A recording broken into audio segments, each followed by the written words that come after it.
This is the NBC Television Network.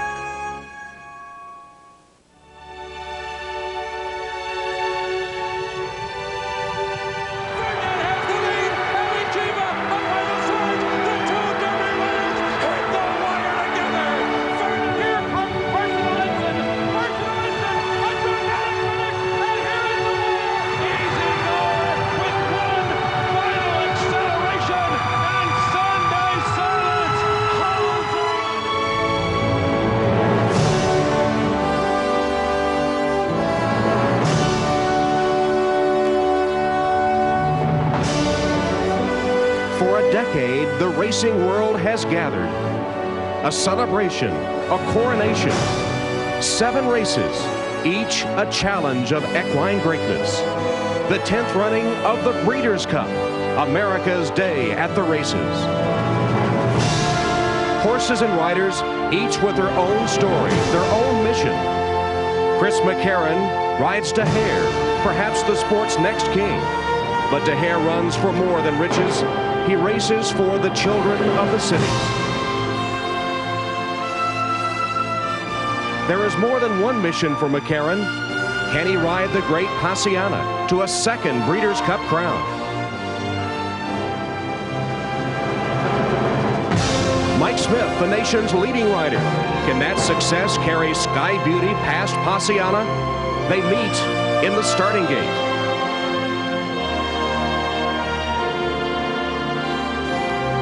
Smith can write another chapter in this epic. Lure will carry America's hopes against Europe's best. Every step guided by the sport's latest superstar, trainer Shug McGaughey.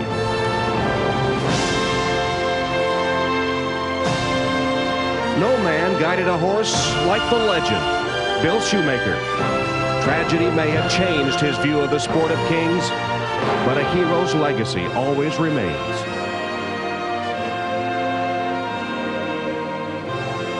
And now in his new life, he joins the champions, the seekers of glory, who come from around the world on this day in the quest to capture the Breeders' Cup.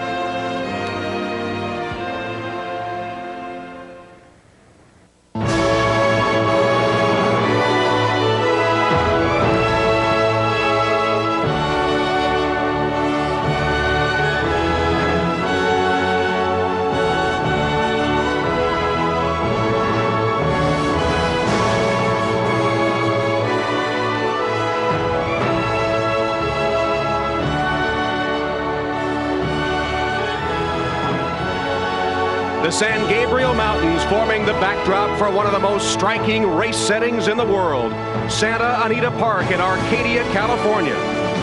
Just a few days ago, smoke was visible here from the tragic Southern California fires, but all is beautiful today for a celebration of the best in thoroughbred racing. The world's finest horses, trainers, and jockeys gathering for Breeders' Cup 10.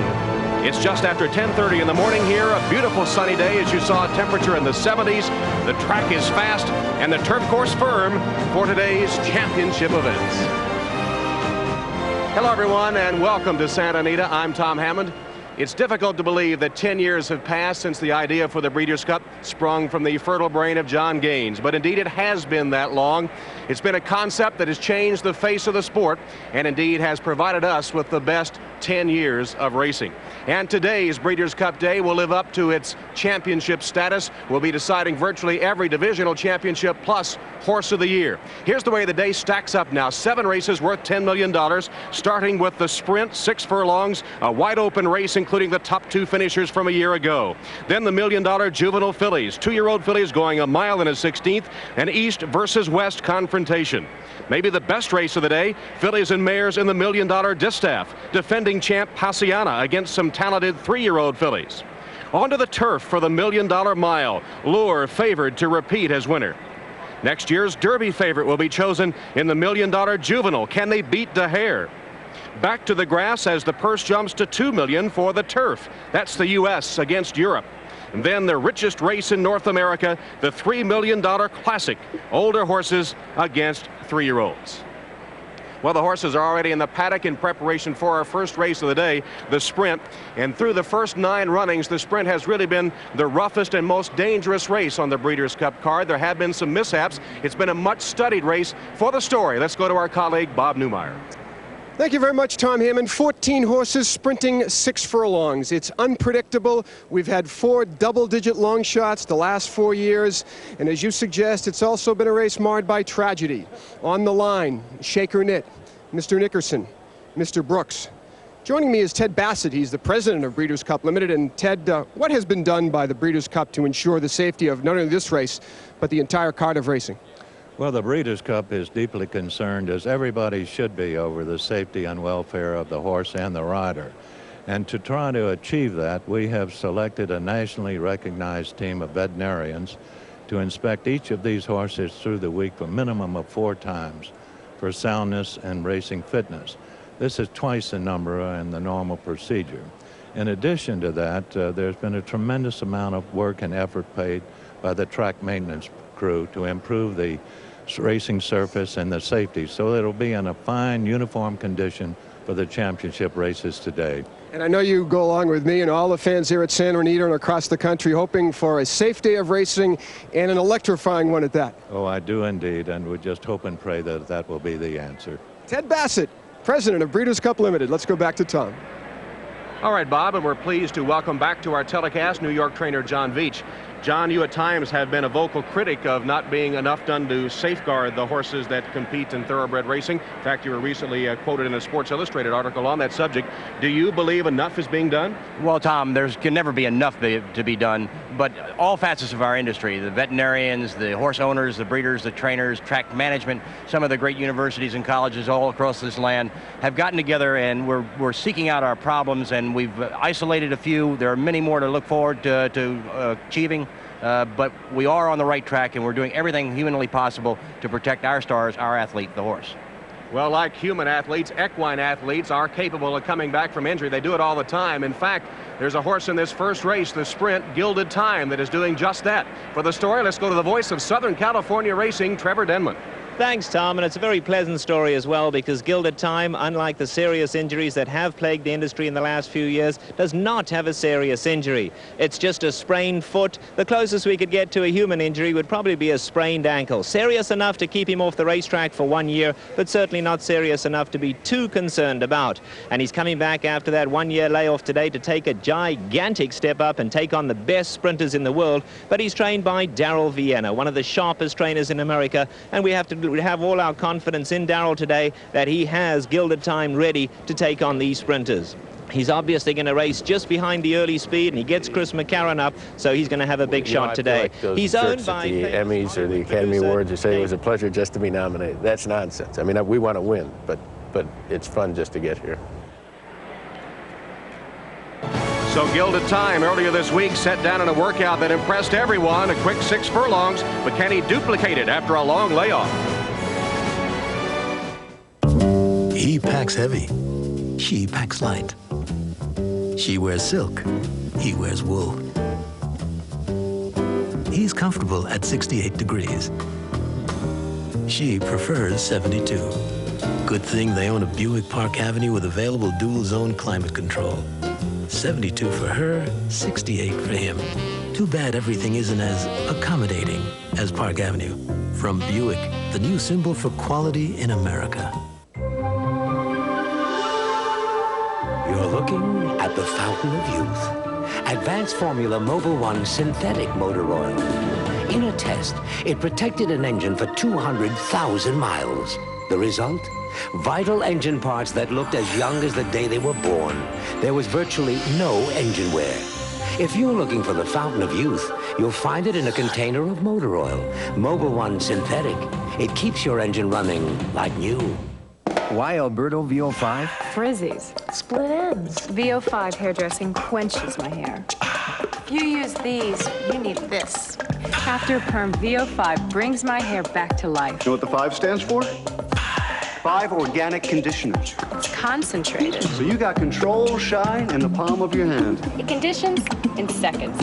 Just look at those highlights. Why Alberto VO5 conditioning hairdressing? Because a touch does so much. The 10th anniversary running of the Breeders' Cup is brought to you by Buick and your local Buick dealers. Remember Buick, the new symbol for quality in America. By John Nuveen and Company, where we still believe our strongest bond is human. By Mobil 1, the advanced synthetic motor oil. It keeps your engine running like new. And by VO5 conditioning hairdressing. Just a touch adds life to dull, dry hair.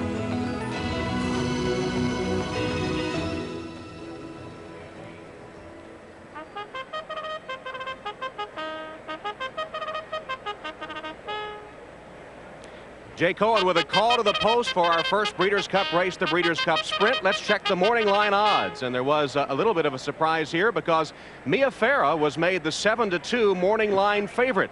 She was second in the sprint last year, but has been running at longer distances. And everyone else was a little surprised. Fly So Free at 8-1, so Ali Deed, and so was last year's winner, 30 Slews. Those were the morning line odds. And so the horses coming onto the track for the Breeders' Cup Sprint. This is the all-out 6-furlong dash for 3-year-olds and up. Weight for age, the purse $1 million, and the race sponsored by Amtote.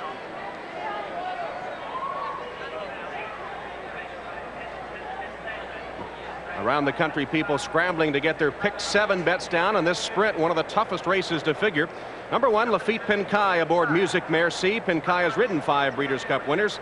This horse is a long shot who comes from off the pace and unfortunately for him is stuck down on the rail. Here's Gilded Time, champion after winning last year's Juvenile and unraced since. Looking pretty good though. Look at him bouncing around on the track. He feels good. And certainly a win would be a great training feat for Daryl Vienna, who doubles as a court clerk and is finishing law school all in his spare time. There's Bird on the Wire. He carries the nation's top jock, Mike Smith, and also carries the hopes of the East. He could be a champion with a victory here, but he might prefer a little longer distance. He might prefer 7 furlongs. We'll see. Number 4, Demashoot. Jose Santos up. This colt has only 2 wins in a campaign that began way back in January. The 5-horse with Eddie Delahousie is Cardmania. Now Delahousie won the sprint on 30 Slews last year, but he passed on that mount to take Cardmania today. Cardmania was impressive in his last race, though that was his only win of the year. Number 6, Now Listen, could give Pat Day his 6th Breeders' Cup win, and he's trained by the leading money winner of 1993, Bobby Frankel. 7-horse Mia Farah, the morning line favorite, as we saw a few moments ago. Gary Stevens has the mount. Gary Jones has just taken over the training of this filly. Number 8, Apelia, has won 5 of 8 at sprint distances this year. 4-year-old filly who is challenging the boys and is Canadian bred, owned, and trained. Number 9, a familiar name, Fly So Free. This is his 3rd Breeders' Cup race. He won the Juvenile on his way to the 1990 2-year-old championship. He was 4th in the Classic in 1991, and he does come into this race off a big win, carrying 135 pounds in the fall high-weight handicap. Number 10 is Ali Deed. Don Seymour, Canadian jockey, up for the first time. Craig Perret had ridden him in every other race this year. Ali Deed has some class, but he was beaten 15 lengths by Bird on the Wire in the Vosburg. Number 11, 30 Slews. DeSormo up for the first time and in the outside post position. 30 Slews, winner of the 92 sprint, but 0 for 3 since then. We have 3 horses in the mutual field. Number 12 is Surprise Offer, an English horse owned by the Queen's racing manager, Lord Carnarvon. Number 13 is Sayadeti, racing on dirt for the first time, a 3-year-old filly who won the Classic 1,000 Guineas this year. And the final horse, number 14, is Mont Bleu, French-based, ridden by English jockey Pat Ettery, and sired by Last Tycoon, who won the Breeders' Cup Mile here at Santa Anita in 1986. That's the field for the $1 million Breeders' Cup Sprint. A full field of 14 going to the post. Last year, of course, it came down to Mia Farah and 30 Slews at Gulfstream Park. Mia Farah, then a 3-year-old filly, took the lead out of the gate under Jorge Velasquez, but Eddie Delahousie had 30 Slews closing in the stretch. As they came down the lane, Mia Farah had the lead, but 30 Slews gaining with every stride. As they come inside the 16th pole, it's 30 Slews on the outside, moving fastest of all. He wins at 18-1 by a neck over 14-1 Mia Farah in a swift 108-1. Things, though, have not been as rosy for those two since then. Trevor Denman has been watching them in action. Trevor? Well, it's very interesting out here because 30 Slews really is an enigma this afternoon. He looks absolutely great as he canters on by here. And look at the rider, Kent Asoma. I've never seen him look so serious. A sensational rider, did so well in Maryland and has taken Southern California by storm. In fact, he's now been heralded as possibly the next Bill Shoemaker and conditioned by Bob Baffert. So the human element is very good. The horse element disappointing since last year's run. And then, of course, we have Mia Farah. Gary Jones has really done a great job with her. He's certainly put on a lot of weight since he's brought her back from the East Coast, and Mia Farah is really ready to run today. Really, whoever beats Mia Farah in the Breeders' Cup Sprint will probably finish up in the winner's circle. All right, Trevor, and to analyze today's race for you, let's go to Bob Newmeyer and the newest member of our broadcast team, Kentucky's best handicapper, Mike Battaglia. No pressure. All right, Tom, I think it's easier to solve the Sunday New York Times crossword puzzle than this race. 14 of them. Who's going to win it? On the lead, come from behind. What do you think? I look for speed. All three of the Breeders' Cup races that have been run in California have been won by speed horses. I know you like late speed. Well, I do, but I think if you're talking about early speed and maybe an Alley Deed, I know is your selection in this race. I like Alley Deed. I think this is a classic speed horse. This horse was second in the Preakness. He won the Derby Trial. This year he won the Grade 1 Carter. I just think that of the speed horses, he's the best. If he runs his best race, I think he wins here. He's back on Lasix after his bad race in the Vosburg. I think that's going to help Alley Deed. And he's a little bit of a price today. He's been favored in 8 out of his last 10 starts. Today you're getting 5 or 6 to 1, so I got to try Alley Deed, Bob. I don't think the Alley Deed of today is the Alley Deed that we saw in the spring, so I'm going to lean towards one of those Silky Sullivan, come-from-behind kind of horses. His name is Bird on the Wire, and he comes to us from New York. Here he is sweeping the field in a sensational late run in the Vosburg Stakes. Yes, he is a good closer. Bird on the Wire, yes, he is in top form. He's won 3 straight in 4 of his last 5, and yes, he has the hottest jockey in the country in Mike Smith. The question about Bird on the Wire, 7 furlongs is his best distance. Too short today. 6 furlongs today. Okay. I'm going to stick with him. All right, back to you, Tom. Okay. Okay, guys, and I can't believe that you've ignored a California horse. I like Card Mania. Delahousie likes him. I've got to go with him. We'll see.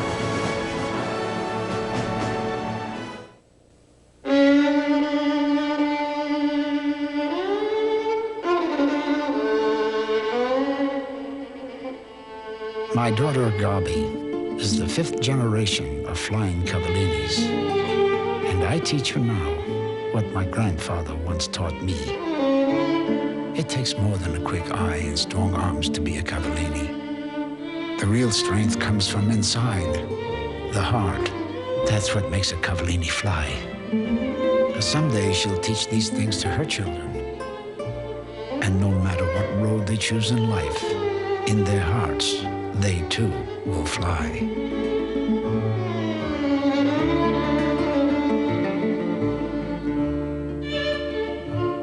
At John Nuveen and Company, we believe our strongest bond is human. Ask your investment advisor about Nuveen.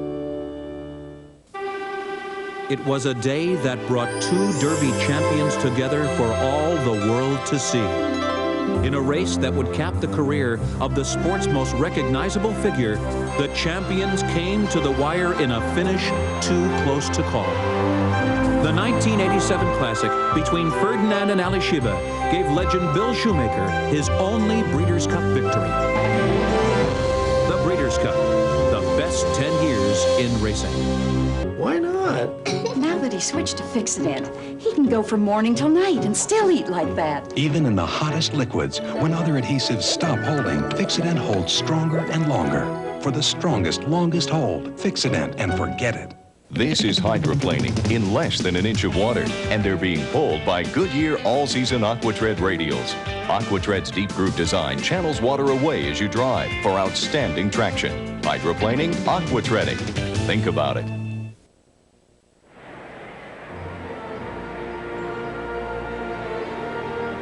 Welcome back to beautiful Santa Anita. We're about 4 minutes away from the first race, the Breeders' Cup Sprint. The sprint is a mad dash out of the mouth of the chute, down the backside, all out from the moment the gate opens. No time to relax like a normal race. The field is too talented. That one turn to the finish for a purse of $1 million. Let's update you on the odds. Gilded Time off the long layoff is 5-1. The fans give him a chance. Bird on the Wire is now the favorite at 7-2. Cardmania 5-1 to make it 2 wins in a row. Mia Farah opened at 7-2, the favorite, now at 8-1. Fly So Free 7-1. Ali Deed is 6-1. The odds reflecting the wide open nature of this race. Well, we're pleased to have back on horseback again this year Greg McCarron, who recently retired from riding but is now working for the Ryan Family Foundation. The main focus being to improve the quality of life for the people who live and work on the backstretch at thoroughbred racetracks. Greg, what have you noticed as the horses have warmed up for the sprint? Tom, I just watched Bird on the Wire gallop, and he is huge. He's got a stride on him that looks much more suited to going a distance of ground than a sprint. But those races he had in New York, he was just eating up his field around the turn. He's going to have to get a real good trip with this size of field. Now, yesterday morning, I got to go to the track, to and from the track with Mia Farah. And Gary Jones said even though she's run her last couple of races going a distance, he's had plenty of time to freshen her up. And when she come back to the barn yesterday, she was squealing and kicking. She's really on her toes. Tom? Greg, this sprint is the first race, 6 furlongs. It's mostly all out because the field is so talented, so much speed here. Do the jockeys feel the tension of the day with that first race, and do they transmit that feeling to the horses? They should do it. As a matter of fact, some of the riders will actually key their horses up because, as you know, going 3/4 of a mile, the start is all important, and you have to have your horse on his toes when you're ready to leave the gate. You'll see some of them even tapping their horses just before they go in the gate, and yeah, they are a little bit on edge. All right, Greg, and we're also pleased to welcome back this year Terry Leibel down from Canada, enjoying the Southern California weather, and she has some celebrities. This is Southern California, Hollywood much in evidence at the races today. And what about some celebrity selections, Terry? Thank you very much, Tom Hammond. Well, you know, all you have to do is look around you. It's not just equine stars, also human stars, Mr. Dick Van Patten. Thank you. This is such an exciting day. I've always felt that racing was a little ignored by the sports writers and everything, you know. They always sort of give more action to the football and baseball, and racing is such a great sport. So to see this turnout today, it's so exciting. I got to tell you that we have in excess of 50,000 people filling these grandstands, unheard of at Santa Anita. All right, your pick for the sprint. Oh, in the sprint, I do like a horse called Bird on the Wire, number 3. I like Gilded Time to run second. I was between the two of them, but I think Gilded Time will be closing fast in the stretch. But I think it's Bird on the Wire and the Gilded Time second. Well, I got to tell you, your good friends Mel Brooks and Bancroft, they're just up here, as a matter of fact, have picked a Canadian horse, Ali Deed. Oh, really? Oh, I know it's a tough. All these horses are tough today. Actually, my real heart goes out to Passiana. I'm with Jenny Craig today. I'm her guest. And you know that wonderful mare she has, Passiana. They love her today. And if she wins today, they're going to send her to Oaklawn Park, and then they're going to retire her. Thank you very much. Of course, Passiana in the distaff. Tom? All right, Terry, and as the horses come behind the gate, a final check of the odds. Bird on the Wire is now the favorite, actually 3-1 favorite instead of 3-2. Fly So Free at 7-1, Ali Deed at 6-1. The Mutual Field, you get 3 horses for the price of 1, and you can get 16-1 if you like any of those field horses. Surprise offers, Sayadati and Mont Bleu. John Veach, training a sprinter, how do you get them so on edge that they can go all out from the time the gate opens? Well, probably the key is you work them short distances. You keep hammering and hammering at those short distances and keep them on their toes. So when those gate doors open, they're right on the top of their game. But a sprinter is just a natural runner. I mean, he runs as hard and as fast as he can for that 3/4 of a mile. And we will be going 3/4 of a mile. Let's take a look at the track record here at Santa Anita for 6 furlongs and the Breeders' Cup record as well. In the sprint, 108-1, 30 slews at Gulfstream last year. Track record at Santa Anita, 107-1, Sunny Blossom in 1989. The track has been pretty uniform all week as the races have been conducted leading up to this Breeders' Cup Day. Often there might be a track bias. In fact, earlier in the week, some were saying it favored the speed horses. But in the last few days, we have seen it become a pretty fair surface, favoring those that come from off the pace as well as those that go right to the front. Sort of unique here in California. They load inside and outside at the same time, so they go into the gate quickly. And we're very pleased once again to have Tom Durkin back as our race caller. He's been here for every Breeders' Cup, and some of the classic calls of thoroughbred racing have come forth in the first 9 years. Tom Durkin, good luck. Take it away for the sprint. And the field moving into line here for this 1993 Breeders' Cup Sprint. The last one that will move into line will be last year's winner, 30 slews, and he's breaking from post position number 14. There is the rump of Gilded Time. Last seen under racing colors 1 year ago on this racing day, Breeders' Cup Day, in which he won the Breeders' Cup Juvenile. Waiting for the final horses to move into line. The final one will be 30 Slews, last year's winner, in the gate for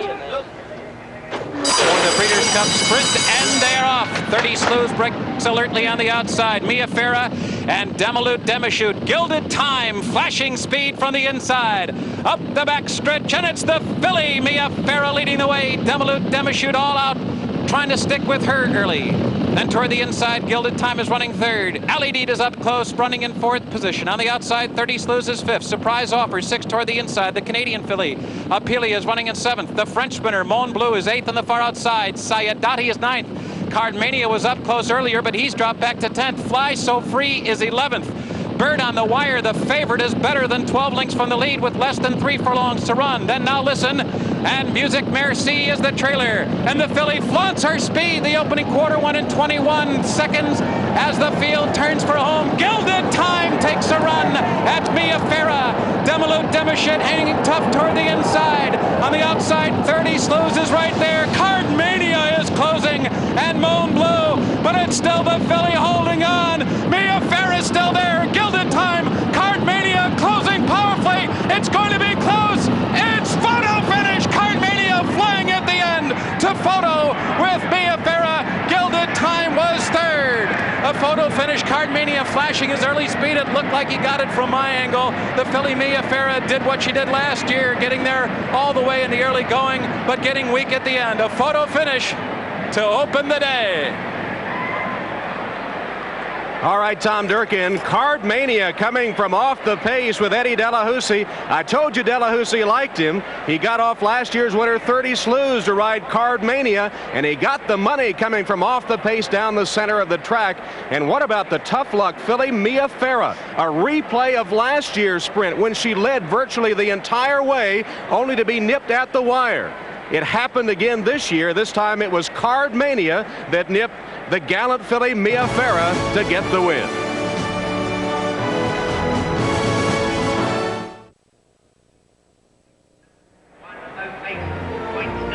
Eddie Delahousie removing his tack from the unofficial winner of the Breeders' Cup Sprint, Cardmania, a 7-year-old gelding by Cox's Ridge, who was bred in Kentucky by Delta Thoroughbreds. Trevor, take us through the stretch run. What a stretch run that one was. Mia Farah right here on the inside under Gary Stevens, the filly running a huge race. Here's Chris McCarron on Gilded Time, and look on the extreme outside. Here comes the eventual winner, Cardmania, under Eddie Delahousie, and just watch Eddie D here. He's got the stick in the right hand, gives Cardmania a tap, but the 7-year-old is so game. Eddie D's just going to keep his mind on running. Not a severe whipping. He switches now to the left hand. On the inside, Mia Farah's running her heart out. She's in front here, but at the wire in typical Eddie Delahousie fashion, he's up to win it. Tom? All right, Trevor, and once again we have seen the favorite not win the sprint only once in 10 runnings. The first one, Elo, the only favorite to win. It's Cardmania. Let's go to Bob Newmeyer. That's right, Tom. Upsets are often the rule here in the Breeders' Cup Sprint. With me is jockey Mike Smith. He rode the favorite Bird on the Wire. Of course, our fear going in the shorter distance at 6 furlongs ultimately was that Bird on the Wire's undoing today. Exactly. He just couldn't make that rally that he has been. He just never seemed to go nowhere on it. They got away from him early, and I just couldn't make up no ground. Is this portend poorly, do you think, for East Coast horses that might not adapt to this West Coast racing surface? No, not necessarily. I mean, they'll adapt if they got tactical speed, but, you know, he just really doesn't have tactical speed. He comes from way back, and those big wide sweeping turns at Belmont always helped him. Today, the turns are a little tighter, and he just couldn't unload on it, you know what I'm saying? All right, Mike Smith with a disappointed jockey on Bird on the Wire. Let's go to Mike Battaglia. Okay, Bob, and I'm here with Gary Stevens. And Gary, first time you've ever been on this filly, she's really gutsy. Yeah, it's a little bit bittersweet. She ran her eyeballs out. She was giving me everything she had, and I was just praying the last 50 yards. I could hear Cardmania coming, and I just can't say enough what a good job that Gary Jones has done with this filly. She's coming off a long layoff, and she's just something special. There's the finish right there. What did you get? You say you heard Cardmania coming, but right on the wire, but about ahead maybe. Yeah, I thought we were there, you know, 2 jumps before the wire. He was so far out in the middle of the racetrack. My filly really never even saw him. Like I said, I could hear him coming. I could hear the announcer the last 100 yards. I knew that they were coming at her. She just gave me everything she had, and it was just unfortunate she got nailed the last jump, but a great race from her. All right, and good luck to Gary Stevens. He's got a mount in the other 6 remaining Breeders' Cup races. Back to you, Tom. All right, Mike, and the winner is Cardmania. The first race, the Breeders' Cup Sprint, is official. Eddie Delahousie receiving congratulations. Second win in a row for Cardmania. He is 2 for 12 in 1993. He got the 2 that count, paying $12.60, $6 for 60. The gallant Mia Farah, $826. Gilded Time off that year's layoff, finishing third at $580 with a $76.20 payoff in the exacta. Well, a thrilling start to Breeders' Cup 10. Mia Farah, well, she gave it all she had, and salute the courage of that filly. 2 narrow losses in 1992 and in 1993 in the Breeders' Cup Sprint. Cardmania loves the California course, and as Bob and Mike were saying, perhaps that gives us a clue as to what might be happening later in the day. Right now, Bob is with winning jockey Eddie Delahousie. Okay, the winning rider is Eddie Delahousie, and boy, what a tough choice you had here. 30 Slews or Cardmania. You and your agent look like geniuses for going to the right horse. Well, we could have made a mistake, but we picked the right horse, so I'm very glad and very fortunate that we did. Cardmania, obviously a natural closer. Mia Farah had a good lead on you. Did you think you had it measured all the way, or were you even unsure yourself? Well, the problem was he broke real sharp, and I was laying up there, and then I got shuffled back down the backside. Then I was a little concerned then. And when I came out and got him running in the stretch, I wasn't sure if I'd catch her, but we did, and that's it. And a popular win here, believe me, a lot of applause from these Santa Anita fans for one of their favorite jocks, Eddie Delahousie. Let's go back to Tom. That's the 6th Breeders' Cup win for Eddie D. Now let's go to the winner's circle for the ceremonies and Terry Leibel. Thank you very much, Tom Hammond. Well, as always, the sprint, I think you'll all agree, got our start to the Breeders' Cup day off very fast and furiously. To make the presentations now to the winning owner from France, Monsieur Couvessel, is the president and CEO of Amtel International, and this is Mr. Michael Piggott. Mr. Piggott? Thank you very much. Well, what a wonderful start to the day. A fantastic day and a fantastic race. I think that that's a great start for the day, and it'll do us all well for the rest of the afternoon. Amtel are very pleased to be here today to sponsor the very first race of the Breeders' Cup of this year. The company has had a long association with the racing industry, having been involved in the electronic side of the business for some 70 years. Today, we're also very pleased to be providing the National Pick 7 and the National Pick 3 on the Breeders' Cup main event. It gives me great pleasure today to see a visitor to the country, Mr. Couvessel, to win the race. Congratulations, sir. Thank you very much. And thank you very much, and thank you to Derek and Helen Meredith, who did a great job, and to Eddie Delahousie, who had a fantastic He certainly did. He certainly did. Congratulations. Tom? All right, Terry, first race in the books. Cardmania becomes only the 3rd gelding to win a Breeders' Cup race. Cardmania in the Breeders' Cup Sprint. We'll be back.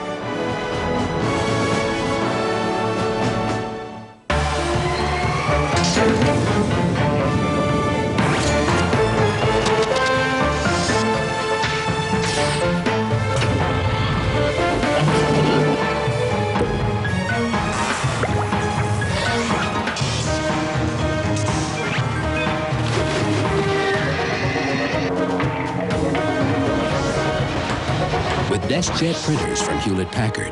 It's easy to make it happen. I'm a 35-year-old woman who loves Kellogg's Frosted Flakes. This is my story. I knew it was for kids, so I had an arrangement with the stock boy at the market. I'd pay for it, and when the coast was clear, he'd hand over the box, and that frosted crunch would be mine. All mine. Of course, it's all behind me now.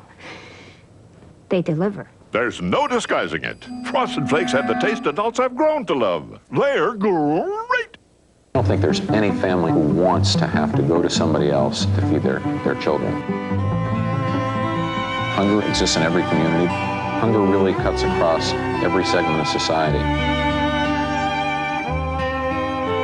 We know what the answer is, and the answer is to feed people. It's going to take a lot to solve hunger in this country. We're grateful for American Express card members' support in helping to provide a meal every time they use the card. You can help. Use the American Express card to join the charge against hunger till December 31st. The Friday Night Mystery continues with Brian Dennehy as Jack Reed. Don't tempt me, you sick creep. One honest cop is up against a killer. You can't touch me at all. And up against a government that's protecting him. You're gonna die! Based on the files of the real-life Chicago cop, Brian Dennehy is Jack Reed. Badge of Honor, the NBC Friday Night Mystery. Next up from Santa Anita and Breeders' Cup 10 will be the Breeders' Cup Juvenile Fillies. 2-year-old fillies going 1 mile and a 16th. And here are the morning line odds. The entry of Sardula and Rhapsodic at 2-1. Heavenly Prize, carrying the hopes of the East, unbeaten in 2 starts, is at 5-2.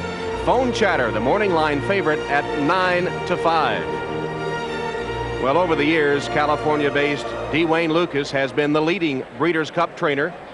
You see Lucas there with his back to you. There is a good picture of Dwayne Lucas.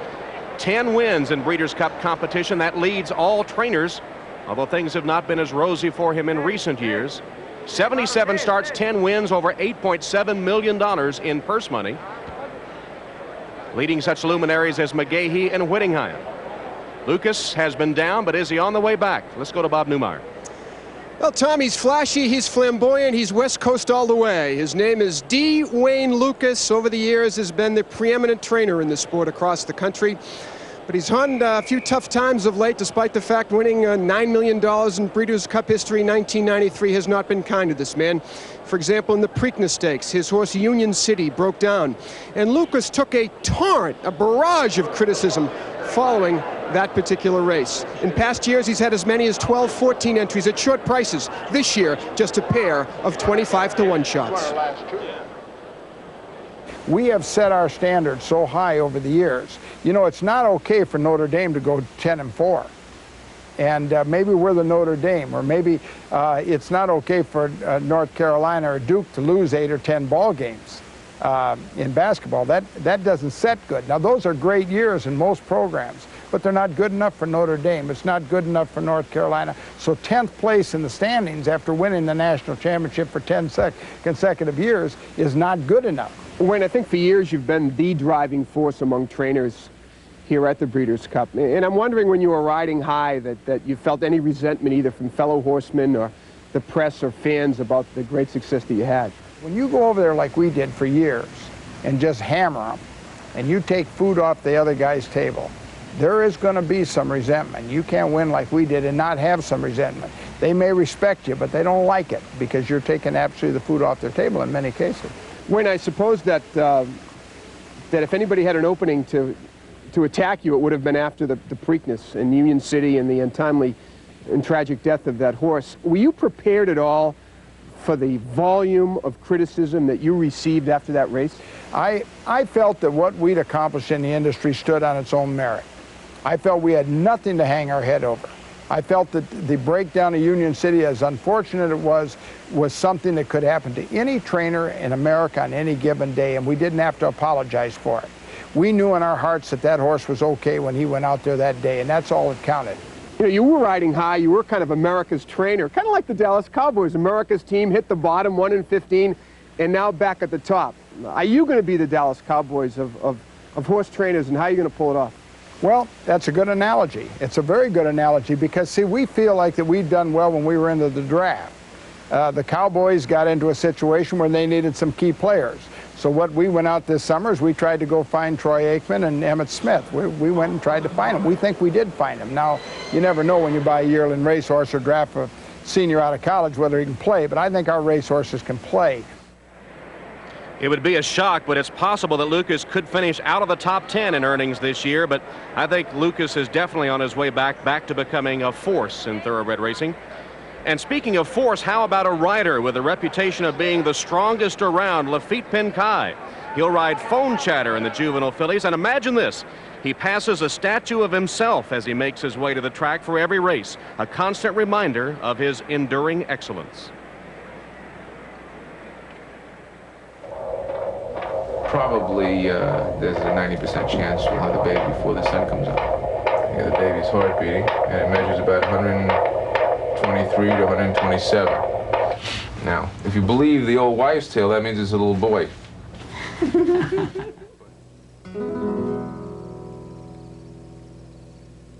When I started in my country, in Panama, a lot of people told me that I couldn't be a jockey because I was going to be too heavy. And I think that I wanted to prove them that they were wrong. Such a long ride. 1964, Panama. An 18-year-old jockey's son, hungry to prove the world wrong, prove that he could be the best, rode into the winner's circle for the first time. This trophy here is when I won the Kentucky Derby with Swell. Means a lot to me. That's when I won on Spend the Buck. When I won the, I think it was a $1 million race over here. This one in the back here is for they inducted me to the Hall of Fame in California. Almost 30 years later, Lafitte Pincay Jr. shares his vista of the racing world with no one. All-time leading money winner, 5-time Eclipse Award winner. Now only one goal remains. His career wins, over 8,000 of them, put him second only to the legend, Bill Shoemaker. Right now my goal is be the winningest jockey. I would like to break Shoemaker's record. It might take me a few years, but that's what I have in mind right now. A dream or impassioned mission. On the day he and his wife awaited their first child, Pincay rode 2 winners, 2 steps closer to the shoe.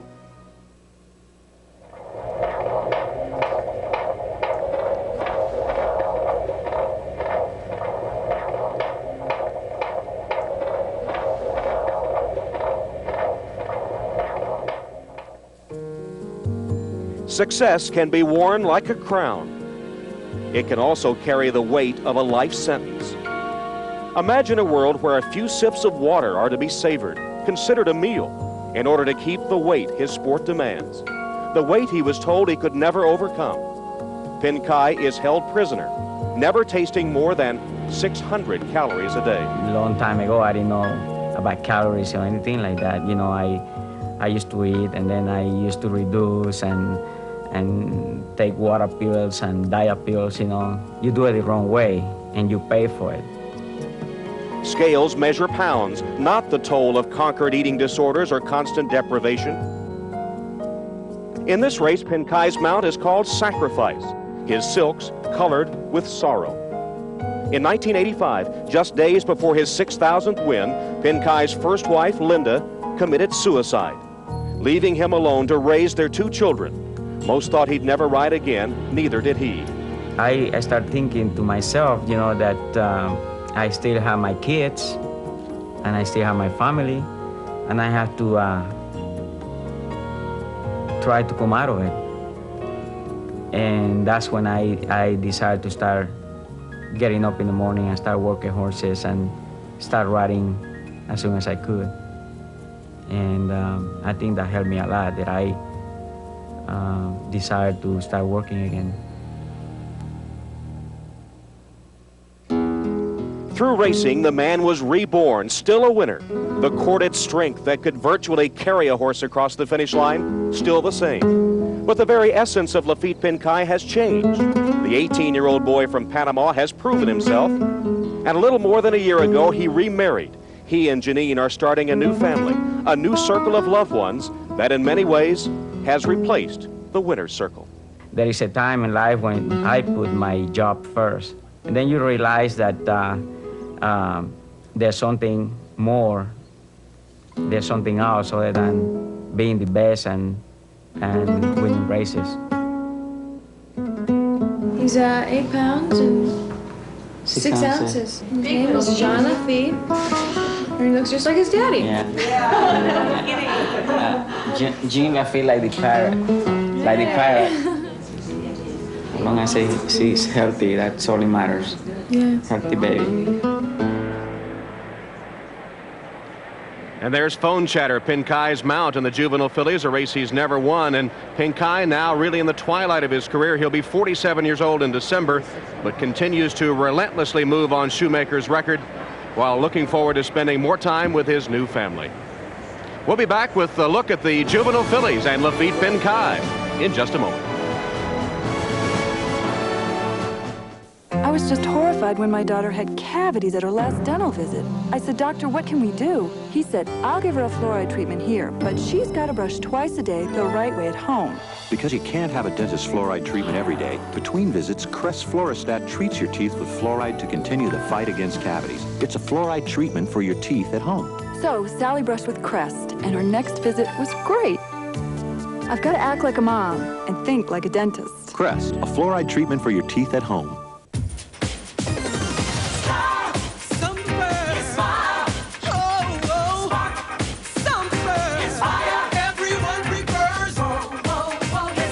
Preferred stock cologne from the House of Stetson.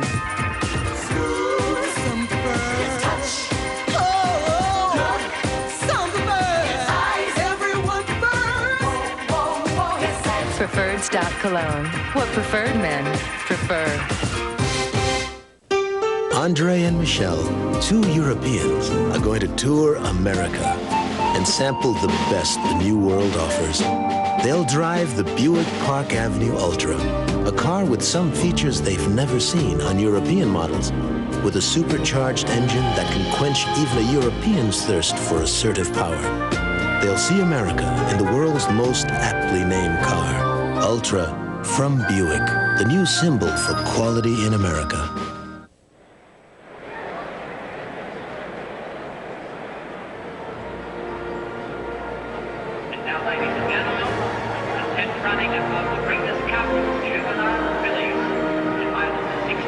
Welcome back to Breeders' Cup 10 as we look toward the grandstand at Santa Anita. Those aerial shots courtesy of the Goodyear Blimp Eagle based in Carson, California.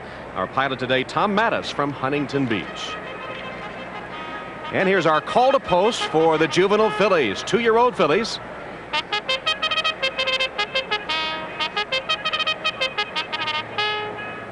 Purse is $1 million in this mile and a 16th race. And here the way the fans have handicapped it so far. The entry, Sardula Rhapsodic at 2-1.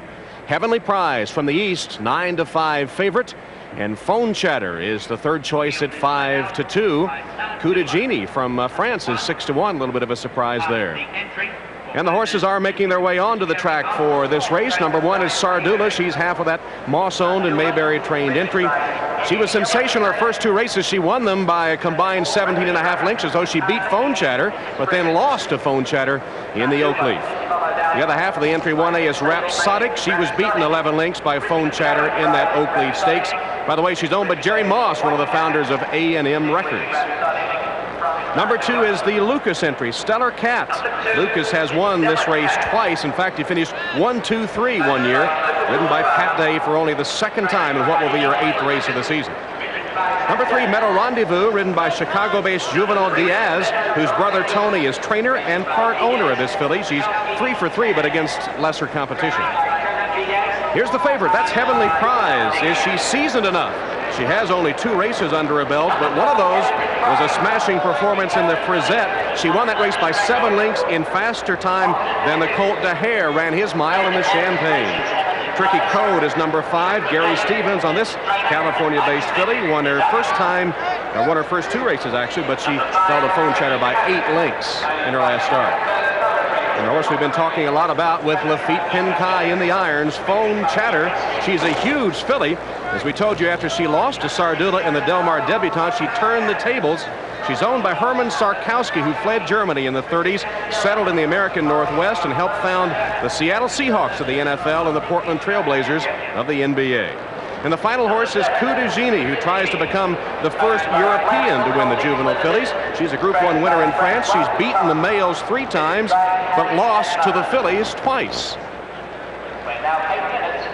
That's the field for the juvenile fillies. They will be going a mile and a 16th. Mile and a 16th at Santa Anita, which is a mile in circumference, means a short run to that first turn. And many of these fillies are around 2 turns for the first time for that purse of $1 million. The infield crowd gathering some sun. Sardula and Rhapsodic continue to be held at 2-1. Stellar Cat, that's the Lucas horse, 16-1. Meadow Rendezvous, 30-1. Heavenly Prize is the 9-5 favorite. You can get 30-1 on Tricky Code. Phone Chatter has moved down half a click, now at 2-1.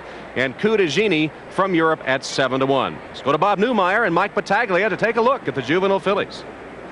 You're in for a treat. 3 marvelous juvenile fillies, 1 from the East Coast, 2 from the West Coast. I'm kind of surprised, Mike, that Heavenly Prize here at sunny Santa Anita has made the favorite. Yeah, especially the way the California horse just won the sprint, as Tom Hammond predicted. We struck out on that one, but I like California filly in this one. I know you do, and I'm going to pick Sardula, who'll break from the rail. She's held at 2-1 thus far in the wagering, and this is a filly that has electrifying speed. We're looking here in the Del Mar debutante, whistling 7 furlongs in 1:21.3. Good rail post going a mile and a 16th should set her well, and then the home course advantage. She is a West Coast filly, and they were talking about Sardula in the same breath with the ill-fated Ruffian, the brilliant filly of the 70s, until she met her match a couple of weeks ago. Right, but if she gets loose today on the front end, she's going to be awfully tough. If Meadow Rendezvous and Tricky Code get out there and run with her, I think it's going to set up for one of the late closers. Which they won't, by the way. Which they won't. No, okay. Sardula goes right to the lead. I think they might press her just a little bit in here, and I'm going to go for the other West Coast filly, Phone Chatter. She ran a good race last time out. It was her first time out at a mile and a 16th. What did she do? She beat Sardula in that one. Barely. She just got up on the outside, but she did beat Sardula. She's a stalker. By that I mean she lays right off of the early pace. So if they do run with Sardula, she's going to be in perfect position. And as I mentioned, the distance. She has won a race at a mile and a 16th. I have to go for Phone Chatter to catch Sardula. Another close one, though. So a vote for Sardula and a vote for Phone Chatter, but I'm looking up at the board and I see 9-5 on Heavenly Prize. So most of the fans here at Santa Anita are leaning towards the fast filly from New York. Tom? All right, Bob, now let me get this straight. In the sprint, you guys picked the Eastern horses. I took the California horse. So now you guys take the California horses. I'm going to stick with Heavenly Prize. I think she's something special. She'll certainly prove it if she can ship all the way across country and win on a foreign track against the best California has to offer. But having seen her race in the Frizette, I'm going to put my vote on Shug McGaughey, Mike Smith, and Heavenly Prize. There's Shug McGaughey, the trainer of Heavenly Prize, hoping for just a fraction of the success he had Breeders' Cup Preview Day at Belmont Park. We'll be telling you about that later, but he had 6 winners, 5 of them in stakes competition that day, a feat no one has ever duplicated. And there's this beautiful filly, Heavenly Prize, a daughter of Seeking the Gold. I know that Greg McCarron has been keeping an eye on her as she warms up. Greg, what do you see from the juvenile fillies? Well, I kind of agree with you, Tom. Heavenly Prize looked awfully good winning in New York 3 weeks ago. And out here, she doesn't show me anything that could change that, except that it is home field for the California horses, and there are tough fillies in here from California. The other filly I was watching was Cuda Jenny. She's a little bit of a filly, but she's really athletic looking. And from what I was told, she was supposed to be acting really bad in the paddock and in the post parade, and she looks pretty calm. So I think she might run a good race. The problem she might have is that first turn coming up on her quick. Back to you, Tom. Well, it'll be interesting to see how she fares. Cuda Jenny, you can get a pretty good price on her right now. Heavenly Prize is still the favorite. We'll be back after a word from your local station.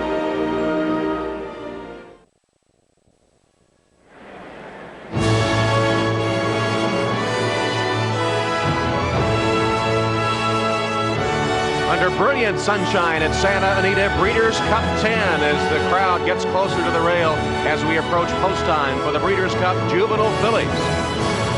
Update you on the odds now. The entry is still at 2-1. Heavenly Prize continues to reign as the 9-5 favorite, and co-second choice Phone Chatter at 2-1.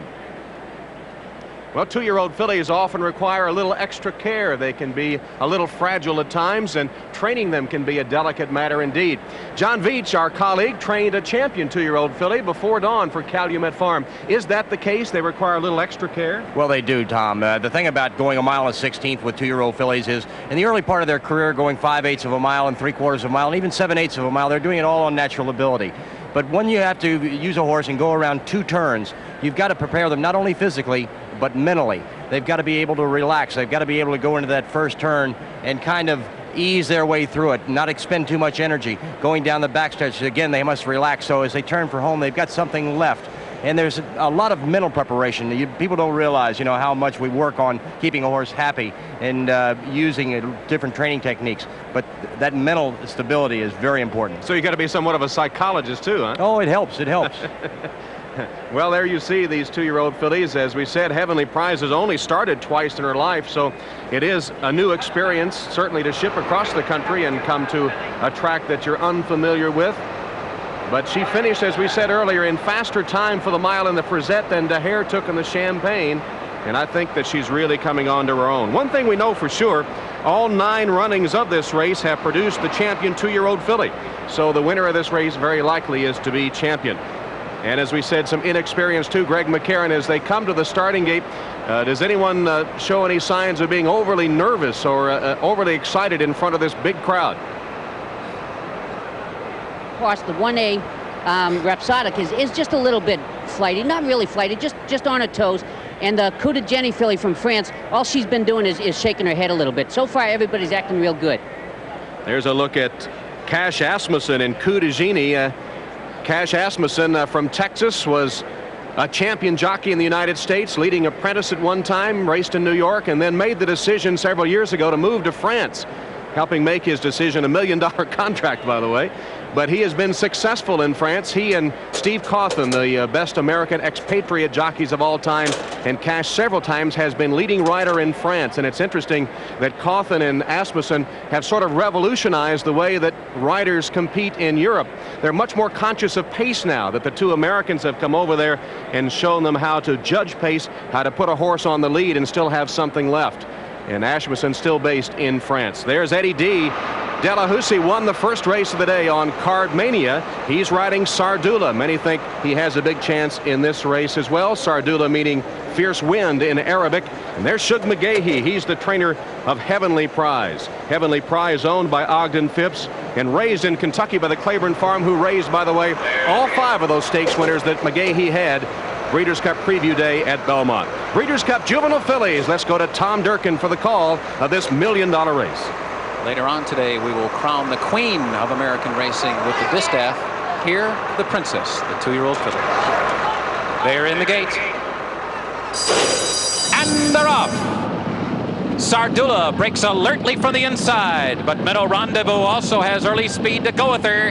And just in behind it, Stellar Cat, who's up close and eagerly running in 3rd position. Tricky Code is now 4th, and the big filly, Phone Chatter, is fanned wide into the turn. She's 5th on the far outside. Heavenly Prize gets a good spot and saves ground now. Then farther back, the French filly, Coup de Genie. Trailing the field is Rhapsodic as her stablemate leads the field. Sardula through an opening quarter, relatively easy, 23 2/5 seconds. Sardula and Stellar Cat now prompting her on the outside 2nd. Heavenly Prize has had a good trip in the early going. Betty Rendezvous is 4th on the outside. Phone Chatter settles in 5th position now, long striding about 5 lengths from the front runners. The half in 47 2/5 seconds. Farther back, Coup de Genie is only 6 lengths from the lead with the half-mile to run. Tricky Code has dropped back. Rhapsodic still trails the field.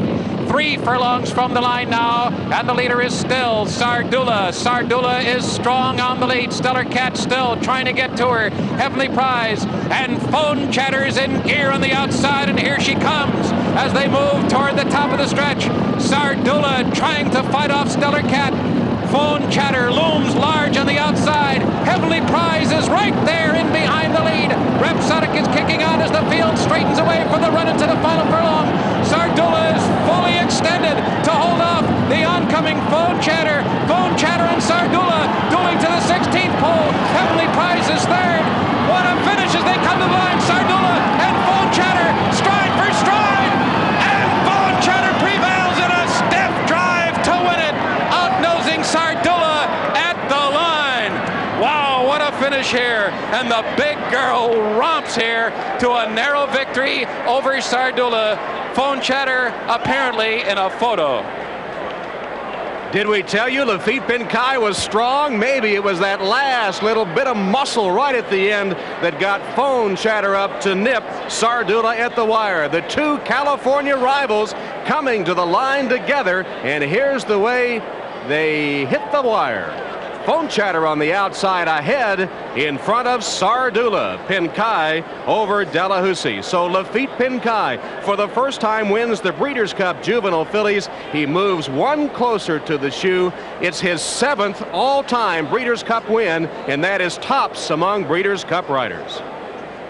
Let's go to Greg McCarron. All right, Tom, here we are with Lafitte. Lafitte, that was one heck of a stretch drive. How far did you win it by? I think she won by a head. But she responded every time I hit her, and she was just great today. Congratulations. How far back were you around that 2nd turn? Well, I was laying about 3rd or 4th in the outside, and the horse inside of me was trying to get out. I was a little bit concerned, but he taking me out. But that's why I went by kind of early, and coming down the stretch, she just responded every time. Well, again, congratulations, and you're tough in photos. Back to you, Tom. Lafitte Pincay with that left-hand whip becomes the all-time leading Breeders' Cup jockey as he nips Sardula in the juvenile fillies.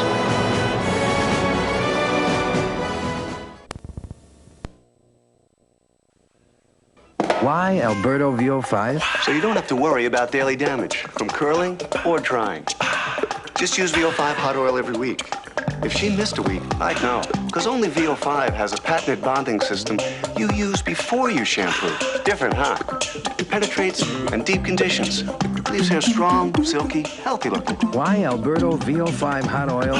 Because once a week does so much. Now available a new split ends control formula. There's a problem with most dishwashers. No matter how hard you try, there's always something that doesn't quite fit in. Unless you have the new GE Profile dishwasher with Smart Rack design. Unlike the average dishwasher, you get over 20 different loading options that let you arrange pots, pans, and dishes with the greatest of ease. The GE Profile. Mom. A fitting end. No problem. To any meal. Save right now. Buy 3 Goodyear tires at the regular price, get the 4th tire free. That's right. Buy any 3 of these Goodyear tires at the regular price and get the 4th free. 4 for 3 now. Hurry, sale ends soon. Some people get nasal congestion, but if you get sinus congestion, use a sinus spray like Sinex. Only Sinex has a decongestant plus Vicks Vapors, so you can feel your swollen passages open up. For sinus, think Sinex.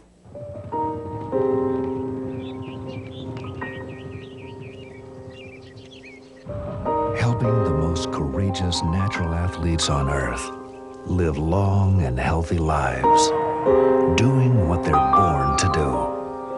Run with the wind.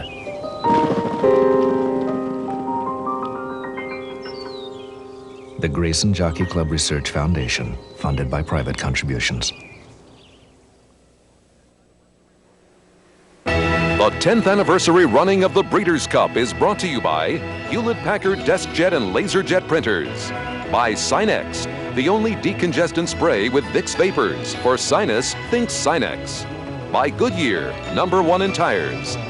And by Buick and your local Buick dealers. Remember Buick, the new symbol for quality in America.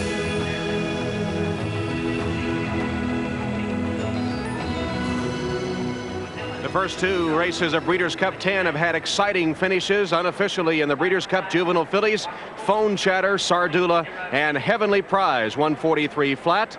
And Sardula, the game filly, just missed. Her rider, Eddie Delahousie, with Bob Newmeyer. Well, I think it was Yogi Berra that once said it was deja vu all over again. And Eddie D, this is an exact replica of the race you 2 fillies ran here in the Oakleaf at Santa Anita just a couple of weeks ago. Yeah, I wish it would have been the other way around, and I could have upset her today. But his filly ran great, and I could not run her. Okay, you had the lead. You were pressured by Stellar Cat all the way around, but you seemed comfortable on the lead. Turn of home. You made several attempts to put away Stellar Cat. Finally did. You had Heavenly Prize pinned down in the rail, and then that monster filly came up on the outside. Yeah, my filly was relaxed all the way around, and she ran a race. The other filly just outrun us. It was just simple as that. It was a great horse race. And just like the Oakleaf, you seemed to come again, that second surge, but just not quite enough at the wire. Just not quite enough, and I was hoping we would have enough this time, but we didn't, and that's the way it goes. It was a great race. All right, Eddie D off to a hot start with a win on Cardmania and a second on Sardula. And there is Lafitte Pincay Jr. now with 7 Breeders' Cup wins. And still 1 notch closer to Bill Shoemaker's all-time record. Pincay over 8,000 and very much still counting. And the result of the Breeders' Cup Juvenile Fillies is official. Phone Chatter paying $663, $220. Her rival Sardula, $322.40. Heavenly Prize had a perfect trip on the rail but couldn't get there. Paid $240 to show. The California Exacta got you $13.40. Santa Anita Park in Arcadia. two great races to start the day. Two exciting finishes. And Laffit Pincay. Well, if his son, born less than a month ago, could know what his father has accomplished. Every rider's dream to win a race on Breeders' Cup Day, and Pincay 7 times has visited the winner's circle. Let's go to Mike Battaglia. Okay, Laffit, what a great race, a great ride on a great 2-year-old filly. Yes, she was. She ran the way I expected her, and coming down the stretch, the horse got it through inside, and I thought I was going to beat her easy, but she came back again, and she was really tough. The other horse is a great filly too, and his jock rode a great race, and that's why it was really tough to beat him. It seemed like that you were getting into this horse a little bit, even into the turn. Is this a filly that likes you to get after her a lot? Well, she does. She gets a little bit lazy sometimes. Sometimes you try to save her a little bit and try not to be so active on top of her, and then she gets a little lazy, and then you have to start all over again. So you kind of have to keep after her. Does she like being outside of horses? Yeah, she loves to be outside. She don't like inside at all. Well, it was a great race, a start of a great rivalry with Phone Chatter and Sardula. Back to you, Tom. All right, a breathless Laffit Pincay, excited after the win. For the trophy presentation, let's go to Terry Leibel. Thank you very much, Tom Hammond. An excited group, and well, they should be to make the presentation. The winner of the juvenile fillies, Mr. Sarkowski, is Mr. D.G. Van Cleef, the executive director of Breeders' Cup Limited. Mr. Sarkowski, a fabulous filly, a wonderful race. Congratulations. On behalf of Breeders' Cup, it's a great pleasure to present you with our winner's trophy. This was one of the great stretch drives I have ever seen, and let me bring you in here also, Dick Mandela. Mr. Sarkowski, as the horses were coming down the stretch, was your heart in your mouth? Probably a little higher. Dick, you guided this horse as a California favorite. Did you have the kind of confidence? I mean, she was well off the pace. Yes, but Laffit knows her well, and I trust his judgment. He got carried a little wide in the first turn, but maybe he thought it was best not to get dirt in her face or something. It worked out all right. Well, we're going to have a little replay here from the head of the stretch, and you are going to see quite an effort by your 2-year-old. Yes, she really looked game. When they came to the top of the stretch, I thought we had them measured, but Sardula showed how brave she was by fighting back so hard. She never gives up. Sardula just never gives up. Mr. Sarkowski, you've won an NBA championship in your sporting life. How does this compare? Well, I don't know. The championship was a long time ago. Right now, I prefer this. The most recent memory. Well, they say, Tom Hammond, that juvenile fillies require a patient and very caring trainer, and certainly your horse Phone Chatter had that today with you, Dick Mandela. Congratulations to all of you. Thank you very much. Tom? All right, Terry, and Mandela could win again today. He has the favorite Kodashan in the turf. Here's the official order of finish. The home track advantage. California horses run 1-2. I think you'll be hearing a lot more from this rivalry. Phone Chatter and Sardula. Heavenly Prize third. The European horse Kud Agini was fourth. Stellar Cat, Rhapsodic, Tricky Code, and Meadow Rendezvous completing the order of finish. Well, coming up next, we'll have the Distaff. And the 1988 Distaff, I think, was one of the greatest races I've ever seen. Personal Ensign bidding to become the first major American horse to retire unbeaten in 80 years against Winning Colors.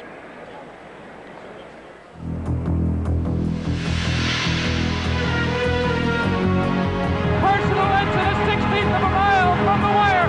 Winning Colors is there. Personal Ensign, a dramatic finish, and here is the wire. And it is Personal Ensign there with Winning Colors in a photo.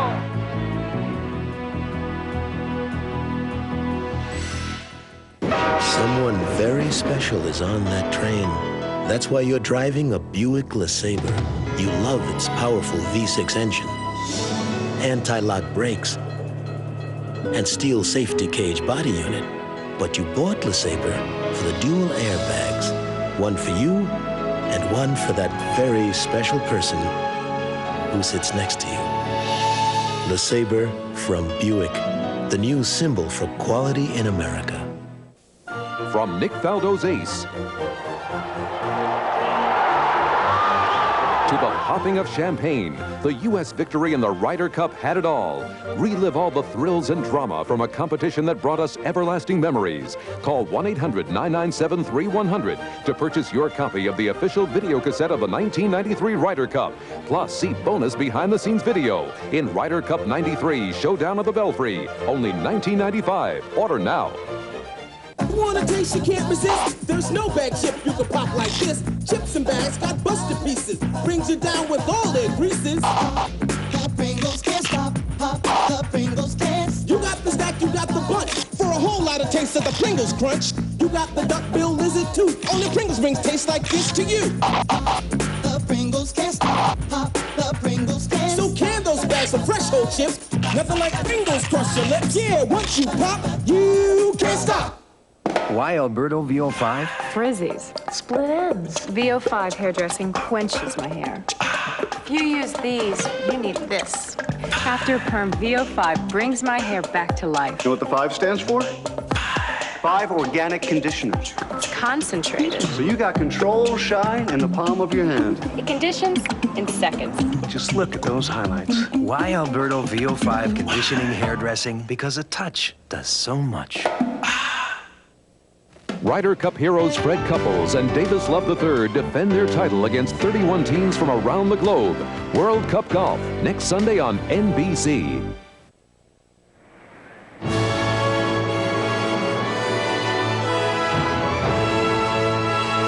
Welcome back to Santa Anita and Breeders' Cup 10 as you're looking at this beautiful racetrack from one of the world's most enduring corporate symbols, the Goodyear Blimp Eagle, based in Carson, California, providing our aerial shots today. Goodyear blimps have been flying over major sporting events since 1925. Well, already today we've seen 2 of the greatest jockeys in the world win Breeders' Cup races, Eddie Delahousie in the Sprint and Lafitte Pincay in the Juvenile Fillies. And as we all know, one of the most dangerous occupations in the world is riding racehorses for a living. In fact, every time the jockeys take the track, their life hangs in the balance.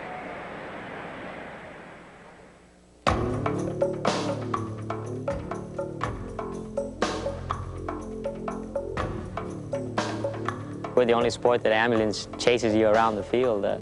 There are times, you know, you're warming up or something and you see the ambulance guy pull up, get ready to follow you around there. And if you stop and think about it, I mean, it's really a dangerous game. You ride out there in the post parade and you think about it, you're, you know, it might be in the back of your mind, but I tell you, once you're loading that in the gate, and you tend to think about the task at hand, and the dangers of the sport leave your mind. Here comes Judge Hammer. Oh, Judge Hammer lost the rider. Last December, the danger became all too real for Kent Desormeaux, who went down in this horrible spill. The horse walked away, but Desormeaux was out of racing for 2 months with a fractured skull. Our job is really not that dangerous unless something goes wrong. If everything goes right, there's no problem to it. But even when you fall, sometimes it's not that bad. It's just a 1,000-pound or 1,200-pound horse stepping in the middle of you. Something's going to go, and it's going to go badly. A lot of times those holes open and close so quickly that if you don't have the right, you know, enough horse to get in there and get out of there, you're going to get tackled just like a football player. They're coming to the top of the stretch. A bad spill at the top of the stretch. This summer at Saratoga, and one of the most devastating falls in racing history, Julie Krone tumbled to the turf. Picture images flash before your mind. I'm falling, the turf is coming up, I wonder who's gonna run over me. I went, whoa, he's gonna hit me, and then pow, like that, he just hit me like that. It wasn't, I'd have given anything for slow motion at the time, but it doesn't. It was very quick and very definite. Krone was wearing a flak jacket, similar to those worn by some NFL quarterbacks. The jackets are expected to become mandatory for jockeys in the future, but this year, it may have saved Julie Krone's life. I guess it wasn't my time to go, whether the vest was there or not, and you just have to know that to have protection like that is a definite plus.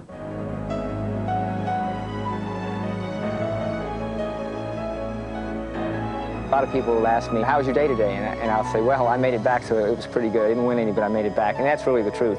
If you can stay in one piece in this game, and you've got some talent, and you've got some determination, you're going to do fine. In that fall at Saratoga involving Julie Crone, you also saw jockey Jean-Luc Samine go down, but he too was wearing a flak jacket, was only slightly injured, in fact was back riding within a week of that accident. So flak jackets are certainly lifesavers for jockeys. And let's go to our former rider Greg McCarron to see exactly what they look like. Greg, you have one with you? The flak jacket here. It's as you can tell, it's not very heavy. It only weighs about 1.5 pounds, and each one is custom fitted to the rider, so they're as comfortable as can be to put on and wear. I'd say about 50% of the riders today will be wearing them. But come 1994, most of the racetracks will make them mandatory. Believe it or not, there's still a little bit of resistance to wearing them. Some of the riders just don't feel comfortable with them, but it was like that back when we first come out with helmets. That was before I started, of course. But there was some resistance with that, just as there is with this. But I'm sure that all it takes is a little getting used to, and they're well worth what, their weight. Much more worth their weight. Back to you, Tom. All right, Greg. John Veach, would you insist your riders wear those despite the added weight? Without a doubt, Tom. It's, they're protective, and it gives you a sense of well-being that you're doing everything you possibly can, for not only for your exercise riders in the morning, but for your jockeys in the afternoon. They should be mandatory, and they should have been mandatory as soon as they came out. I have a feeling they will be soon. Well, our next race, the Breeders' Cup Distaff. Let's check the morning line odds now. Sky Beauty, 3-1, the talented 3-year-old filly. Passiana was the 5-2 second choice on the morning line.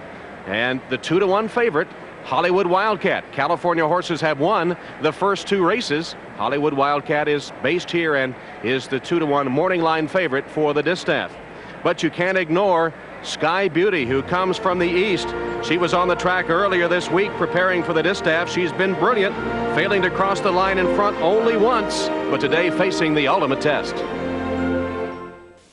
It's coming. The worst breath of the day, morning breath. And ready to meet that sticky, pasty film head on. A whole new feeling of clean. A clean as fresh as snow. Introducing the new cooling formula in Peppermint Scope. Its antibacterial action still kills millions of morning breath bacteria on contact. And compared to that other blue, more people prefer its new cooling formula for leaving their mouths feeling cleaner. Discover a whole new feeling of clean. New Peppermint Scope. My daughter, Gabi, is the 5th generation of flying Cavallinis. And I teach her real strength comes from the heart. Someday she'll teach this to her children. And in their hearts, they too will fly. At John Nuveen and Company, we believe our strongest bond is human. Ask your investment advisor. Andre and Michelle, 2 Europeans, are going to tour America and sample the best the New World offers. They'll drive the Buick Park Avenue Ultra, a car with some features they've never seen on European models, with a supercharged engine that can quench even a European's thirst for assertive power. They'll see America in the world's most aptly named car, Ultra from Buick, the new symbol for quality in America. Why Alberto VO5? So you don't have to worry about daily damage from curling or drying. Just use VO5 hot oil every week. If she missed a week, I'd know, because only VO5 has a patented bonding system you use before you shampoo. Different, huh? It penetrates in deep conditions. Leaves hair strong, silky, healthy looking. Why Alberto VO5 hot oil? Because once a week does so much. Now available a new split ends control formula.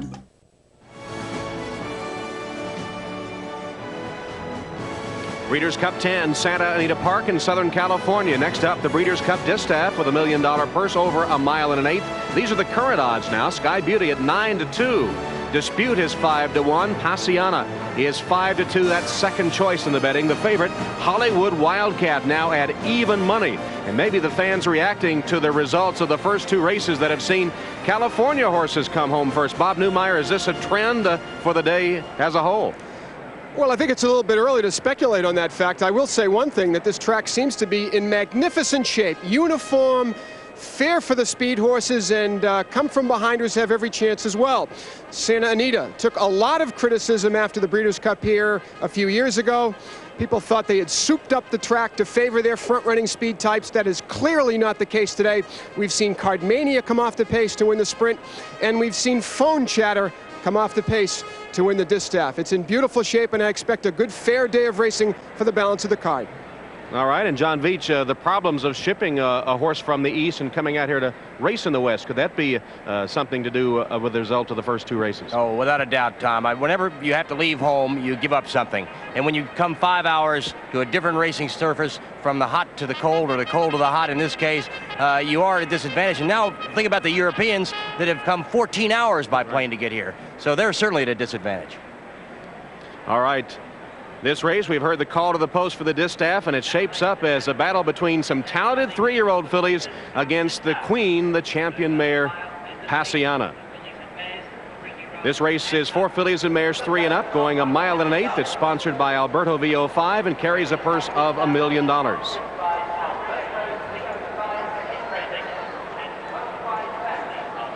And the number 1 horse is Sky Beauty with Mike Smith, and she's near perfection. 9 wins and a disqualification in 11 starts, but facing older mares for the first time today. And by the way, Georgia Hoffman paid $355,000 for this filly. That's a lot, yes, but she's turned down $3 million. Number 2 is Dispute, and she's another 3-year-old filly. She did beat older mares. That came in the Beldame Stakes. She's faced Sky Beauty 3 times this year, winning 1 and losing 2. Number 3 is Passiana.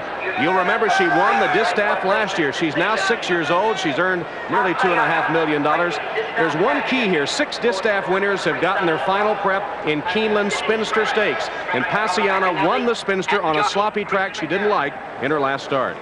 4 Magical Maiden with Gary Stevens up was 3rd in last year's distaff. She started only 4 times in '93, winning 2 of those, and her owner Clement Hurst, president of today's host, the Oak Tree Racing Association.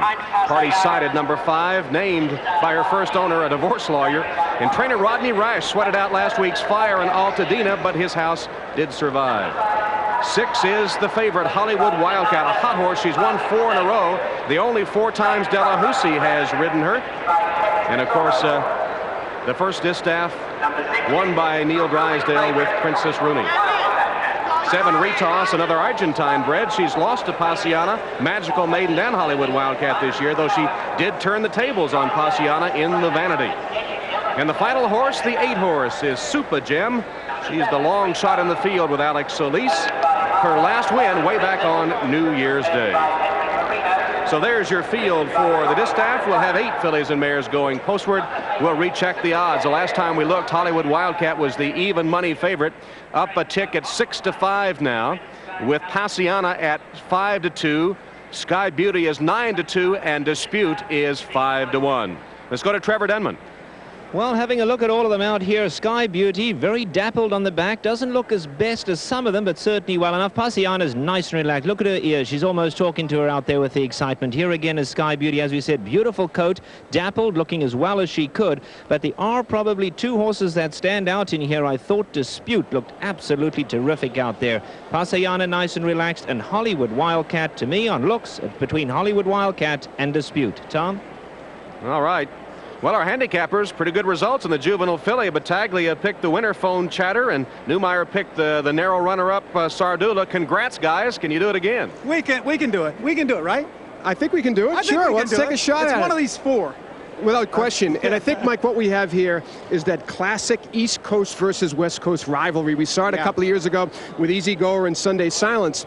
But if you look at the odds and the way they're betting the horses in New York as opposed to California, you see the bias that each region shows. Definitely. You know they're going to bet more on the 2 East Coast horses in New York. Here at Santa Anita, we've got Hollywood Wildcat, surprisingly, I think, at even money, and Passiana, the second choice, at 5-2. Then we got 5-1 on the 2 New York horses. All right, let's take a look at those odds and show you just what the difference is from coast to coast. For example, in New York, the 2 New York horses, Sky Beauty and Dispute, are being held as 2-1 and 3-1 co-favorites.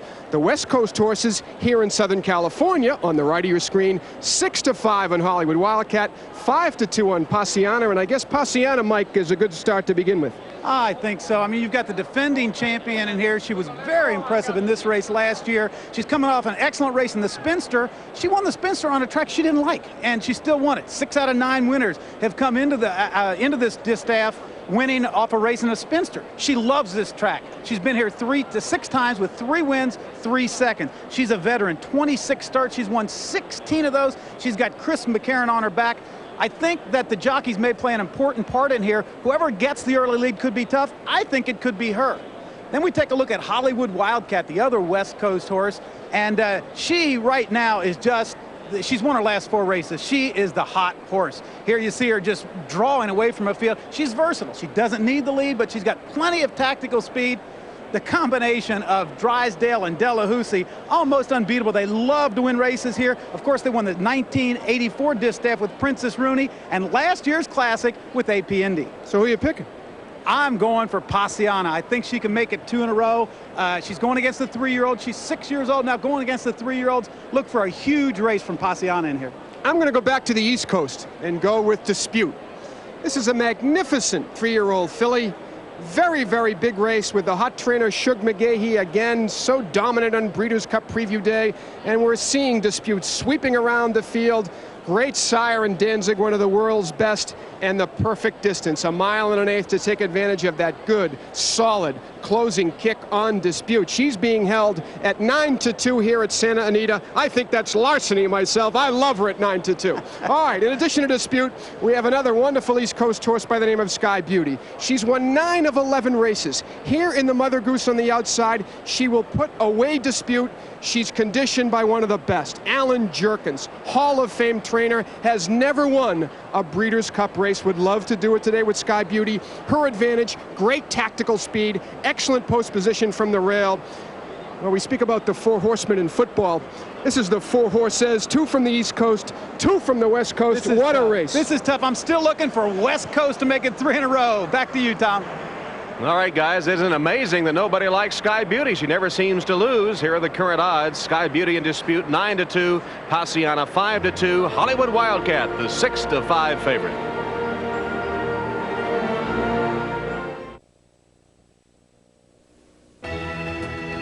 The Breeders' Cup Distaff is sponsored by VO5 Conditioning Hairdressing. Just a touch adds life to dull, dry hair.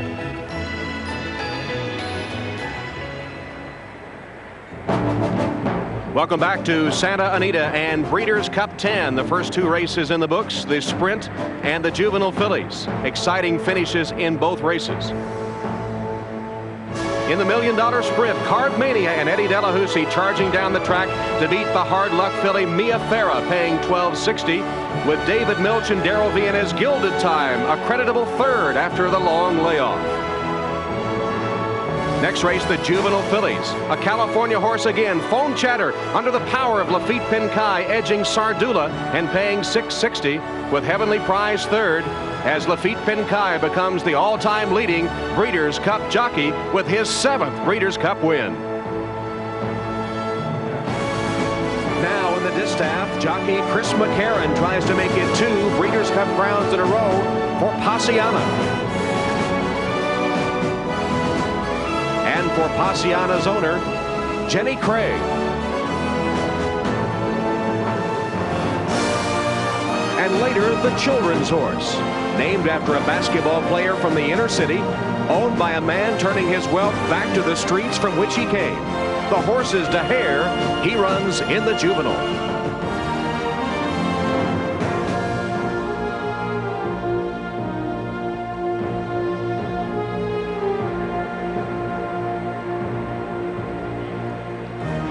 Approaching post time for the Breeders' Cup Distaff. Sky Beauty in Dispute at 9-2. Passiana, second choice. She's at 2-1, trying to repeat as Breeders' Cup Distaff champion. But the favorite, the 3-year-old filly, Hollywood Wildcat, at 6-5. Well, this Breeders' Cup Distaff was run at 1.25 miles the first 4 years, but at the present 1.1 miles since 1988. They'll start up the stretch and then come back around to the finish for that $1 million purse. Greg McCarron's brother Chris is aboard the second choice, the defending champion Paciana today. Greg, have you talked to Chris at all about this mare? Yeah, as a matter of fact, Tom, both Chris and I were out here yesterday when she blew out a quarter of a mile. We were standing at the head of the stretch watching her go by, and she did it just as easy as you please. And when I turned to ask Chris what he thought, all he did was smile. He's really excited about this. And as a matter of fact, warming up, you should have seen the way she warmed up. She galloped over here to about the quarter pole and then just stood for about 5 minutes with her ears pricked and just looking at the grandstand, looking where she wants to be, and she's just as happy as can be. All right, and right now, Jenny Craig, her owner, is with Terry Leibel. Thank you very much, Tom. And with Jenny Craig, I know Mrs. Craig, owner of Paciana, is just moments before the race. Your thoughts? Well, right now, I'm trying to keep my heart from beating so fast I can hear it. I remember the two of you, and specifically you, in the winning form last year when you were going, yes, yes, yes. I hope it's that way again. So do we. Thank you. Good luck to you. Thank you. Tom? All right, and behind Jenny Craig is Ron McAnally, the trainer of Paciana. What about the similarities? He trained by Acoa. Like Paciana, she was bred in Argentina, and she twice won the Breeders' Cup Distaff. In fact, she prepped in the Spinster, as did Paciana, so a lot of similarities there. And I guess, John Veach, when you find a winning combination, you stick with it. That's true. You know, if you can find something that works with one filly and then you get another horse that has similar characteristics, go back to what's been successful. There's no sense in changing game plans, you know, when they worked before. Well, the favorite has won this race more often, 6 of the first 9, than any of the other races on the Breeders' Cup Day card. And right now, the favorite is Hollywood Wildcat, the 3-year-old filly. She is at 6-5. Track and Breeders' Cup records in this race. Bayakoa 147-2. Track record 145-4. The Breeders' Cup Distaff, the purse is $1 million. They'll be going 1 1/8 miles. And we have a field of 8. Tom Durkin with a call. And the final horses moving into line here for this 10th Breeders' Cup Distaff. Super Gem takes her spot on the far outside. They're in the gate and they're off. Magical Maiden swerved out at the start and brushed early with Party Sided. But Paciana came out, and on the far outside, Super Gem is right there. And so is Hollywood Wildcat. Dispute is up close, and Sky Beauty secures her position at the inside. Now she's wrangled back as the field moves into the first turn. Super Gem caught 4 wide. Hollywood Wildcat right there with her early speed, and Dispute is up close down inside third, and Paciana has secured a position in the early going up close. She's 4th on the outside, only 3 lengths from the long shot leader, Super Gem. Then farther back, Sky Beauty settles into a ground-saving position while in hand. Magical Maiden to her outside. Party Sided moves through an opening toward the rail. Retoss is reserved to later. The field now making their run up the back stretch. And big long shot, Super Gem is the leader by 2 lengths, and the favorite, Hollywood Wildcat, is tracking her intently. Chris McCarron and his champion mare, Paciana, on the outside running third. And Dispute is making progress. And Party Sided has continued to gain while on the inside. Sky Beauty in good striking position, 5 lengths from the lead. Then Magical Maiden and Retoss is still trailing. The field moving into the far turn now. And Hollywood Wildcat makes a run at the lead. Hollywood Wildcat on the outside. Super Gem digs down. And now Paciana poised and making her move for the lead. And Sky Beauty coming into contention on the outside. Dispute behind a wall of horses is 5th as the field turns for home. And Paciana has a short lead, but Hollywood Wildcat is right there with her. And those two headlong into the final furlong together. McCarron all over his champion mare, Paciana. On the inside, Hollywood Wildcat is resolute. Hollywood Wildcat and Paciana striding to the line. Here's the finish, and it's Hollywood Wildcat. Eddie De La Houssaye dropped his whip, but it looks like he got the victory. Paciana was right there in another thriller on Breeders' Cup Day 1993. Hollywood Wildcat, Eddie De La Houssaye going to a furious drive, and just 50 yards from the wire, he dropped his whip, but that did not stop Hollywood Wildcat from a determined victory today, an apparent one over Paciana, and another tight one. The 3-year-old filly, Hollywood Wildcat, just prevailing over the Dowager Queen, Paciana. And what about Eddie D, the jockey? He wins the sprint. He's just nipped on Sardula and the juvenile fillies, and he takes an unofficial narrow victory in the Distaff.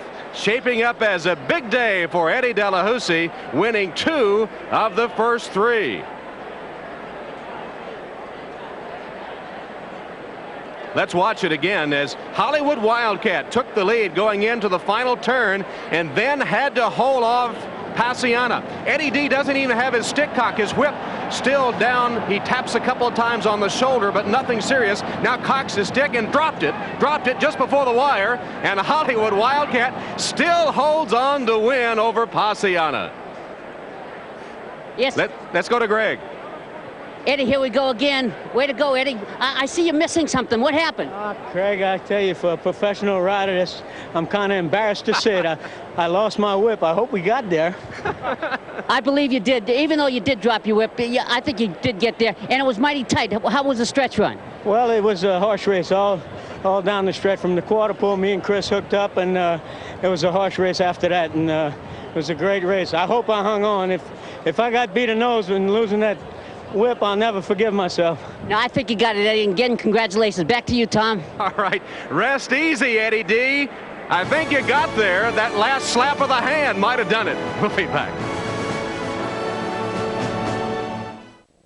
Why Alberto VO5? Frizzies, split ends. VO5 hairdressing quenches my hair.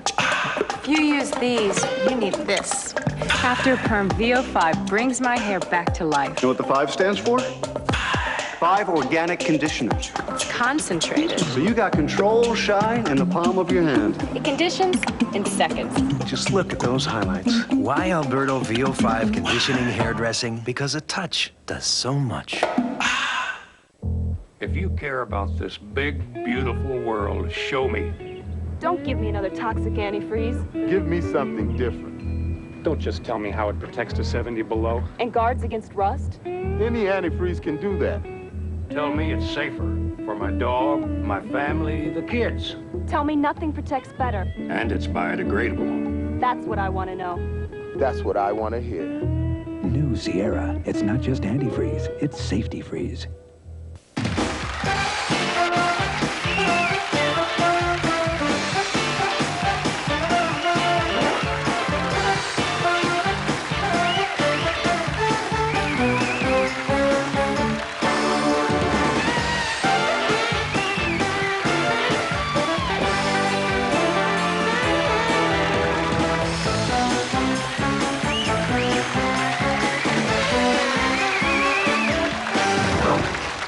I'm a 35-year-old woman who loves Kellogg's Frosted Flakes.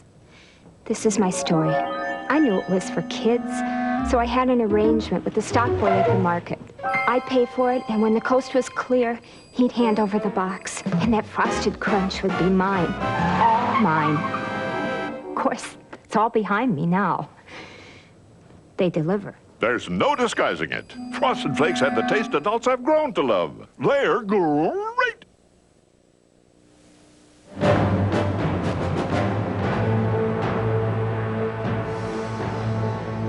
Once again, a favorite has won the Breeders' Cup Distaff. This is the 7th winning favorite in 10 races.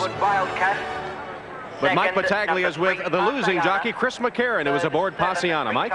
Thanks, Tom, and a gallant race mare she is, Paciana, and she ran her heart out today, Chris. That she did, Mike. She's as honest as the day is long, and I tell you what, she fought hard today and just lost Bob the Head, and what can I say? She's outstanding. We can watch the stretch runner. Did you know Eddie D dropped his whip? Not until after the wire, and I yelled congratulations to him because I thought he had beaten me, and he looked over with a big grin on his face. He said, I blew my whip. You can see it flying right out there. I didn't see it. I was looking straight ahead, and I just told him, I said, obviously you didn't need it. Well, evidently he didn't, but he was getting into her pretty doggone good right before he dropped it. And this mare, though, she won last year, back again second this year. She can't run any harder.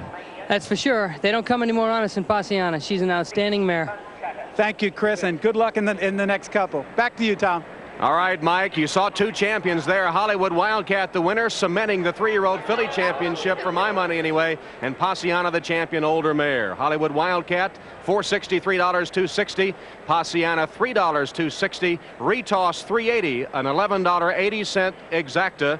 We heard Jenny Craig talk about how fast her heart was beating before the race. That was nothing compared to watching her grand mare through the stretch.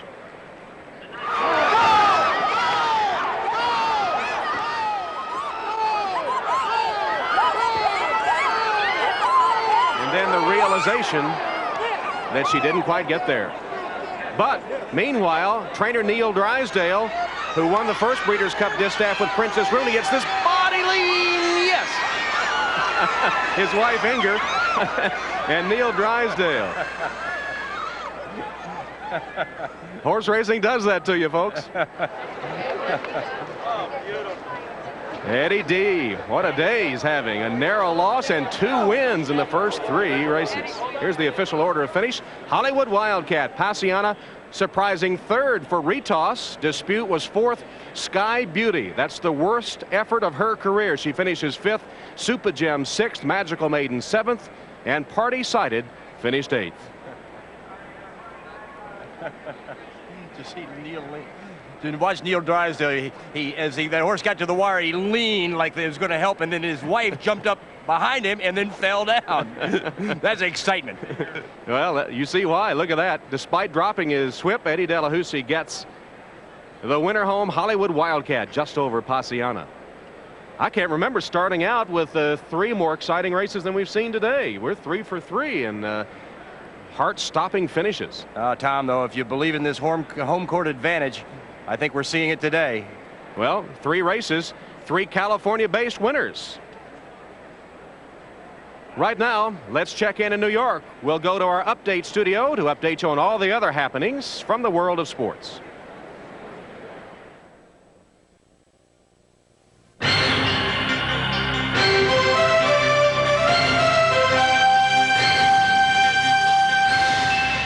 This is the NBC Sports Prudential Update. Now, Hannah Storm. We'll send it back to Santa Anita in just a few minutes for the mile, but first an update, and we start with opening night in the NBA last night with a maximum of 13 games played. Only the Seattle Supersonics were idle. The defending champion Bulls began the post-Michael Jordan era in Charlotte against the Hornets, a spirited contest with the champs showing that they are still a factor. Final seconds of regulation, the Hornets' Johnny Newman hits a 3-pointer to tie the game at 116. Newman led Charlotte with 27 points. Overtime, the Hornets up by 1 when Pete Myers forces one up. But Horace Grant right there with a follow, and with 0.2 of a second left, the Bulls win it 124-123. The Knicks at Boston Garden. Patrick Ewing led the way with a game-high 32 points. He was 12 of 12 from the line. But the Knicks blew an 18-point lead. Boston within 3 when Xavier McDaniel's 3-pointer bounces off the rim, and the Knicks hang on to win 111-108. Mike Fratello, welcome back to coaching. At Richfield Coliseum, final seconds, Ken Norman in his Milwaukee debut, the game-winning 3-pointer. He scored 24 in the Bucks' victory over the Cavs. The greatest, Muhammad Ali, on hand to watch one of the NBA greats. Heavyweight Shaquille O'Neal poured in a game-high 42 points in just 31 minutes as Orlando won at Miami for the first time ever. Clippers hosting the Blazers. Mark Aguirre, who signed with L.A. just 10 days ago, hits the game-winning 3-pointer at the buzzer, giving the Clips a 97-95 victory.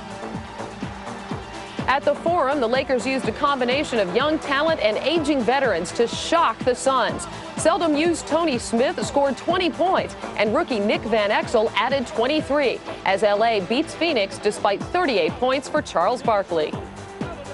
Let's move on to college football. The top-ranked Florida State Seminoles in College Park to play Maryland and tune up for their matchup next weekend on NBC against Notre Dame. Heisman Trophy frontrunner Charlie Ward sitting this one out with bruised cartilage in his left rib cage. Meanwhile, Maryland quarterback Scott Milanovich proving the Florida State defense vulnerable to the pass. A 50-yard touchdown strike to Walt Williams. This is the most points the Seminole defense has given up this season. Meanwhile, Danny Cannell, a big day subbing for Ward, hits Kevin Knox for his 5th touchdown pass of the day, a 34-yarder. The score now in the 4th quarter, Florida State leading 49-20. In the Big East, Miami at Pittsburgh, and Pitt coach Johnny Majors looking for his first home victory in 5 tries. Tough task against the Hurricanes. On the second play from scrimmage, Ryan Collins finding James Stewart in the flat, and Stewart does the rest. Goes 55 yards for the touchdown. Collins, in his 3rd start of the season, had a fine performance. He threw 4 TD passes in the first half to 4 different receivers. This one good for 13 yards to Jamie German, and this is a final 35-7. Miami, which meets West Virginia in 2 weeks in a Big East showdown. At Bryant-Denny Stadium, the LSU Tigers upsetting the Crimson Tide of Alabama 14-7. And at Memorial Stadium, Nebraska leading Kansas 14-7. We'll have more scores and highlights later, and Jim Lampley in Las Vegas will talk to Evander Holyfield and Riddick Bowe. Right now, let's head back to Santa Anita and rejoin Tom Hammond.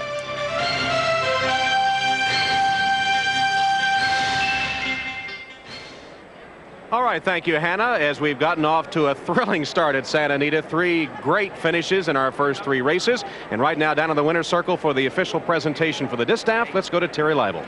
Thank you very much, Tom Hammond. What an exuberant group, and well, you should be to make the presentation to the winning owners is Cheryl O'Leary, the Director of National Accounts for the Alberto Culver Company. If you'd like to make the presentation to the Cowans. Exactly. On behalf of the world-famous Alberto VO5 and all our other great Alberto Culver brands, we are proud to salute the winner of the 1993 Breeders' Cup Distaff. Congratulations. Thank you very much. Thank you. Thank you. Well, I'll tell you, yes, give it a kiss. You've been in this business for over 25 years. What a moment. And I want to bring in Neil Drysdale as well here, the trainer of Hollywood Cat. You have got to see this stretch drive again. You won't believe it. It is one of the great stretch drives, and you will see that your jockey also lost a stick. I'm sure you're well aware of that. Yes, no, I'm well aware of it. Have a good look here now. Tell us about it. Well, I think Passiana went by her at one stage right here. But she's such a game filly. I mean, she just comes back on again. I must tell you, I think that Passiana did have a little nose ahead of her, but then your mare did not give up. Yes, no, it was a very thrilling race. I mean, there goes the stick. There went the stick.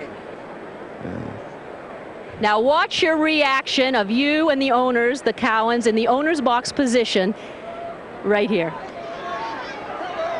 We were just so excited.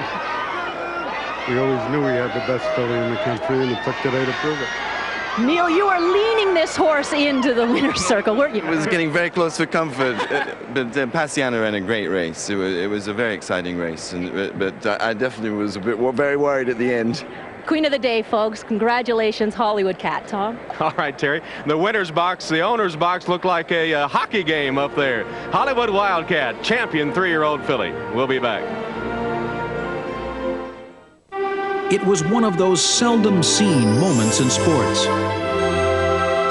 An event that captured the imagination of racing enthusiasts throughout the world. An extraordinary performance in the right place at the right time. Arazi's electrifying run in the 1991 Juvenile underscored the Breeders' Cup as racing's international championship. The Breeders' Cup, the best 10 years in racing. Your world is about to become a little smaller. Those important to you a whole lot closer. Because now, across the US and Canada, leading cellular communication companies have come together to create the most extensive cellular service ever. So now, staying in touch is as simple as a phone call. Hello? I've been waiting for your call. Introducing MobileLink. To order service, call 1-800-995-4000. This is hydroplaning in less than an inch of water, and they're being pulled by Goodyear all-season AquaTread radials. AquaTread's deep groove design channels water away as you drive for outstanding traction. Hydroplaning, AquaTreading. Think about it. At John Nuveen & Company, we believe our strongest bond is human. Call your advisor about Nuveen tax-free municipal bond funds or 1-800-4-NUVEEN. Sunday on Sequest. Welcome to the Bermuda Triangle. Going down hard. Hold on. Lost inside the mysterious triangle, and only Darwin can lead them back. Darwin, help Lucas. We've got to find them. They've forgotten about us. Sequest, 8/7 Central, NBC Sunday.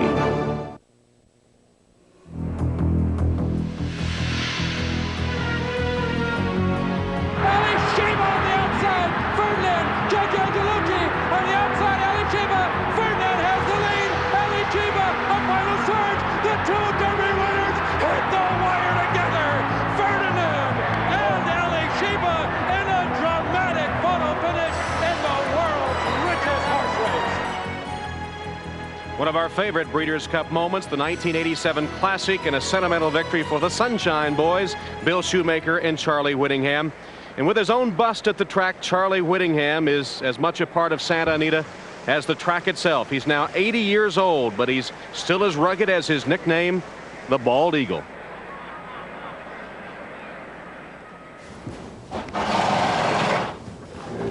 Sheba, win another race and we'll give you a peppermint. For Charlie Whittingham, every day starts at 4 a.m. Always the first person to arrive at the track without fail. And just as hungry as he ever was to make it to the winner's circle. You know, they used to tell me when I was a kid, get a good horse, you'll dine with the king. And so I'm waiting to have another dinner with the king. And here comes Sunday Silence through this race. Sunday Silence wins this Derby by 2. Burnett has the lead. Ellie Kiva, the final start. The two Derby winners hit the wire together. It's been a royal feast spanning more than 6 decades. Voted into racing's Hall of Fame before most of his contemporaries had even saddled a winner. The all-time leading stakes trainer. More than 200 of those wins came with Bill Shoemaker aboard. A relationship, a bond, woven so deeply into Santa Anita's rich history. So many post-parades, so many trophies, at an age when most pause to reflect. I'm already retired. Get out and meet the nicest people in the morning, see my horses. In the afternoon, I have a fine time at the races, bet my money a little bit, and in the evening I eat steak every night. If that ain't retired, I don't know what is. Well put. And there is the Whittingham horse, his only starter of the day, the champion mare Flawlessly, set to go to the post in the Breeders' Cup Mile, a 5-year-old mare who is capable of winning this race. But of course, the favorite in the Breeders' Cup Mile will be Lure. Lure has an outside shot, really, at being Horse of the Year. And if Charlie Whittingham represents in many ways the glorious past of thoroughbred racing, then the next wave of Hall of Famers will come from the likes of Shug McGaughey, who trains Lure, who had a day for the history books 3 weeks ago with 6 wins at Belmont, 5 of them in stakes competition. Well, I didn't have that sense. I mean, the game's a percentage game, and I understand that. And for me to wake up that morning and say, well, I'm going to win 6 today would have been, you know, ridiculous. As up front, Heavenly Prize scores here by 6 widening lengths in a sharp time. It's hard to get too excited because, you know, after every win, I was going back to saddle another one, so I had to kind of refocus myself. It's Lure leading the way to the line. Looks like the finish of last year's Breeders' Cup Mile. After Lured won, who was the shortest price of the day, you know, I really kind of was relieved. The pressure was off of me a little bit, I felt like, and that, you know, let's go on and enjoy the rest of the day. Miner's Mark digging down. Colonial Affair coming fast. Here's the line. Colonial Affair and Miner's Mark in a photo. You know, I guess it's something that, you know, that's never been done before, and maybe it'll never be done. But I remember the next morning, my little boy called me and said, Daddy, how many races did you win yesterday? And I said, I won 6. And he goes, boy, that's a lot. So I guess, you know, that really kind of said it all for me. And there is Shug with Lure in the background and the orange silks of the Claiborne Farms, and McGaughey's Heavenly Prize beaten in the juvenile fillies. Can Lure become the first non-California horse to win a race today? California horses sweeping the first 3 events. Let's check the odds now. As we said, Lure the favorite. Here are the current odds. Entry at 8-1, Ski Paradise 17-1. Real long shot, 4 Stars All-Star at 50. Flawlessly the mares 5-2, Paradise Creek 8-1. Leck is 80-1, Big Stone 11. Toussaint at 10, Johann Quatz 21, Buckhard 24, and the 8-5 favorite is Lure. This mile race, always one of the most contentious, and short run to the first turn here and tight turns, which usually puts the Europeans at a disadvantage, but they have been competitive in this race. In fact, some of the European sprinters try to stretch out, coming to run a mile in the tight turns of the U.S. The mile is on the turf for the purse of $1 million. Barathea is part of the 3-horse Sheikh Mohammed entry. 3-year-old colt his only win, the Classic Irish 2000 Guineas. 1A is Cat Rail, ridden for the first time by Cash Asmussen, winner of 5 races at sprint distances in England.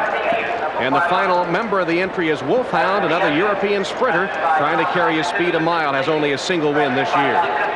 Number 2 is Ski Paradise in the inside post with Frenchman Thierry Jarnet.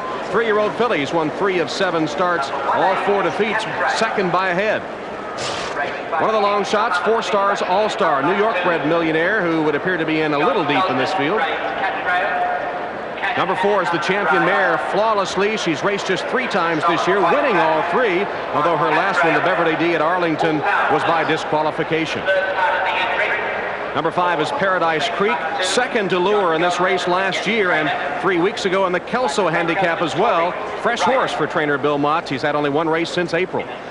6 is Leck, a long shot, who races for the famous Calumet Farm, saved from destruction at a 92 bankruptcy auction by Henrik de Kwiatkowski. Number 7, Big Stone from Europe, Pat Edery. He's on track to win his 10th English riding title. Big Stone won 2 big English Group 1 races, the Sussex and the Queen Elizabeth. 8 is Tussaud, Kent DeSormo, Eclipse Award-winning jockey of last year, will have his hands full with this 4-year-old filly. In fact, she refuses to work in the mornings unless she's taken to the starting gate. She has beaten the boys this year. Number 9, Johan Quatz, came to the U.S. from France, winning 3 of 6, including his last effort, a mile on this Santa Anita turf course. Number 10 is Buckar. 5 times he's won at a mile on the turf, including his last race, the Washington, D.C. International. And number 11 is Lure, who became a different horse when he was moved to the grass last year. He won the mile at Gulfstream in 1992, but he will have to overcome some history today. No horse has ever won the mile from outside post 10, and Lure's in post position 12 this afternoon. That's the field for the $1 million Breeders' Cup Mile. We'll be back to Santa Anita after these words from your local station. Lord, Tom Hammond mentioned no Breeders' Cup miler has come outside that 8-hole, and Lure's breaking from the 12 with a short one into the first turn. As you see him on the track looking like $1 million, that could possibly beat him today. No, this horse could break from the parking lot, Bob, and still win this one. Lure, the only thing that can beat Lure is if he doesn't handle this grass course. I think this is one of the best milers we've had in the United States in a long time on the grass. He loves it since Shug switched his horse to a turf horse. He's won 7 out of 10. He's lost a couple to Star of Cozine. Both of those times he was going further, and he was spotting weight the Star of Cozine. I see it no contest. 8-5 is a huge price on Lure in here. If Lure makes a mistake, I think I know I'm looking at one horse. Flawlessly has a chance, of course, obviously a big favorite here in the West Coast. Paradise Creek at 8-1 is going to put me over and up after this race today. I agree. You got Pat Day aboard too. Okay, let's go back up to Tom. All right, well, it's hard not to like Lure, but I admire the courage of some of your exacta selections. There's Flawlessly. Can the mare beat the boys? She's had the proper preparation, you know that, because her trainer is Charlie Whittingham, all-time leading Santa Anita trainer. Well, this is known as the Breeders' Cup, and rightfully so, because when John Gaines came up with the idea, it was funded by the breeders through nomination fees for their stallions and for their foals. In fact, in 1985, $19.2 million in nomination fees came to the Breeders' Cup. But over the years, as the breeding stock industry has fallen a bit, the wagering has become the most important funding factor for the Breeders' Cup. You see how it has risen to $76.5 million in 1992 and very likely to exceed that this year. Over 750 simulcast locations throughout North America, and for the first time, simulcast wagering in the middle of the night in England this year. So there's a lot at stake for picking a winner. Our handicappers haven't done so well today, so maybe we get some outside advice on picking a winner. Luck to be a lady tonight. Luck to be a lady tonight. Luck if you ever been a lady to begin with. Luck to be a lady tonight. I go with my daughter's birthday. Guess. Ability, natural ability. I have no secret. I come out here, and whoever the bald-headed statue over there has in the 5th race, that's who I am. That's personal secrets. I guess I look for the biggest feet. This new racing form is a piece of toilet paper. I just look at it, and if I like what it looks like, I pick it. I have no idea. Workouts. Close your eyes and you put your finger on the wheel. If I lose all my money, I can go to my dad's well and get some more. I'm busted. How you pick a winner today? Well, I don't know. That seems to be what our handicapping panel is doing, sort of closing their eyes and stabbing at one. Let's see if Stephanie Powers has a favorite in the race. Terry Leibel? All right, Tom Hammond. Yes, it is warm today. And what about your pick? I mean, we saw all these funny ways of picking a winner. How are you picking your winner, and who is it for the mile? Well, for the mile, Flawlessly is my horse. Largely because of I like its breeding, and because Charlie Whittingham is the trainer and Chris McLaren is the rider. This is a pretty good combination. This is a very sophisticated pick. Very good handicapping, I might add. And one other little ingredient, sired by the last Triple Crown champion, Affirm. Very good. Tom? Very good. All right, Terry. One of the mile's finest moments came at Belmont Park, 1990, the legendary Lester Piggott.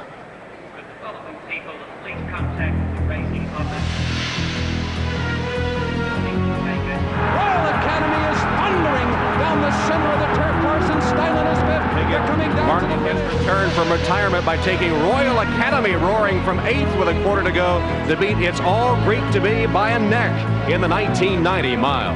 1993 edition coming up. Safety is something we all think about. Buick has considered the subject from many angles. So for frontal impacts, Buick Regal offers a driver's side airbag. And for side impacts, Regal meets 1997 government safety standards right now. 3 years in advance. Why has Buick put so much into Regal? Because you put so much into Regal. Regal from Buick, the new symbol for quality in America.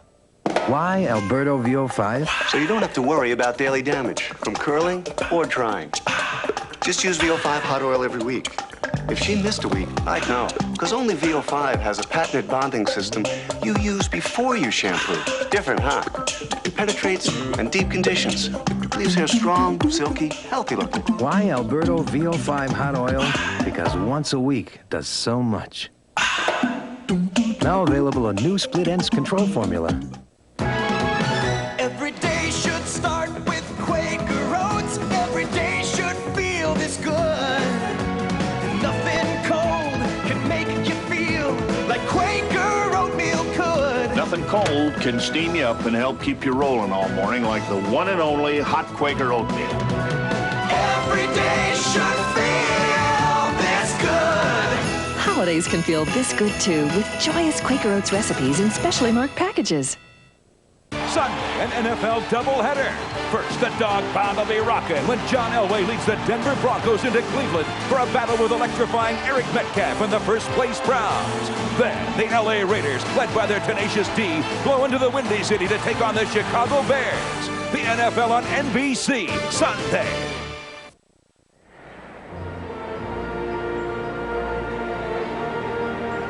Breeders' Cup Mile on the turf, tough for the European runners used to the wide sweeping courses. Here a short run to that first tight turn. Disadvantage for the outside posts. 5 of the 11 horses in this race are from Europe, including the entry at 8-1. Flawlessly 5-2 in the second choice. Paradise Creek is 8-1. Lure continues to rule as the favorite, now held at 3-2. Greg McCarron, there's been a lot of discussion about the condition of the turf course. A lot of sand and perhaps the grass too long. What have you found out with your little trip on the grass? Tom, I actually got a chance to get on it yesterday, and I found it very good shape. It's firm, not hard, and like you said, the grass is a little bit longer than normal, but they told me that was to keep the horses from taking too big a divot. And as they ran a real quick 6.5 on the grass yesterday, I think it's in real good shape. And I did notice that 2 of the European horses are wearing ring bits, and that should help them get around that first turn a little bit better than normal. Back to you, Tom. Greg, a ring bit. Now explain how that might help them through that first turn. You can see one right there on the 3-horse 4 Stars All-Star. That's correct. A ring bit is just a ring that goes around the bottom of the horse's jaw and through his mouth, and it gives the jock a little more chance to guide him if a horse is getting in or out, or just give him a little bit of problem. It gives him a little more strength to hold the horse in. Four Stars All-Star with a tongue tie there. John Veach, what is the purpose of tying the tongue down? Well, basically, Tom, what it does, it keeps a horse from getting his tongue over the bit and choking off his wind. It's a kind of a vice that some horses have. They fool with their tongue, and it really doesn't bother them any. It certainly doesn't cause them any discomfort or hurt them any. Horses are loading into the gate for the Breeders' Cup Mile, a 3/8 run to that tight first turn. And on the average, the mile has had the longest priced favorites on the championship program. Lure trying to repeat as Breeders' Cup Mile champion. That no horse has ever won outside post 10. He's in 12 today. Tom Durkin with a call of the mile. And the Europeans with great success in this race, but you wouldn't know it by looking at the odds board today. The Sheikh Mohammed trio is being sent off at 9-1, and the two favorites here Flawlessly at 3-1, and of course, as you mentioned, Lure is the heavy favorite this afternoon. Both Americans, and Ski Paradise is a big price here at 18-1 as well, and Big Stone is a big price as well, and he is 12-1. So some of the European punters, horse players as they're known over there, are probably licking their chops at these prices right now, but that remains to be seen. As you mentioned, a good run into that first turn. There is Buckar and John Cruguet aboard. He, of course, the rider of Seattle Slew, and there is the big favorite, Lure, moving into his outside post position. There's one horse outside him, and that is Wolfhound. And we're just about ready for the start of the Breeders' Cup Mile. They're in the gate. And they're off. Flawlessly broke well. Ski Paradise is there with 4 Stars All-Star. Paradise Creek is in among horses, and Lure a bit wide as they head onto the first turn. Under the line the first time, and a charge, a crush of horses moving for the first turn. And Lure is caught 5 wide into the turn. Ski Paradise benefits from her inside post position now, and she goes wide and took many of them with her. Also going wide there was Barathea. The field rounding the turn now after an eventful move into the turn. Lure was taken wide, but now he goes on to take the lead. Ski Paradise, who was the culprit, is now back running in second. 4 Stars All-Star is third. Paradise Creek fourth. On the outside, Leck running in fifth. Flawlessly is now sixth. Wolfhound seventh, followed by his mate Catral is moving up. Barathea moves through an opening toward the inside. Big Stone is being helped along with the half-mile to run now. Then it's Tussauds near the back of the pack and in behind horses, followed by Buckar and Johann Quatz. The half, a grueling 45-4, and Lure is trying to go it on the lead again. It's Lure the leader, pressured by 4 Stars All-Star. Ski Paradise is now dropped back into third, and then it's Barathea who's now fourth in between horses. Paradise Creek on the outside is running in fifth. Big Stone looking for a big run now, and he's threading his way through between horses, but Lure looking for a repeat win in the mile. The leader a length and a half with a furlong from the line. Ski Paradise is resurgent again. 4 Stars All-Star. Big Stone is flattened out, and they're coming down to the line, and it will be Lure once again overcoming trouble on the first turn, and he goes on to a clear-cut and decisive repeat victory in the mile. And Mike Smith is pumped up, and why not? He does it again with Lure. What a champion, Lure, and what a ride by Mike Smith. He was parked wide with Lure, 5 wide heading into the first turn. All sorts of problems in the first turn, so he took Lure to the lead. Lure has speed, but in the Kelso, his last start in New York, he showed a new dimension, coming from slightly off the pace. But Smith sensed that if he was going to get position, he had to go to the front. He did that. He had plenty of horse left, and Lure flashed his championship form, the repeat winner in the Breeders' Cup Mile. All right, Chief, open wide. Come on. Look, Daddy loves corn pops, see? And here it comes. Such a good boy. The problem with a cereal that tastes like popcorn, only sweeter, is that it disappears like popcorn, only faster. Y'all finished? Good boy. He may want seconds. Kellogg's Corn Pops. It's hard to stop when it's Pops. When I became my own boss, I also became my own employee. So now he tells me to make coffee, open the mail, make sure the copier's working. So I checked around and people said get a Canon personal copier. Canon has a unique single cartridge that contains the toner, developer, drum, and virtually all the moving parts. Change the cartridge and it's like getting a new copier. Buying it was such a good idea, I took him to lunch. Canon personal copiers. Call 1-800-4321-HOP.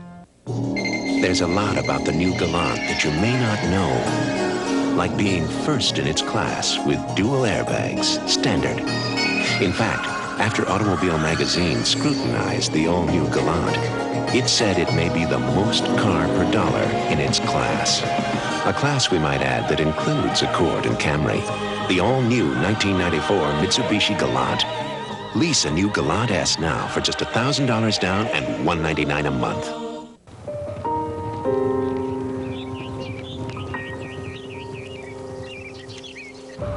Helping the most courageous natural athletes on Earth live long and healthy lives, doing what they're born to do. Run with the wind.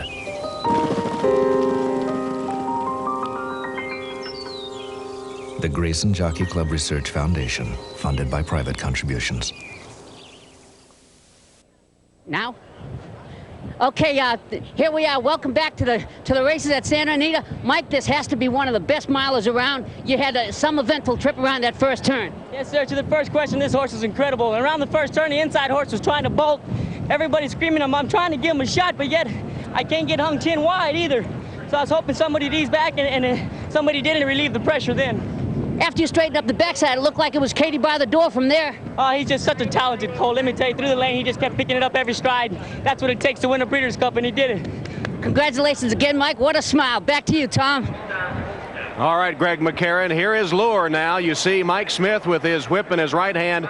Never cocked it at all, tapped him a couple of times on the shoulder. He knows he's got it now. He sneaked a little peek, and he's handwriting Lure to the wire for his second consecutive Breeders' Cup Mile title. Let's go to Bob Newmeyer with the winning trainer, Shug McGaughey. And a very happy and relieved Shug McGaughey. You won 5 stakes at Belmont after Heavenly Prize and Dispute went down. Did the thought pass your mind this might be a reverse Breeders' Cup preview day for you? Well, it was going through my mind, but I thought I had an awful good chance today. That's with this horse. He's trained good, and he's just a very, very good horse. People maybe not give him as much credit as he is. He's a fantastic horse. Did you see the incident on the first turn? Are you surprised he was able to overcome it, Shug? Well, I've seen it now on the rerun, and I am surprised. I mean, that was a great effort for him to get carried that wide and still be able to go on. Well, this is history now. Back-to-back Breeders' Cups. Not too many horses have pulled that one off. No, I know it. That's true, and I'm happy for it. All right, have a good time in the winner's circle. Shug McGaughey, the winner. Let's go back to Tom. All right, Bob, you're right. Not many horses have done that. Lure is the third. Miesk and Bayakoa won repeat Breeders' Cup races, and now Lure is the third to do that. Let's go to Trevor Denman. Let's take a look at that incident going into the first turn. It is Lure. We all knew he was going to have to run wide. This is Lure on the extreme outside, but he gets a relatively good trip here. You're going to see the horse right on the inside here, and that's Ski Paradise. Those are the two that go on. Now, Lure is wide there, but just remember they're running on a straight course. It's only about over here that they are going to start taking into the turn, and Lure really has cleared those horses by then, as you can see, wide there as they run into the turn, but he's going to kick onto it and go down alongside of Ski Paradise. A lot of trouble behind horses was Barathea, one of the English horses, just wasn't used to these sharp turns and took a wide turn. Let's take a look at it again. Here is Lure right here with a gold cap. Mike Smith comfortably placed now. Ski Paradise down at the rail, and here is Flawlessly in there. Let's take a look at them run down that backstretch right now. Lure beautifully relaxed out here. This is the most professional racehorse you can get. He looked impeccable today, and he ran accordingly. Had a perfect trip. They were going fast, but speed at Santa Anita is a good thing to do. Speed in California is good. Flawlessly very disappointing. She's right at the back of the picture there. She didn't run a yard today, but nobody was going to beat Lure anyway. I think a little wide into the first turn, but it just maybe cut off about a half a length at the wire. Too good. That's the bottom line. All right, Trevor, Lure, the first non-California horse to win today. Let's go down to Mike Battaglia. All right, Tom and Pat, real rough in the first turn. Kind of what happened? Well, it's not having seen the rerun, I can't say for sure, but it looked like maybe the gray horse broke just a little bit tardy and then got to run up in there. Everybody had dropped over, and of course, when the gray horse ran up in there, there just wasn't enough room for everybody. And my horse got jostled around pretty good, but he come out of it onto the backside in good shape. We was fourth. I thought we was in a key spot and just didn't have any punch when the running started. So the problem didn't bother you. You just think that the horse didn't have it today. Been second to Lure twice. Yeah, and I tell you what, off his last race, I really expected him to run big today, but it just wasn't meant to be. All right, back to you, Tom. All right, Mike. Pat Day on Paradise Creek. Here's that first turn again, Trevor. Now riding here is 1X Wolfhound with a white cap. He's going to get into serious trouble, but it's actually Barathea, the horse who's in there with the mauve cap. You can see him going very wide. That's him right in there right now. And he carries him. Very lucky we didn't have any incident in there. And Toussaint is one of the horses that got into a lot of trouble as well. But fortunately for the winner, Lure, he was well clear of them and it didn't affect him. Well, we talked about those tight turns and how the Europeans might not handle them too well, and that was certainly the case in the first bend here. Lure pays $463.83.20. Ski Paradise, surprisingly second, $12.80 and $9. And one of the longest shots on the board, 4 Stars All-Star, creditable third, and paying $17.60 to show. That exacta payoff, a good one. If you like Lure was something. With Ski Paradise, it paid $68.40. So Lure repeats as winner of the Breeders' Cup Mile and stakes his claim to be champion turf horse. But he'll have to deal with Star of Cozine and Kadashan in that voting.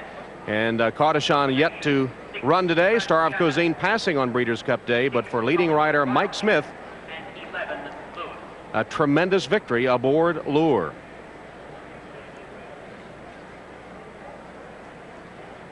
So the Breeders' Cup Mile, the first non-California winner.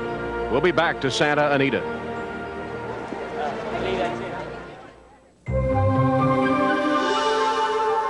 You're looking at the fountain of youth. Advanced Formula Mobil 1 synthetic motor oil.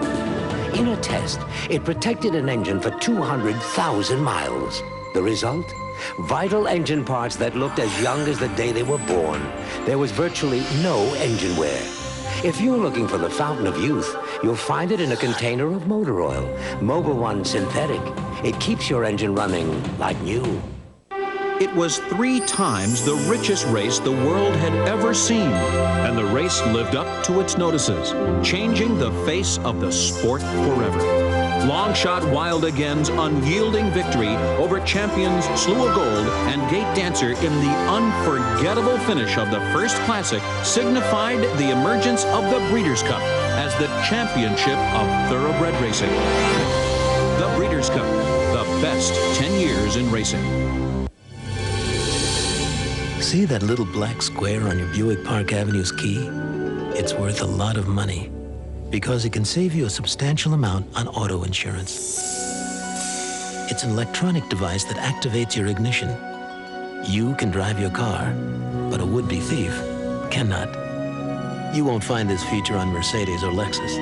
You will find it on Park Avenue from Buick, the new symbol for quality in America. Only good, healthy things grow in Mrs. Dash's garden, where Mrs. Dash has created a salt-free blend of 14 herbs and spices that give food a livelier, zestier flavor. Mrs. Dash, a garden of flavors in 6 varieties instead of salt. Oh, you know your NyQuil works. What'd you do? You tried the latest thing, so you coughed all night. Got no rest, but you can take NyQuil tonight. Vicks NyQuil, the nighttime sniffling, sneezing, coughing, aching, stuffy head fever so you can rest medicine. It's the game of the year. #1 Florida State beats #2 Notre Dame. Heisman favorite Charlie Ward leads the Seminoles towards the one prize that's always eluded them, the national championship, while the Irish seek an unprecedented 9th title. Next Saturday at 1:30 Eastern, #1 versus #2, the showdown on NBC.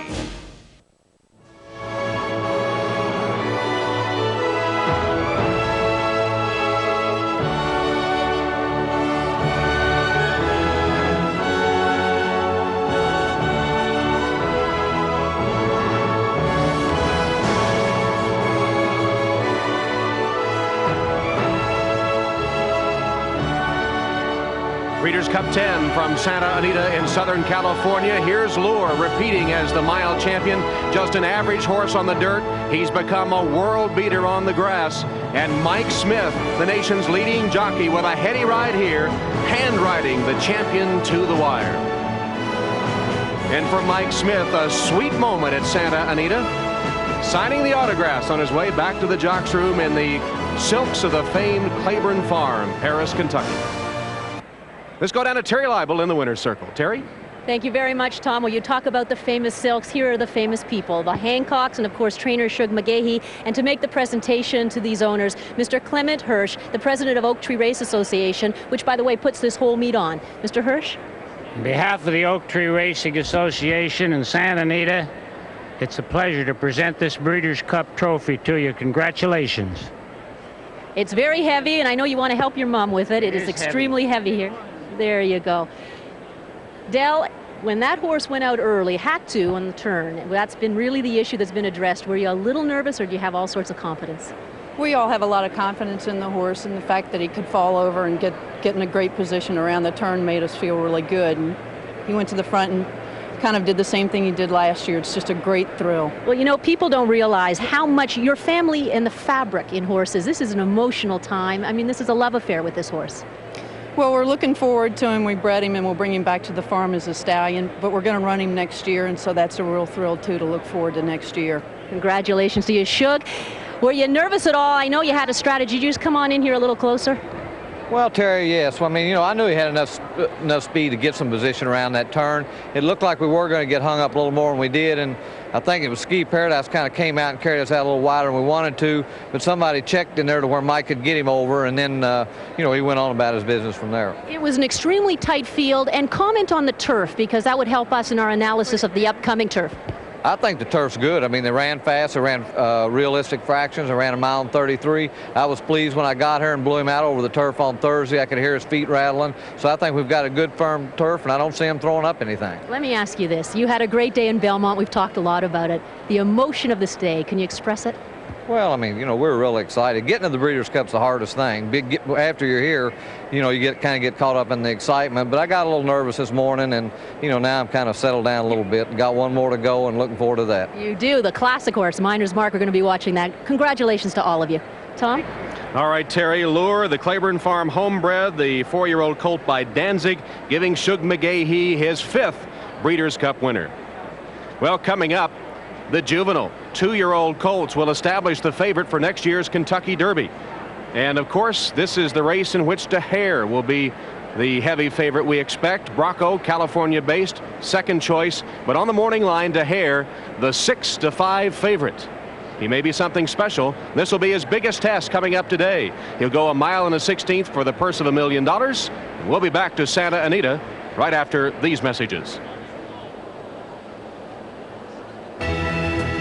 The 10th anniversary running of the Breeders' Cup is brought to you by Buick and your local Buick dealers. Remember Buick, the new symbol for quality in America. By GE. From aircraft engines to appliances, we bring good things to life.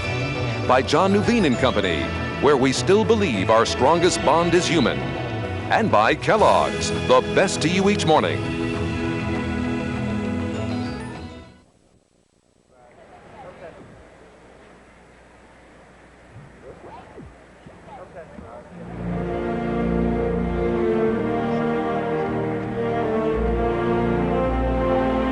Welcome back to Breeders' Cup 10. In the distaff, Hollywood Wildcat on the rail, outgaming the Grand Mare Passiana. Jenny Craig, the owner of Passiana. Neil Drysdale, the trainer of the winner, Hollywood Wildcat, with a whoa celebration.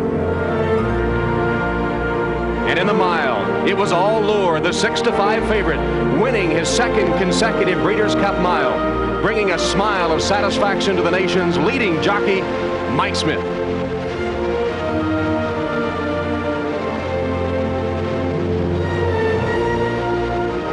Next, the horse that runs for the children of our cities, Daher in the Breeders' Cup Juvenile. And finally, he's recognized as the greatest jockey to ever live. Bill Shoemaker brings his horse Diazo to the Classic. And in the saddle, the man who chases Shoemaker's record of all-time winning jockey, Lafitte Pinkai Jr.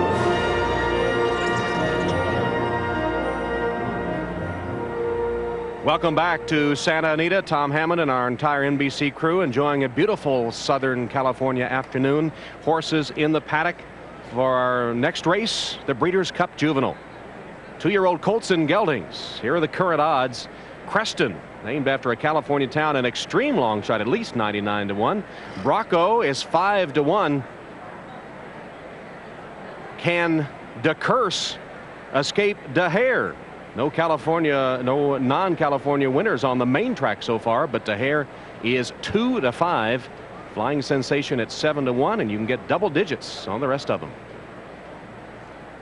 There is a real Cinderella story in this race, and it involves a horse called Bloomin' Affair.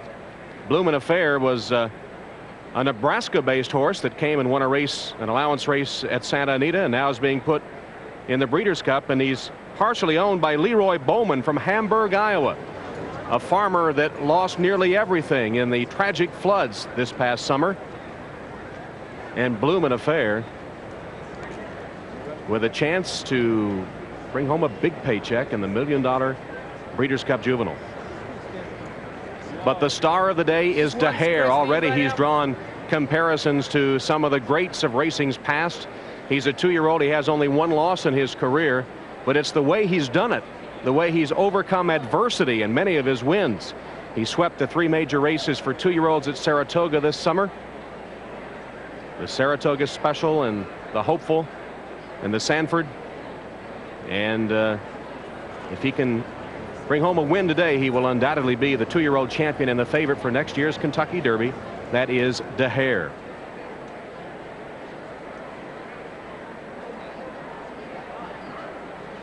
This juvenile is always one of the most interesting races, but John Veach, it's striking that as many brilliant performances as we have seen in the Breeders' Cup Juvenile over the past 9 years, by and large, they've been unable to duplicate their feats in the Triple Crown races. Yes, well, you know, you see a lot of 2-year-olds that mature early, and that's what we've seen so many times in the past, where 2-year-olds are early bloomers. They perform well at 2, but by the time they get to be 3, the rest of the class has caught them up.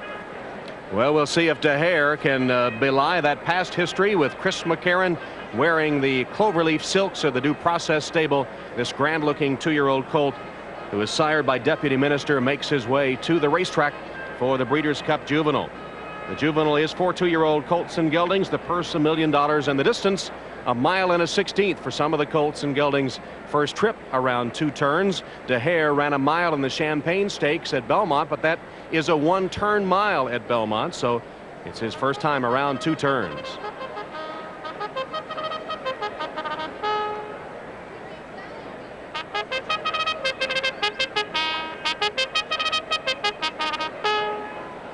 Call to the post for the Breeders' Cup Juvenile. A recheck of the odds. 4-1 on Bracco. A lot of people in California like him, though he's never started in a stakes race. But all the money is pouring in on Daher, bidding to become the shortest favorite since Easy Goer was 30 cents on the dollar back in 1988. Daher is 1-2 at the moment. Horses making their way to the racetrack for the Breeders' Cup Juvenile.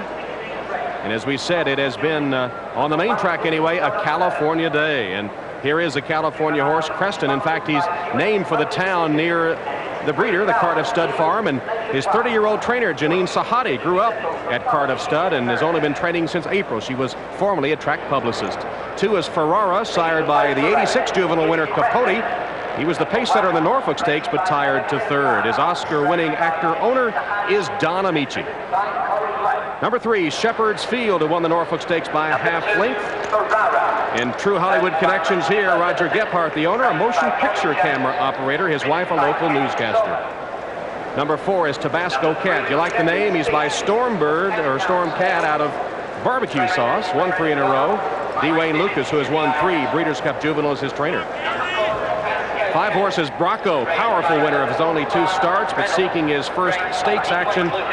Named for his owner, Albert Broccoli, descendant of the plant breeder who developed that vegetable. I don't guess George Bush would be interested in this horse. Number 6, Ramblin' Guy. He'll be in the gate between the 2 favorites. He won the Hollywood Juvenile, was 2nd in the Norfolk. He'll get blinkers for the first time today. Here's number 7, the horse everybody's talking about, Daher. McCarron says it's the best 2-year-old he's ever ridden. His 1 loss by a half length on a sloppy track after he threw a shoe. Robert Brennan, a Due Process stable chairman of the Seton Hall University Board of Regents. He's named several of his horses for Pirate basketball stars, in this case for Terry Daher. Number 8, Flying Sensation, has only 1 win, a stakes race for California breds. He could be the first Calbred to win a Breeders' Cup race. Number 9, Hot Number, has never been, at least at the races, never favored in 4 previous starts, has only a maiden win. Number 10 is Winning Pact. Corey Nakatani has ridden this Alydar colt in each of his 3 starts. He won the Del Mar Futurity, then was 4th in the Norfolk. Those are the Best Pal connections, owner and trainer. And number 11 is Bloomin' Affair, picked out of the sales for $20,000 by Cecil Seaman, who measures yearlings, then enters the data in a computer to find the winning combination. Came up with Bloomin' Affair. And that's the field for the Breeders' Cup Juvenile. Let's go to our handicappers now to see how they see the race. Mike Battaglia and Bob Newmeyer. Well, Michael, I think that Lure was a good pick, an easy pick, and he won, as you said, from the parking lot. Very impressive. Absolutely But now we're on to another favorite named Dahair. And again, we have that concept of an East Coast horse coming west on the dirt versus West Coast speedsters. Well, Dahair is definitely the one to beat. I mean, this horse was very impressive in the Champagne. This horse, Bracco, though, he's a monster. Did you see this horse coming on the racetrack? Very, very big, very, very impressive. He looks more like Chris S. Tremendous sire. Looks very good. He really does. He looks good on the racetrack. He's got the advantage of the 2 starts here on the West Coast. The West Coast horses have won all of the dirt races so far. Lure got him in the turf, but so far on the dirt, it's been West Coast. I think I'm going to go for Bracco in this one. I know Dahair's been tough, but you have to look at the fact that Bracco has got the home field advantage. I mean, he's been so impressive. He's undefeated. He's 2 for 2. He's got that home field advantage. And the hot sire, you already mentioned that, Chris S. He's sired horses that want to go a route of ground. I don't really think the mile and the 16th is going to be that much of a problem for Bracco, so I'm going for the upset here. I'm taking Bracco over Dahair. Well, you know how much I hate favorites, but Dahair is up there at 3 to 5. He's done everything right. He's been able to evade all kinds of troubles. So Dahair at 3 to 5 as we see him at the Sanford Stakes at Saratoga, overcoming adversity as he's done so often in his career. He's going to benefit from a hot pace today. He'll sit off those speedballs like Bracco, and yes, he is a powerful finisher. 23 and change as part of his last mile against the Champagne. So I'm going to go for Dahair. Tough to beat. Let's go back to Tom. All right, Dahair, his namesake, Terry Dahair, made his pro debut in a winning effort with the Los Angeles Clippers last night. And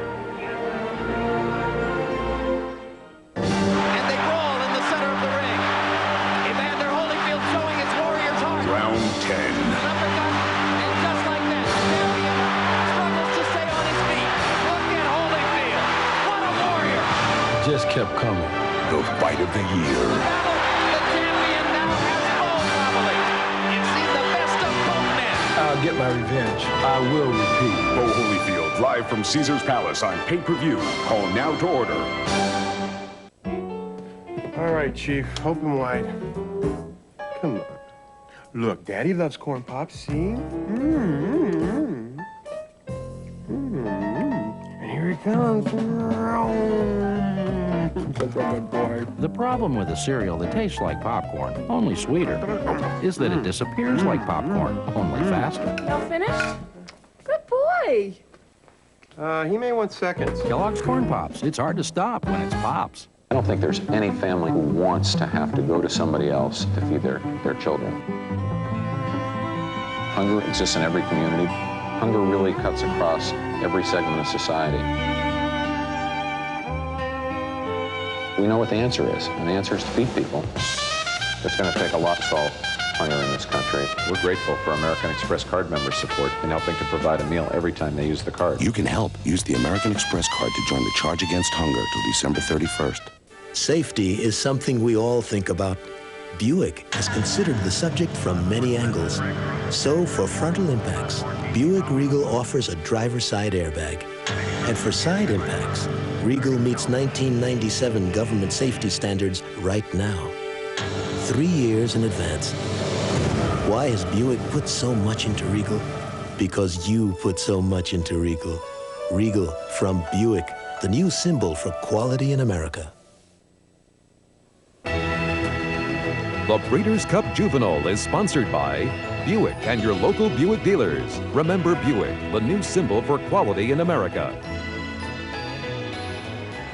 4 minutes till post time for the Breeders' Cup Juvenile. There's the 3 to 5 favorite Dahair. Thoroughbred racing has been known for centuries as the sport of kings, and if that description is a bit outdated for 1993, it is still largely a game for the affluent. But now, thanks to a man with a vision and a talented 2-year-old, the sport is giving something back to society.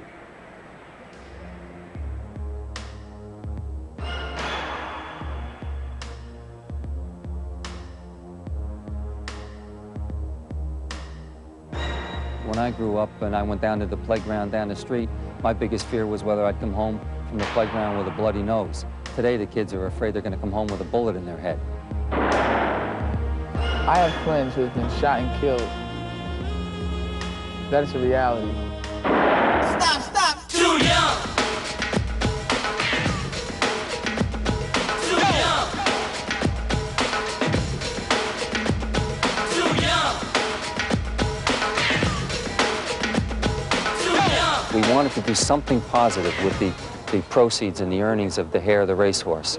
And from that, Terry, in large measure, contributed to stimulating me to put the focus of attention on lessening violence in the inner cities. Mr. Brennan and myself discussed a possible foundation and the gun control in the inner city, and just 3 days later, the news brings out the tragedy what happened with Michael Jordan's father. And I think right there, that was the final straw in our decision on the need to control the gun use in the inner city. Their experiences separated by 30 years, Terry Daher and Bob Brennan are products of American cities. Investment banking was the ticket out for Brennan, while basketball and an NBA contract with the Los Angeles Clippers held the key for Daher. In August, the Daher Foundation was created to give something back to the inner city. Brennan contributed $3 million to start the foundation, and now every dollar Daher, the racehorse, wins will be targeted to get guns off the streets. In every 1,000-mile journey, you have to make the first mile. And we think that we can have an impact. We don't, and we certainly would not be presumptuous enough to think that we're going to solve the problems of inner city violence sitting in our box seats at Saratoga Racetrack or out here at Santa Anita or wherever we might be at the time. I think it's very important that we actually get down and engage the people and the spirit of those who are in the inner cities, who are victims of the kind of senseless violence that we're talking about that's going on a day-to-day basis. And that's exactly what we are doing. I think what really will make this whole foundation worthwhile and be a success to myself and also Mr. Brennan, if we could retrieve just one gun and save one life, I think all this is worthwhile.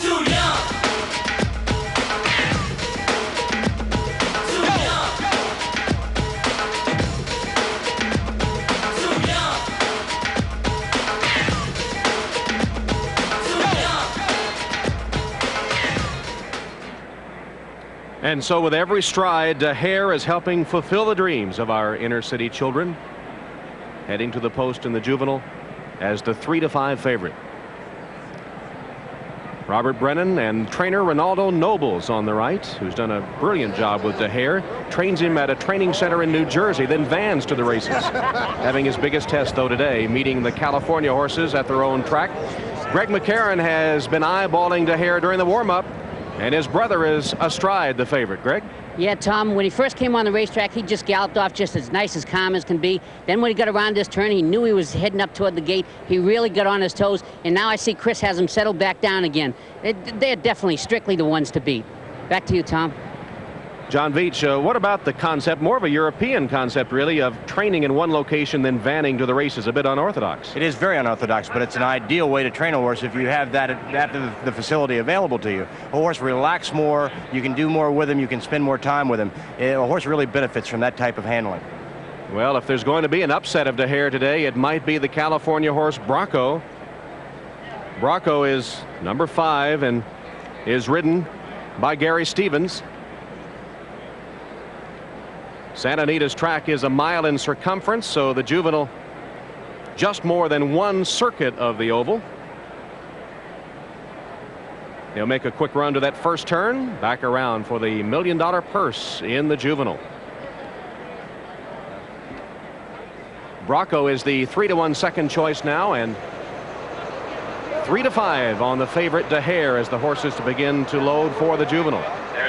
8 starters in the juvenile have won Eclipse Awards. This champion 2-year-old colt. Daher could conceivably lose today and still be the champion, but a victory would certainly cement the title for him. And there is Daher, the favorite, still at 3-5 as Chris McCarron, with the help of an assistant starter, will guide him into the starting gate.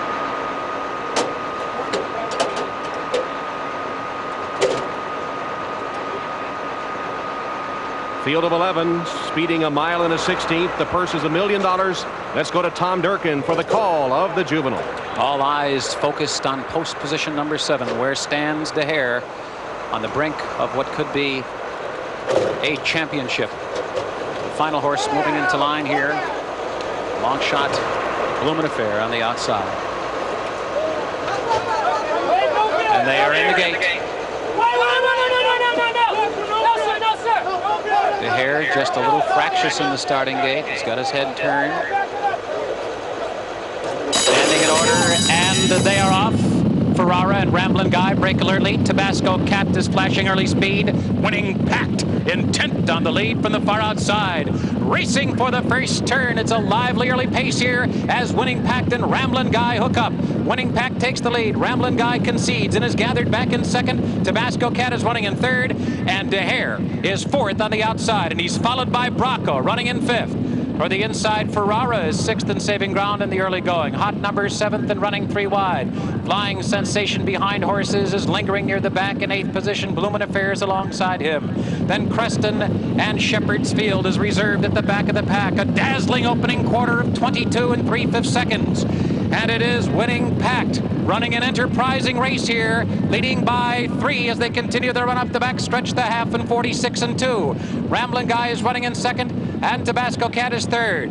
Chris McCarron still conserving De Hare on the outside as the field moves into the far turn. Winning Pact in front, and now McCarron cuts De Hare loose, and there he goes, making his bid for victory with 3 furlongs to run. But Ramblin' Guy is not done yet, and he's coming back, and those 3 as the cadence quickens rounding the far turn, and Bracco is in with a good shot. He's right there, 4th on the outside. Tabasco Cat back running in 5th. Ferrara 6th toward the inside, and Bloomin' Affair. It's still Winning Pact holding on to the lead. He fought off the challenge of De Hare, but faces a challenge from Bracco, and here comes Bracco to take the lead at the 8th pole.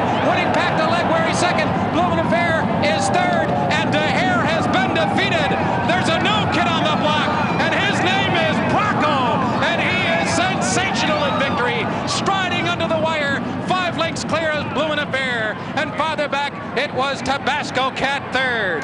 De Hare did not have it. He made a run for the lead on the far turn, but the colt that had it today came from just off the pace. His name was Bracco, and he was impressive in victory in the Breeders' Cup Juvenile. And it appeared that De Hare, in his first 2-turn effort, beat only 3 horses, fading badly in the stretch. A very disappointing run for a horse that had been touted as racing's next superstar. Perhaps we should turn our attention instead to Bracco, unbeaten now in his 3 career starts, and a Breeders' Cup record time for the mile and a 16th, 1 minute 42 4/5. Gary Stevens gets Bracco home in the juvenile.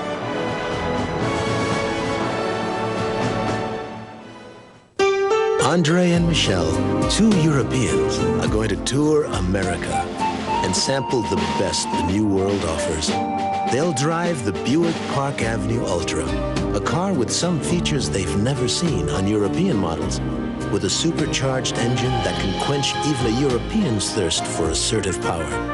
They'll see America in the world's most aptly named car, Ultra from Buick, the new symbol for quality in America. Great look, beautiful hair. And only weeks ago, she came to my salon with a problem, dandruff. So I showed her what Head & Shoulders can do.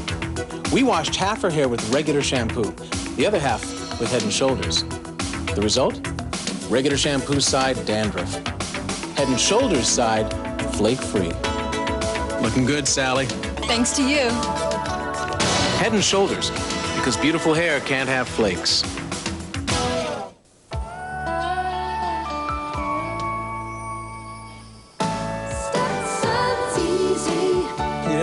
Yes, I got to get to my show. Let's go. Stetson Cologne. Comfortable, easy to wear. Say, you like country music? Should I?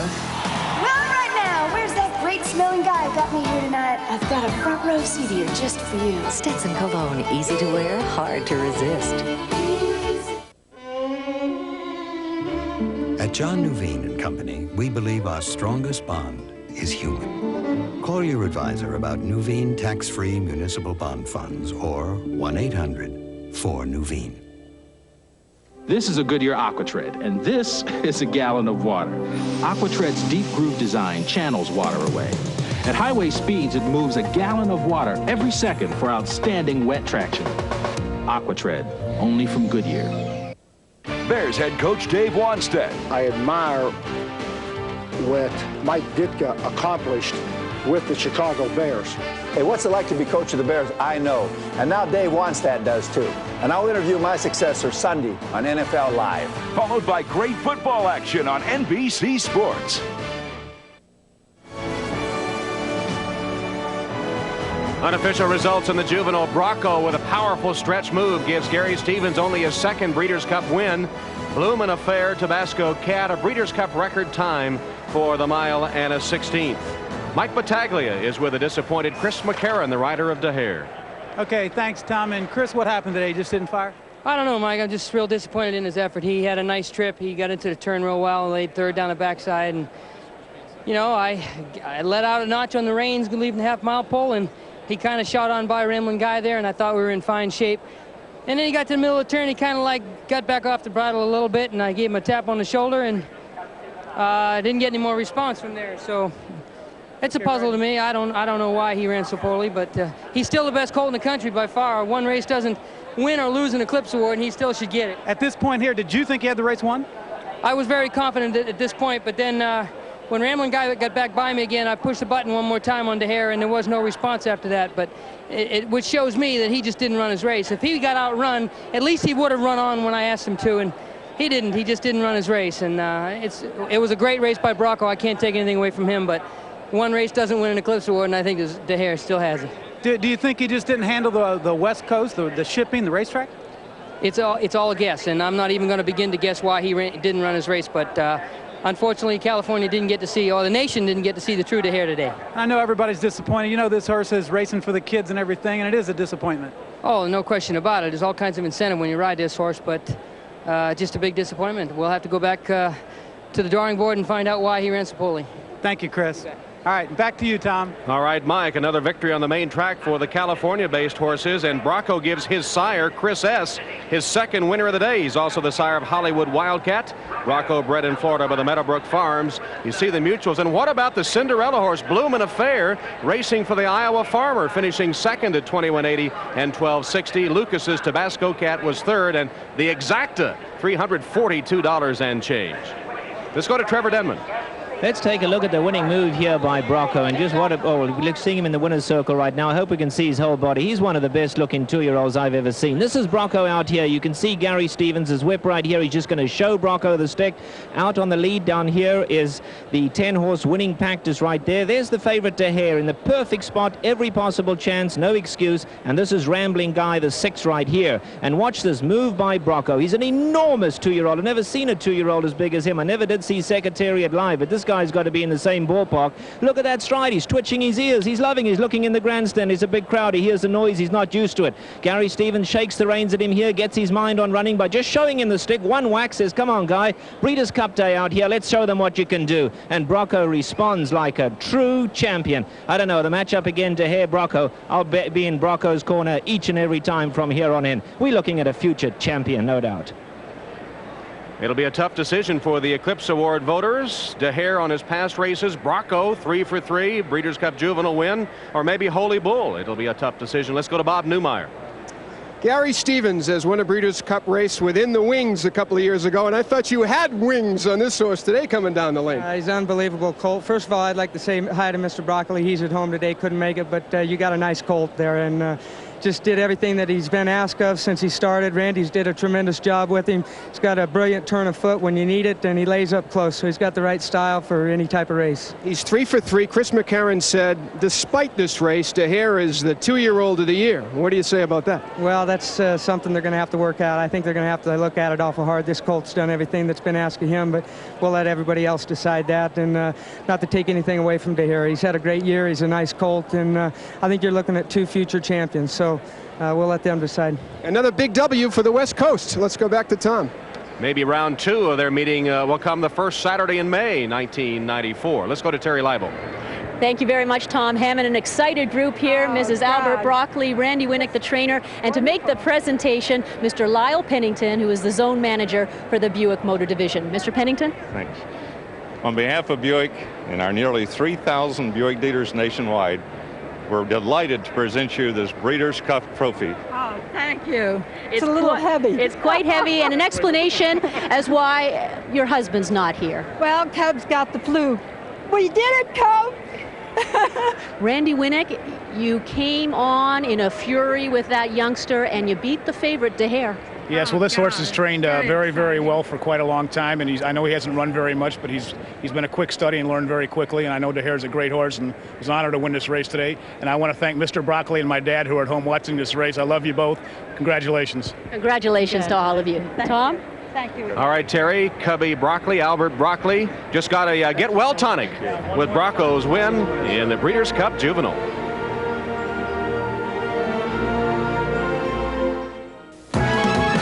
Every day should start with Quaker Oats. Every day should feel this good.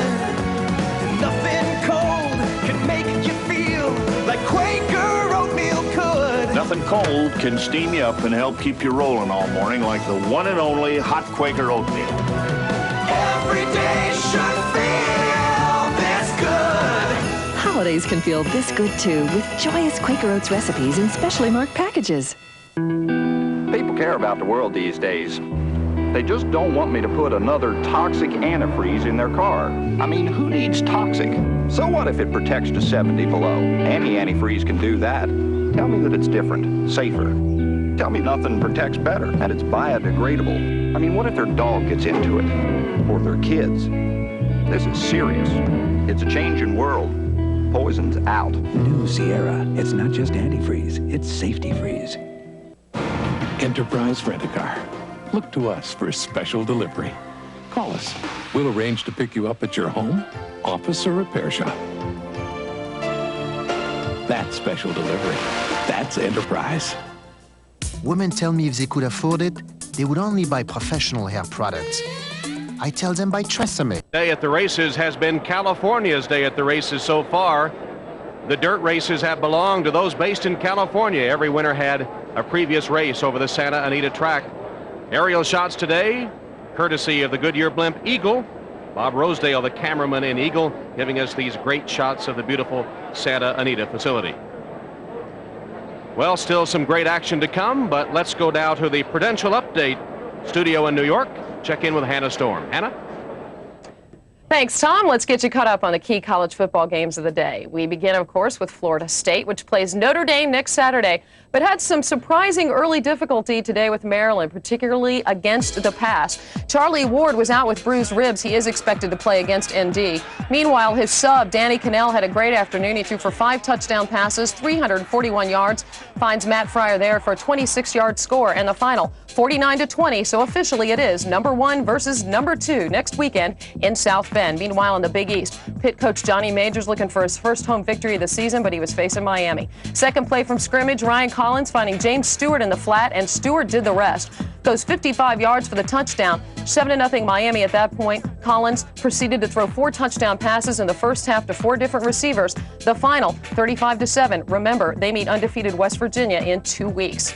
In the Big Ten, Ohio State with a 7-0 lead over Wisconsin. Raymond Harris with a 3-yard touchdown run. At Bryant-Denny Stadium, LSU visiting Bama. Quarterback Brian Bergdorf in for the injured Jay Barker.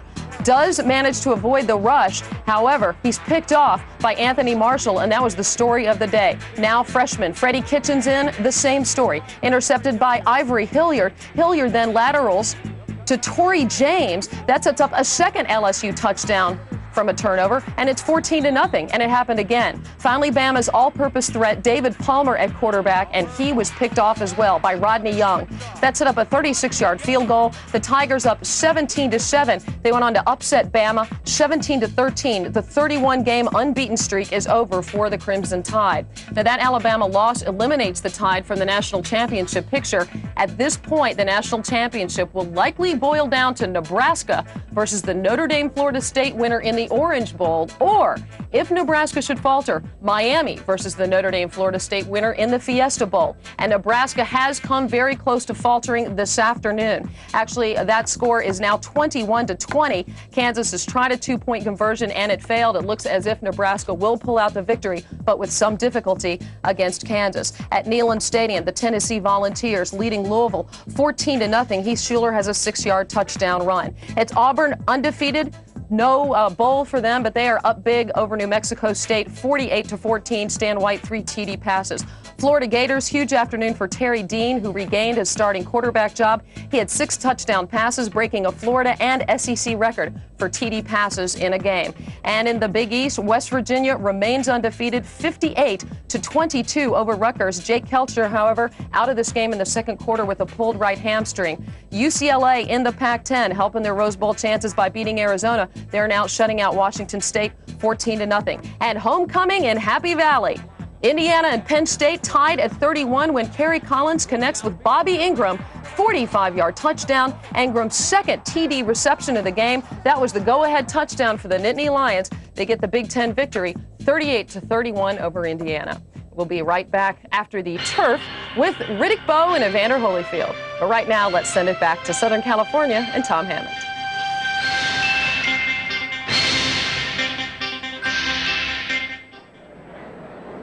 All right, Hannah, and we're ready to take a look at the official order of finish in the Breeders' Cup Juvenile. Bracco, the long shot, Blumen affair with a great race, and Tabasco Cat was in some trouble in the stretch, finished well for Lucas, and who would have guessed? Daher, the heavy favorite, the emerging superstar, 8th in the Breeders' Cup Juvenile. And as the race was being run, the horse that's running for the kids of the inner city, Bob Brennan, the owner, on the left, trainer Ronaldo Nobles on the right, and it is a mystery, a shake of the head. He just didn't have it today as he faded in the stretch. And now the questions will begin. What went wrong? Was it simply shipping? Was it the 2 turns for the first time? It'll be regroup time. Who knows? Get him ready for the classics of 1994. Right now, Bob Newmeyer is with a man that sort of knows what it's like to have a brilliant 2-year-old that later falters. We're talking about Arazi, and we're talking about Alan Paulson. Bob?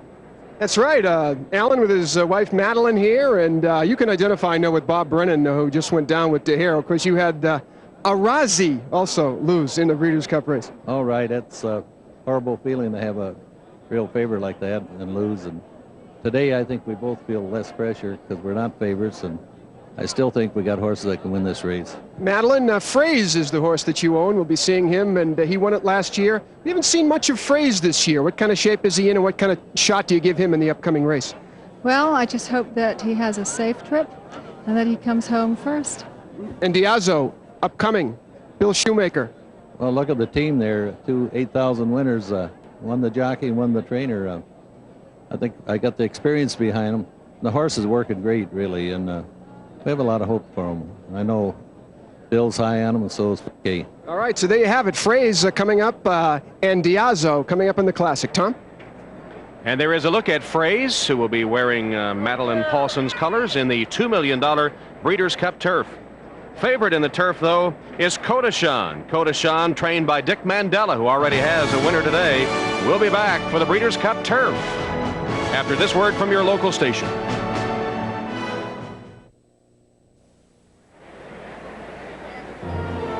Morning line odds now for the $2 million Breeders' Cup Turf. European entry of Opera House and Intrepidity at 4-1. Actually, these are the current odds and not the morning line. 7-2 on BNBN, a California horse, and Kodashan, based here, he loves the Santa Anita turf, is the 8-5 favorite. Kodashan with a chance at being not only turf champion, but also Horse of the Year, the current leader in the Thoroughbred Racing Communication weekly poll. And he's already seen Lure win to get a leg up on the Turf Championship, so Kodashan now will strut his stuff. In this international field, there are 7 horses from France, 5 of them trained by Andre Fabre, 6 horses from the United States, and 1 starter from England. Truly international field for the Breeders' Cup Turf. John Veach, is there any difference training a horse for the turf than you train them to compete on the main track? Really not at all, Tom. What you want to do is you start out, of course, we start out all horses in the U.S. on the dirt. there just seems to be something about the turf that seems to appeal to some horses, and you really don't know what it is. People say it's their action or the size of their feet, and I've never seen a determining physical characteristic that you can look at and say, that's a turf horse. It's just something inside of them. Lure's a pretty good example, huh? He was just not ordinary. He was a cut above that, but certainly moved up when he was put onto the grass. And all this week, as the European horses have been arriving, getting through quarantine, and then getting their first taste of this Santa Anita course, Terry Leibel has been tracking their progress. Terry, what do you have to report? Well, I'll tell you something, Tom Hammond, and you'll remember this very well. Last year, the European horses in Florida were completely obliterated. The heat was oppressive. The humidity was just intolerable. That's not the case in California. I'm very happy to report that. In the early mornings, these horses would go out for their leisurely walks. They were not perspiring. They were not stressed, and their quarantine facilities are excellent. So I really do give the Europeans an excellent chance here, particularly the Andre Fabre horses. We have 5 of those 5 horses to choose from. John Veach, what about when horses in Europe and actually in New York this time of year have begun to grow their winter coats? When they come to a warm weather climate, certainly the Europeans were 0 for the day at Gulfstream last year, and as Terry has said, not quite as oppressive here in California, but how much of a disadvantage is that? It's a tremendous disadvantage, Tom. You've got to understand that in September, when the days start to get shorter, that biological clock inside of a horse tells them that winter is coming and their hair starts to grow. It's not because it's starting to get colder, and they're starting to adjust in their bodies and acclimate themselves to an upcoming winter. And when you shift them to a warmer climate, even though in California it's cool in the morning when they train, but it's warm in the afternoon when they run, and it might be very tough on the horses from Europe to acclimate themselves as quickly here. And as the horses begin to make their way out toward the track, it's 5-4 in favor of the U.S. in the first 9 runnings of the turf. Europeans certainly capable of winning this race.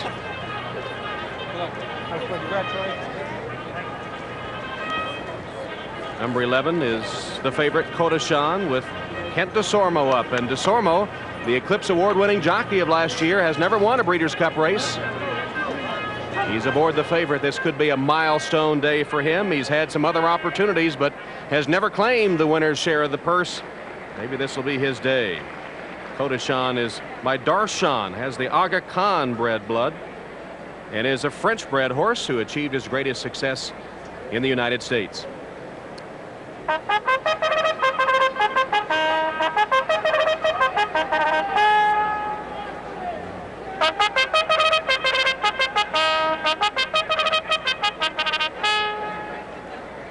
And with a call to the post, we'll check the current odds. Breeders' Cup turf, the entry at 4-1, double digits on all the other starters.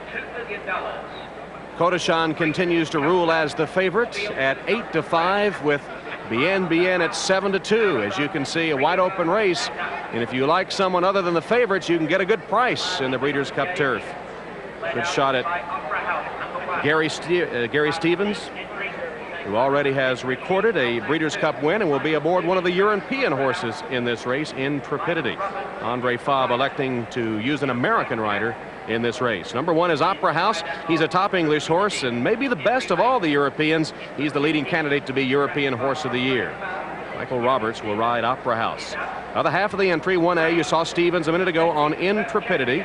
That's half of the Sheikh Mohammed entry, and Intrepidity won the Classic English Oaks. Number 2 is Phrase, who won this race last year, but is only 1 for 3 in 1993. It's Pat Valenzuela's only mount this Breeders' Cup day. 3 horses, Weymouth Bite, a 3-year-old filly, sired by Dancing Brave, who is the beaten turf favorite the last time the Breeders' Cup was run here. Weymouth Bite, winner of the Irish Oaks. 4-horse Hernando, French Derby winner, owned and bred by the Greek shipping billionaire Stavros Niarchos. Cash Asmussen has been a champion jockey both in the United States and in Europe. Number 5, Lazur, French-bred horse who has achieved his greatest success in the U.S., most notably a defeat of Kodashan in the Del Mar Invitational. And getting a head start with a gallop off is Dernier Empereur, a 3-year-old filly, 1 of 5 in the race, trained by Andre Fabre of France. She's a long shot. 7 horses, Hatouf. She's a 4-year-old filly who was French champion at 2. Comes into this race off 2 big wins in France. And Cricket Head, the trainer of Hatouf, trained Kodashan when he raced in France. 8-horse Serrant won 9 in a row in France before finishing second in the Man of War, his only U.S. start. Number 9 Apple Tree was just a useful stakes horse in France, but a bear when he shipped to Belmont to win the Turf Classic, and he has the hot rider Mike Smith. 10-horse Bien Bien, and you have to love a horse who craves butterscotch candy, right? He has the bloodline sired by Manila, who won the Breeders' Cup Turf at Santa Anita in 1986. Number 11, the favorite Kodashan, has won 5 of his 8 starts this year. Could give Kent DeSormo that elusive first Breeders' Cup win. He has 5 wins over this Santa Anita turf course. In the field, number 12, Fairy Garden, the 5-year-old mare who beat the boys in Saratoga's Seneca Handicap. And the other field horse, number 13, is Solar Splendor, who pulled up in last year's Breeders' Cup Turf, looking for better results today. There's your field for the $2 million mile-and-a-half Breeders' Cup Turf. Greg McCarron's taking a close look as they head on to the turf course for their warm-ups. Greg? Tom, I'll tell you, the grass, I told you before, it's in great shape. But we've got a little tricky thing here. We've got to come across some dirt for this race. It's shortly after the start. And in the past, we haven't seen too many horses jump from it or shy from it. The only time it might happen is going a mile and a half, and that's what we're doing here.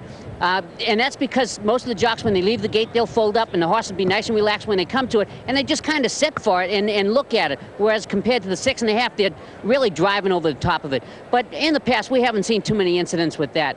We've got another little tricky thing, and that's the start of this race. It starts a little bit downhill. You got a very, very short run to it, like just about a half a turn. And then they go through this long stretch for the first time, and then they'll finish the race after that. But I'm hoping we have no incidents over this dirt. Back to you, Tom. All right, Greg. Well, by my count, Mike Battaglia has picked 3 winners today. Who do you guys like in the Breeders' Cup Turf? Maybe we can get a 4th one here, Tom. I'll tell you what, the European horses, they've got a lot in here. Andre Fabre, I'm not going to pick him, but 5 horses, I think that's a heck of an accomplishment for a trainer. Just to have 5 horses coming into one race like this, I have to go for the California horse, Kodashan. Can we call that the Fab 5 as we did in college basketball? Fab 5, I like that. Kodashan's your pick, huh? Kodashan is undefeated at a mile and a half on the grass at Santa Anita. Since we're running a mile and a half on the grass at Santa Anita, I'm looking for him to make it 4 for 4. I have to go for Kodashan. He's a magnificent horse, and I think that if you're looking for a horse to upset Kodashan, how about Bien Bien? These two hooked up in the San Juan Capistrano here at Santa Anita in the spring. Granted, the distance was 1 3/4 miles and not 1.5 miles as we look at Bien Bien, but this was a magnificent horse race. Bien Bien in the lead, and here's your big bear roaring up on the outside. And Kodashan had a lot of trouble in there and still comes up on the outside and just nips him by a nose, and I think both are solid horses, but like I said, I'm going to give the edge to Kodashan. Who are you going for? A little tough to judge the European. I'm going to go for Bien Bien. I'll take a shot with Bien Bien. I think it's a little tough to judge the Europeans. Opera House is the most highly touted of the group, but usually the Europeans come in and their chests are bulging and they say, we've got 3 or 4 that are going to win this race. They've been very quiet and sedate this year. Does that mean anything? I don't know. We've heard a lot about Opera House and about the filly, Hattouf. I've heard some good things about her, but no, I really haven't heard that that boasting that you're talking about. No. Tell you, this guy's so hot with 3 winners that people are starting to follow him around the racetrack. It's unbelievable. Let's go back to Tom. I don't see any lines forming behind Mike, but he has had the 3 winners. And will it be a European upset here? Can the Europeans break through? If they do, it might be Sheikh Mohammed's Opera House. He could finish the season as European Horse of the Year. He was working out earlier this week.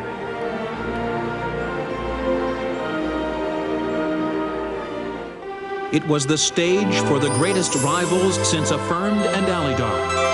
The East and West Coast champions met for the final time on neutral ground, and the dispute was settled as the Derby winner prevailed over a gallant Belmont champion.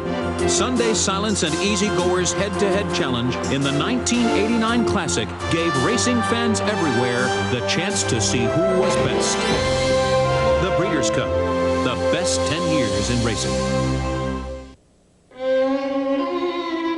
My daughter, Gabi, is the 5th generation of flying Cavallinis, and I teach her real strength comes from the heart. Someday she'll teach this to her children, and in their hearts, they too will fly. At John Newveen and Company, we believe our strongest bond is human. Ask your investment advisor.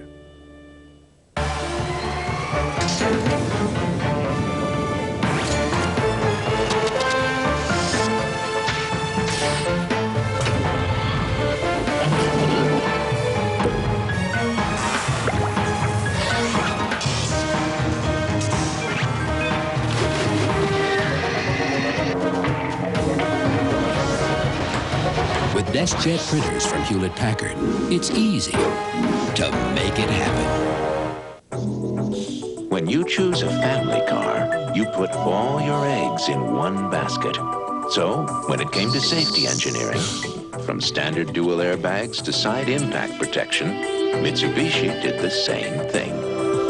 Introducing the all-new 1994 Mitsubishi Galant, with some of the most comprehensive safety engineering of any car in its class. Lease a new Galant S now for just $1,000 down and $199 a month.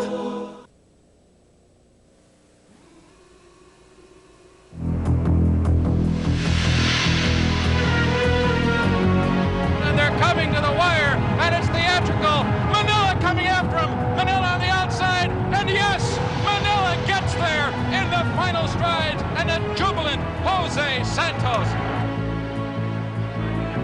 That was the Breeders' Cup Turf 1986 here at Santa Anita.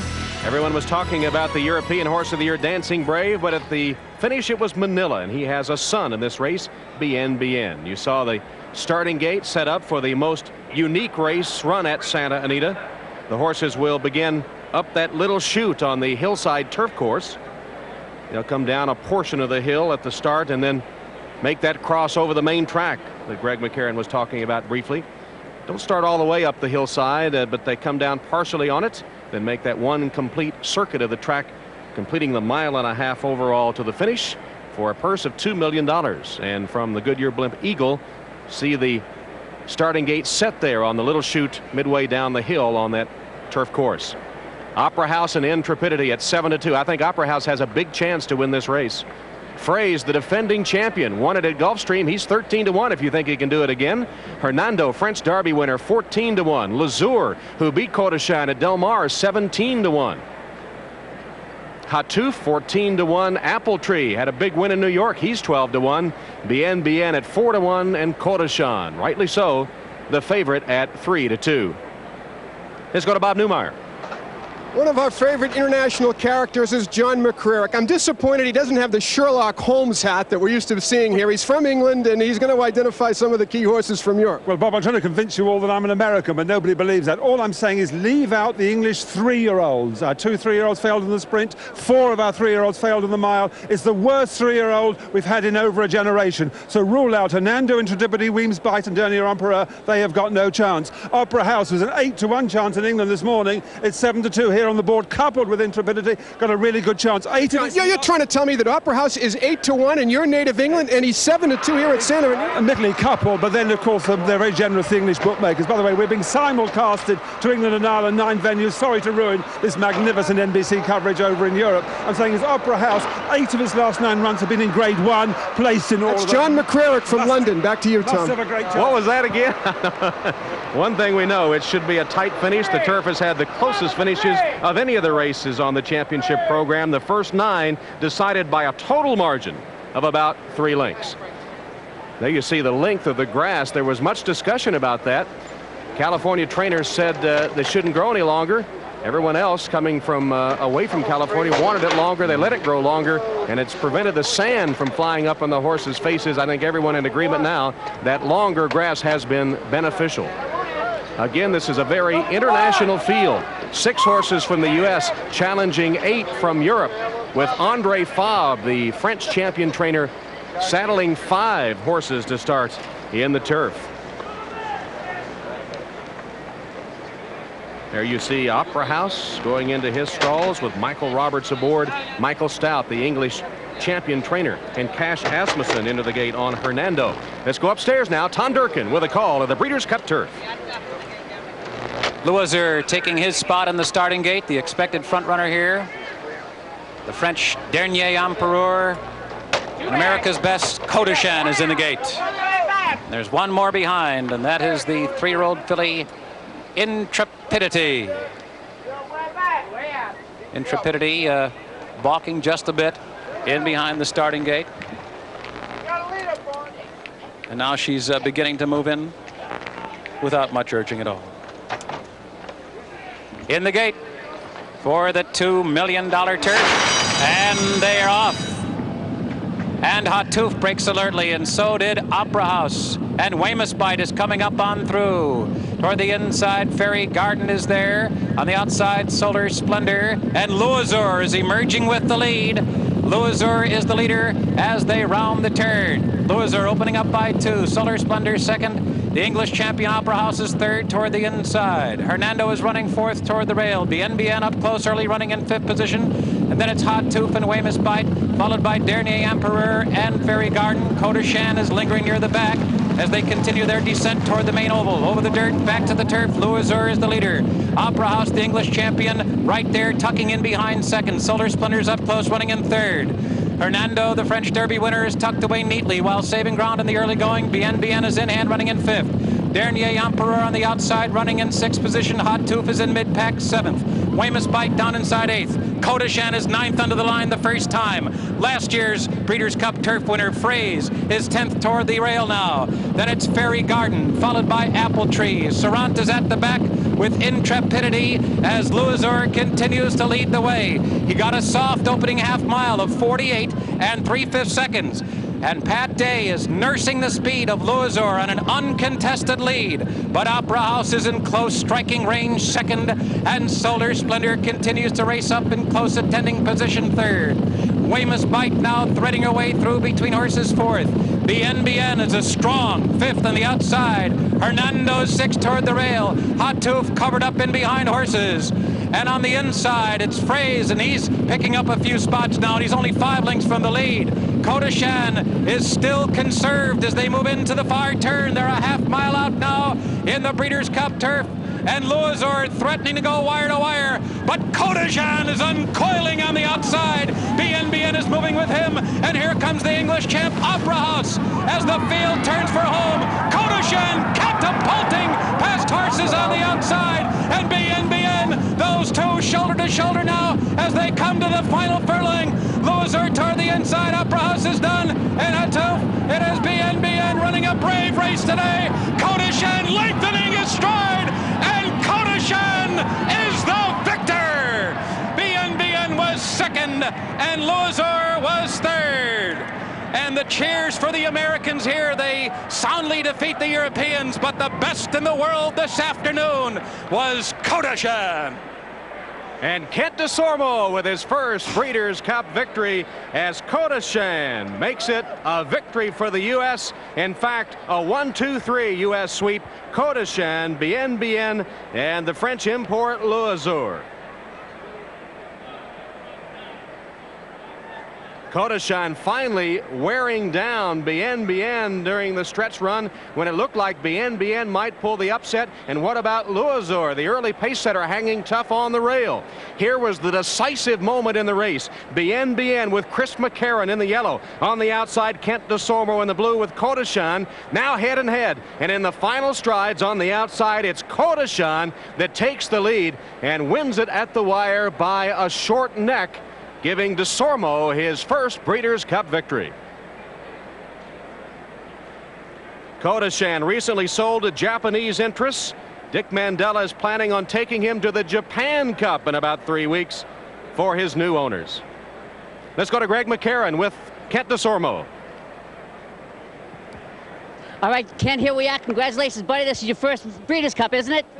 Yes, it is. It looked like he really struggled hard through the lane, but he put that BNBN away, didn't he? Well, I tell you, that was the most scaring thing when I hooked up with BNBN. I've hooked him before. He is not the forgiving type. He's not one to give away. And when I came to him, he held me off. But Kodashan, when I went to the left hand, he found some more and wore him away. Once again, congratulations, Kent. Back to you, Tom. All right, Greg, Kodashan, 5-year-old French bred, could now be the U.S. champion after a gutty victory in the Breeders' Cup Turf.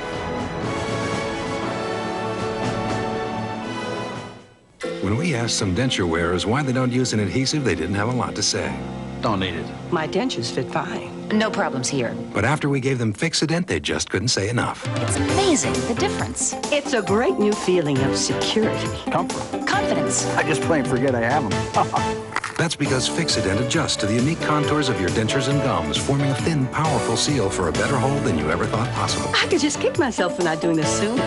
Find out for yourself what it feels like to Fixodent and forget it. There are so many people trying to figure so many ways to rip you off now that it's very hard by yourself to counter all these things. Citibank called one night at 7 o'clock. Apparently someone had bought 9 tickets to Vegas, gambled, and invited 9 of their best friends. That's why, having somebody watch your back is good. Citibank realized that I'd not made those charges and it got taken care of. It just makes you feel like you have an ally out there. Just a few of the many people who rely on the security of not just Visa, Citibank Visa. A 40-year-old woman who loves a kid cereal. Just doesn't add up. Brave adults challenge the notion that Kellogg's Frosted Flakes are just for kids. I face 5 alarmers, and I can't face my 5-year-old at breakfast. Proving again that even the most courageous can't resist that sweet crunch in cold milk. I love them, but I can't tell you why. The secret's out. Frosted Flakes have the taste adults have grown to love. They're great. This is hydroplaning in less than an inch of water, and they're being pulled by Goodyear all-season AquaTread radials.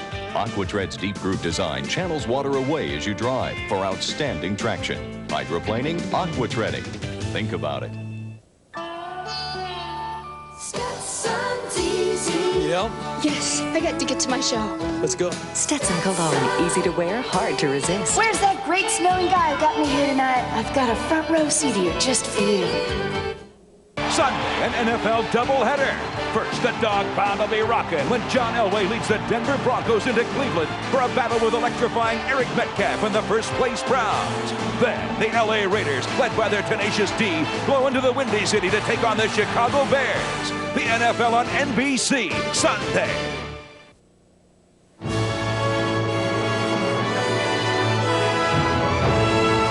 Mandela, the trainer, with his second Breeders' Cup victory of the day. This one coming with Kodashan, the 5-year-old French-bred horse by Darshan. Trevor, show us how it happened. Well, here's the winning move right now. We look at Kodashan just coming back here and getting the wreath put over him with Kent Desormeaux. Let's take a look at the move. Here's Kodashan with Kent Desormeaux in the white cap. Chris McCarron, BN right there. The long shot, Weymouth's Bite in a little tight. And Lejour is actually going to be up here setting the pace. Let's see Kent Desormeaux's move here on Kodashan. Absolutely superbly timed. He knows this horse like the back of his hand. He has to go wide. Santa Anita turf race. You're not embarrassed to go wide. You have to get a run. If you try to get through at the rail, you won't get through. Kodashan has a habit of swinging very wide. You see the gap in between him and BN. Not bad riding. That's just the way Kodashan corners. He comes around like a sidecar there. And look at this for a terrific horse race. What a day's racing at Santa Anita. Racing at its very best. BN and Kodashan. Kodashan now right in line to be Horse of the Year thanks to this neck win here under Kent Desormeaux. Another great race at Santa Anita. All right, Trevor, it's been a tough day for jockey Chris McCarron. Second on Passiana, second on BN. He's with Bob Newmeyer.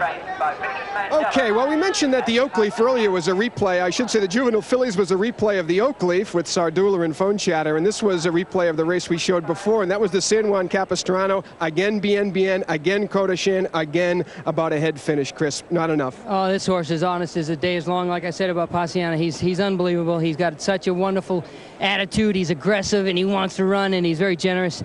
And what can I say? He got beat by the best turf horse in the country today, and that horse is just tough. What's amazing about it, in my mind, a slow pace. Pat Day tried to put the field to sleep, hypnotize you with a 48.5. You had position on Kodashan almost every step of the way. He still fired late to beat you. That was the plan, Bob. This horse has been able to finish in his races while we're letting him show more speed. His last 3 or 4 races have been like that, with the exception of the New York race, which was a debacle. But he's much more tactical now. He used to want to make one late run, but he gets into the race early for me now, and I thought that would be to my advantage with Kodashan having to come through 14 horses, you know. All right, let's pick you up in the stretch now. You're obviously in the gold silks. Kodashan is coming up to you on the outside. You're in prime position here, and here he comes roaring up on your outside. Yeah, I saw him coming at the 3/8 pole. I knew who it was, and I started to ask BN to run, and he responded very well. And Kodashan got about a neck in front of me straightening out, and then BN came back and got right nose and nose with him again, and gave me a good feeling like he might be able to hold him off, but then Kodashan edged clear right at the end. Noble in defeat, huh? He sure was. Thanks a lot, Bob. Very happy, Chris McCarron. Let's go back to Tom. All right, Bob, and for the Eclipse Award voters, tough decision. Lure won a Breeders' Cup race. Kodashan won a Breeders' Cup race. Star of Cozine passed it, but has had a great year. It's going to be very contentious for the title. Let's go to the winning rider, Kent Desormeaux. He's with Mike Battaglia. All right, Tom. Kent Desormeaux, your first Breeders' Cup win. How does it feel? I don't know. Ask me in the morning. I've always been very jubilant after the wire with a normal stakes win, but I was shaking so much coming to the wire, praying, hoping that I would get there first. I just held on. This horse got a lot of heart. Did you know you had the race, or did you think McCarron had it with Bien Bien? Absolutely not. I've hooked Bien Bien before on maybe a less caliber horse and got by him, and he's come back and beat me. Today I came to him very strong, and when we initially made the run, when I asked my horse first, McCarron's horse went on, and I said, oh, my God, I'm not even going to get by him. And he wore me down. Finally, I switched to the left hand and got an extra ounce of effort out of Kodashan, and he went on and came home a winner. Did you know you had the race won under the wire? No. Well, under the wire, yes, the last 3 strides, I knew I was going to be a winner. But until 30 yards before the wire, I was shaking in my boots. Can we see the monitor here? Look at the monitor here, and you see Bien Bien on the inside, you on the outside. What were you thinking? I was thinking, oh, just an ounce more of effort and you'll get me home a day for the Breeders' Cup, and picked a good one to get the first win in. Kodashan, what a magnificent animal. He has been everything for me this year, and here he is again, doing the things I need. And a definite candidate for Horse of the Year, Kodashan. Excellent ride, Kent. Back to you, Tom. All right, Mike, let's go to the winner's circle now for the presentation with Terry Leibel officiating. Thank you very much, Tom Hammond. An excited group here, understandably so, and to make the presentation in this 1.5-mile turf test is Mr. Ted Bassett, who is the president of the Breeders' Cup. Congratulations on a marvelous race. That was a great win and great come from behind. Thank you. Hope you'll have many more. The brothers Wertheimer from France and Dick Mandela, the trainer of Kodashan. Well, it was close, and I know when we talked a couple of days ago, remember you said you were very, very nervous. You just wanted it to go right. It went right. Yeah, we had a lot of luck. Kent rode him in a flawless race. He kept him out of trouble every step of the way, and today could have been very easy to get locked up and never get out, and I'm grateful for that. And I know you want to send a message back home to your family. Yeah, I just hope they were watching, and I brought up regret not coming. I want to say Rick Mandela did a fantastic job. He was patient, and he handled the horse beautifully. So did the jockey, who this time did it right the perfect way. We're very, very happy. What a day you've had in the Breeders' Cup. Will you ever remember this, a California boy like yourself? Imagine that, huh? I'd like to say one thing. I'd like to dedicate this race to a little girl named Claire that died last year. Okay? Her family will know who it is. Thank you. Thank you so much for that, and congratulations to you all. Tom? All right, Terry, Dick Mandela with his second Breeders' Cup win of the afternoon. Kodashan, $5, $322.80. Bien Bien, $4, $360. Louiseur, $520. A $17.20 exacta, and it's been a pretty formful day. No big long shot winners yet. Perhaps that'll come in the $3 Million Classic. That's still to come from Breeders' Cup 10. If this was the one you wanted the most, if this was something you thought would put you in the next level.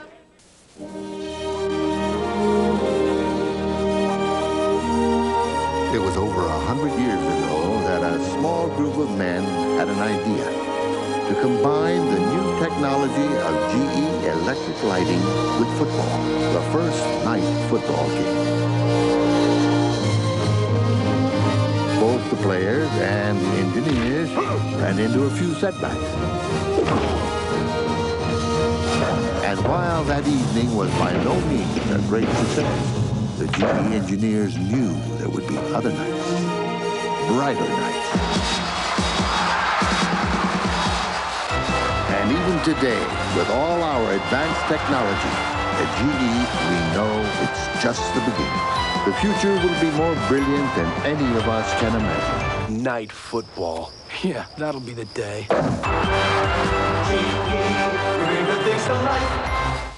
If you care about this big, beautiful world, show me. Don't give me another toxic antifreeze. Give me something different. Don't just tell me how it protects to 70 below. And guards against rust? Any antifreeze can do that. Tell me it's safer for my dog, my family, the kids. Tell me nothing protects better. And it's biodegradable. That's what I want to know. That's what I want to hear. New Sierra. It's not just antifreeze, it's safety freeze. At John Nuveen and Company, we believe our strongest bond is human. Call your advisor about Nuveen tax-free municipal bond funds or 1-800-4-NUVEEN. Only good, healthy things grow in Mrs. Dash's garden, where Mrs. Dash has created a salt-free blend of 14 herbs and spices that give food a livelier, zestier flavor. Mrs. Dash, a garden of flavors in 6 varieties instead of salt.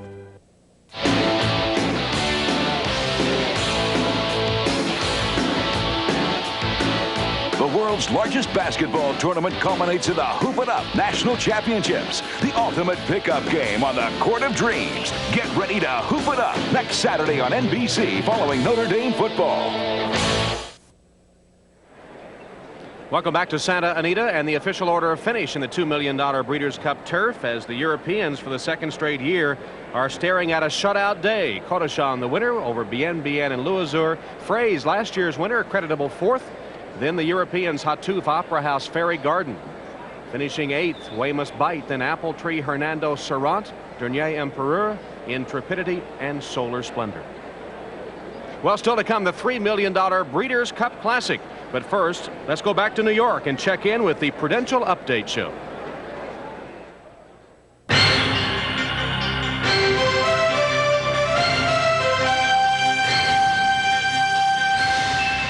This is the NBC Sports Prudential Update. Now, Hannah Storm. Hi, everybody. Several big events in the sports world today. Tonight in Las Vegas, the heavyweight title is on the line when Riddick Bowe, a heavy favorite, defends his crown against former title holder Evander Holyfield. The fight will be seen on pay-per-view. And earlier today, our colleague Jim Lampley talked with both fighters. Thank you very much, Hannah. I am here in the pavilion in back of Caesar's Palace with former heavyweight champion and aspiring heavyweight champion to be Evander Holyfield and the reigning champ Riddick Bowe. And Riddick, with apologies to you, I'm going to start first with the former champion. Evander, what's your motivation here? You didn't love the experience of being heavyweight champion. You certainly don't need the money, having earned more in the ring than anybody else who ever fought in the sport. What is it that brings you back? Opportunity to be able to correct the mistake I made, and I thank God for giving me an opportunity. And I'm going to correct the mistakes, and correcting the mistake for me to be the champion of the world again. Normally, Riddick, when a guy comes into the ring, he's tremendously hungry either for the money or the identity of being champion. Evander simply feels as though he wants to reverse a black mark on his record. Is that going to be enough motivation for him to fight you the way he fought you a year ago? I believe it will, but the outcome will still be the same. I'm prepared for whatever Evander brings to the ring.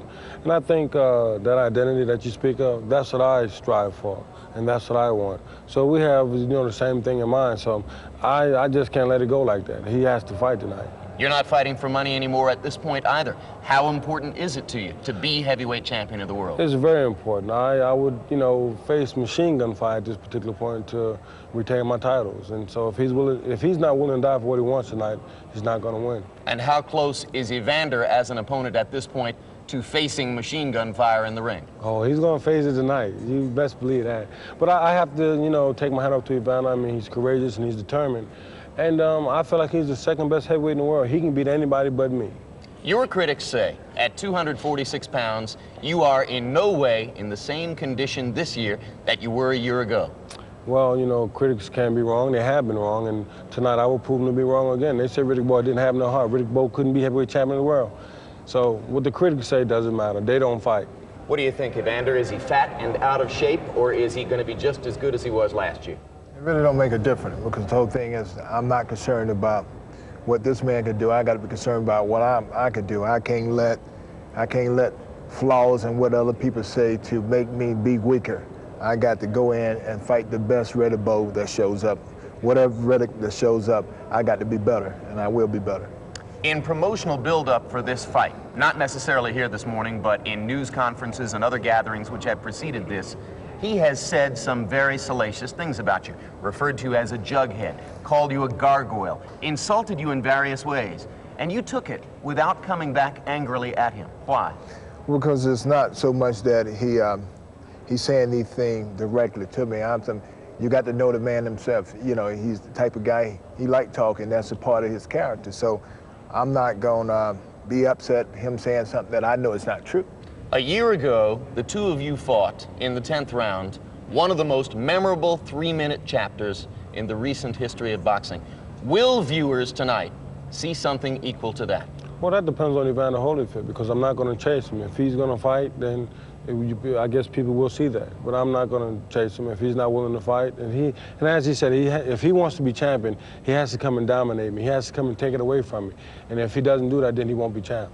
Will fight fans see the same battle of wills tonight that we saw in the 10th round a year ago? I'm sure that I don't want to be in that type of fight where I got to reverse a tie, either have him down or have him to come back.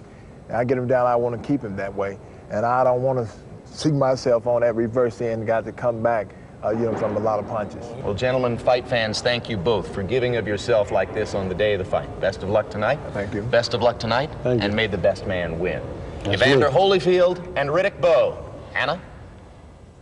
Jim is a busy guy. He'll be hopping on an overnight flight just in time to arrive here in New York for NFL Live tomorrow. And speaking of that show, former Bears coach Mike Ditka will go one-on-one with current Bears coach Dave Wannstedt tomorrow. Here's a small sample from their conversation.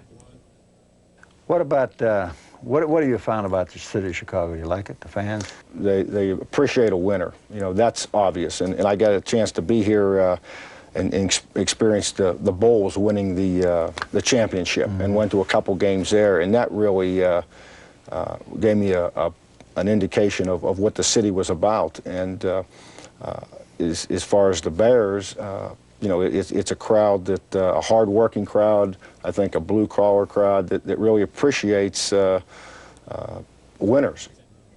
You'll hear that full conversation tomorrow on NFL Live starting at 12:30 Eastern. And if Jim Lampley has not returned from Las Vegas, Mike Ditka will host the show. That could be something to see.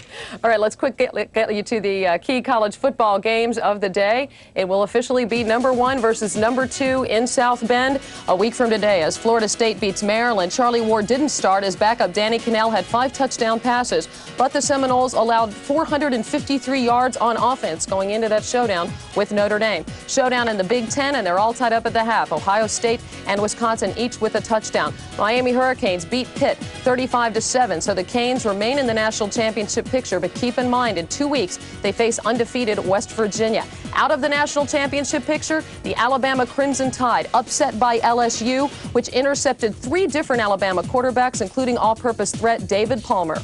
Still in it, Nebraska barely remaining a national championship contender as Kansas, with a 2-point conversion in the final minute of that game, fails, and Nebraska escapes with a 21-20 victory. We'll send things back to Santa Anita for the Breeders' Cup Classic. But first, let's flash back for a moment to perhaps the best race in Breeders' Cup history, the 1989 Classic. Here's Tom Durkin with the call. Sunday silence surges to the front. Rushing John trying to fight back. Easy goer with one final acceleration. And Sunday silence holds on. And he wins by a desperate neck. Easy goer was too late. Not enough to win it.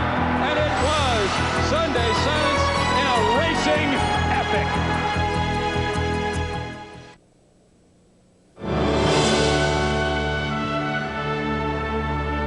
No trainer has won more money this year than Bobby Frankel, yet he's never won a Breeders' Cup race. Now he brings 3 horses to the Classic, including the speedster Bertrando.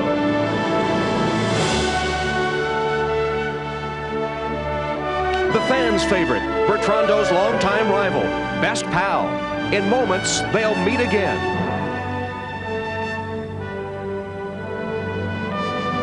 And the legend, Bill Shoemaker and his horse Diazo, awaiting them both in the Breeders' Cup Classic.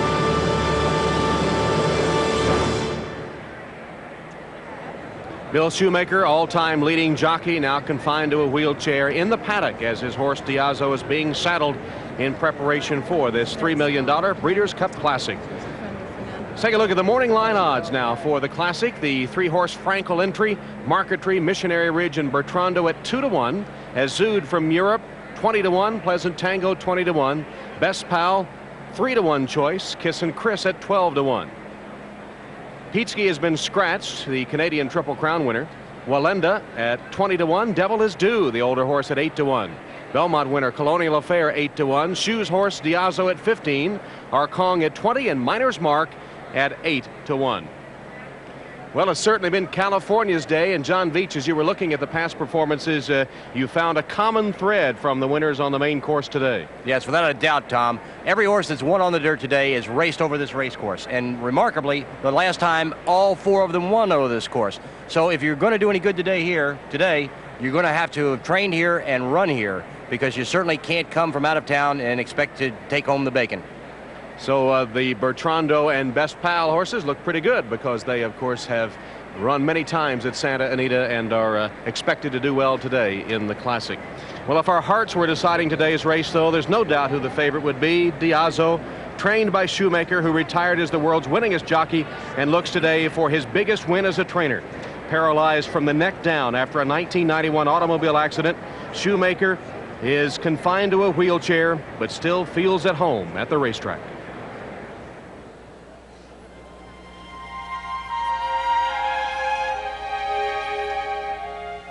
I've always enjoyed the racing, and I've enjoyed the morning part. Even when I was riding, I used to come out early in the morning and work a lot of horses.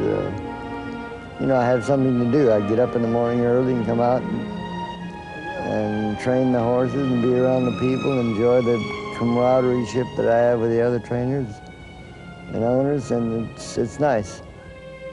Although his life has been forever changed, the fabric remains the same. The racetrack, his salvation.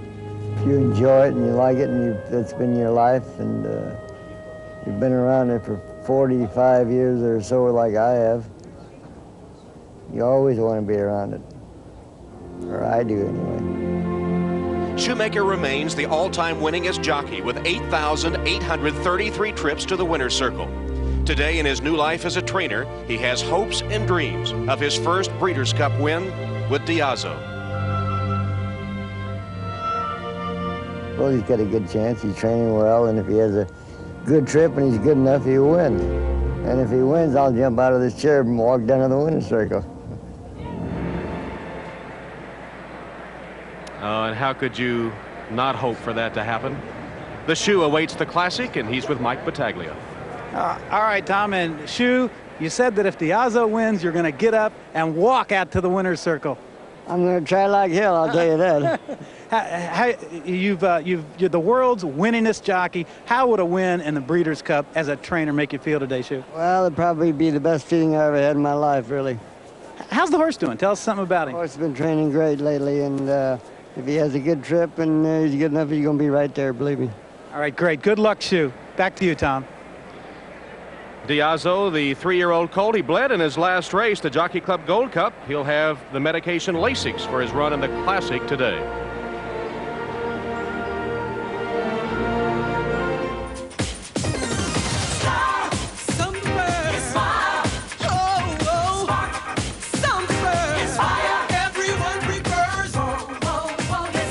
Preferred stock cologne from the House of Stetson.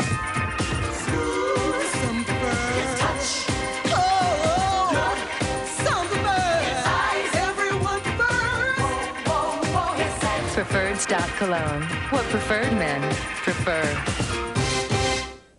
From Nick Faldo's ace to the popping of champagne, the U.S. victory in the Ryder Cup had it all. Relive all the thrills and drama from a competition that brought us everlasting memories. Call 1-800-997-3100 to purchase your copy of the official video cassette of the 1993 Ryder Cup. Plus, see bonus behind-the-scenes video in Ryder Cup 93 Showdown of the Belfry. Only $19.95. Order now. Someone very special is on that train.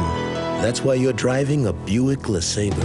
You love its powerful V6 engine, anti-lock brakes, and steel safety cage body unit. But you bought LeSabre for the dual airbags, one for you and one for that very special person who sits next to you. LeSabre from Buick, the new symbol for quality in America.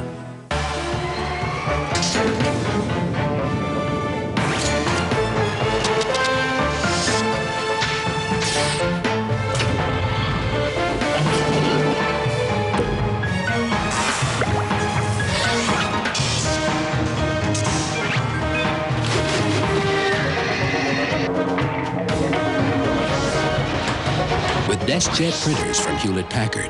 It's easy to make it happen.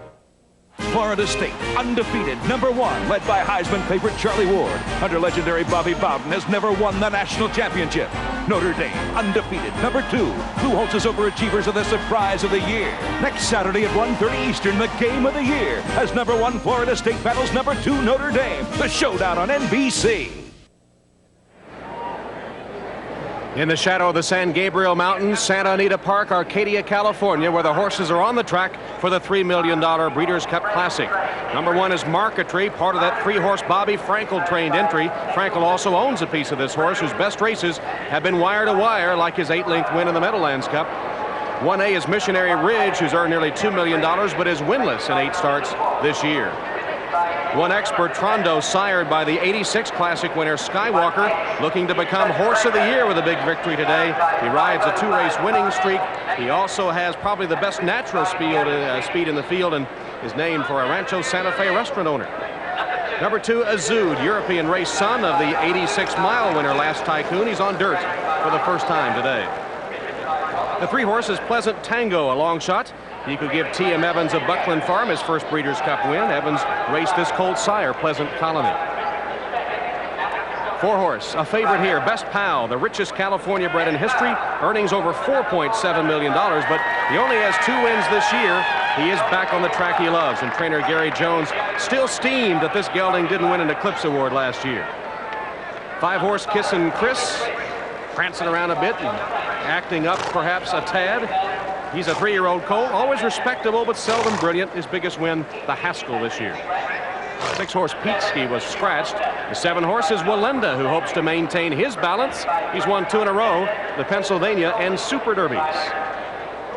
#8 is Devil Is Due, the only horse in the field to have won 4 Grade 1 stakes in 1993, but his best races seem to be earlier in the year.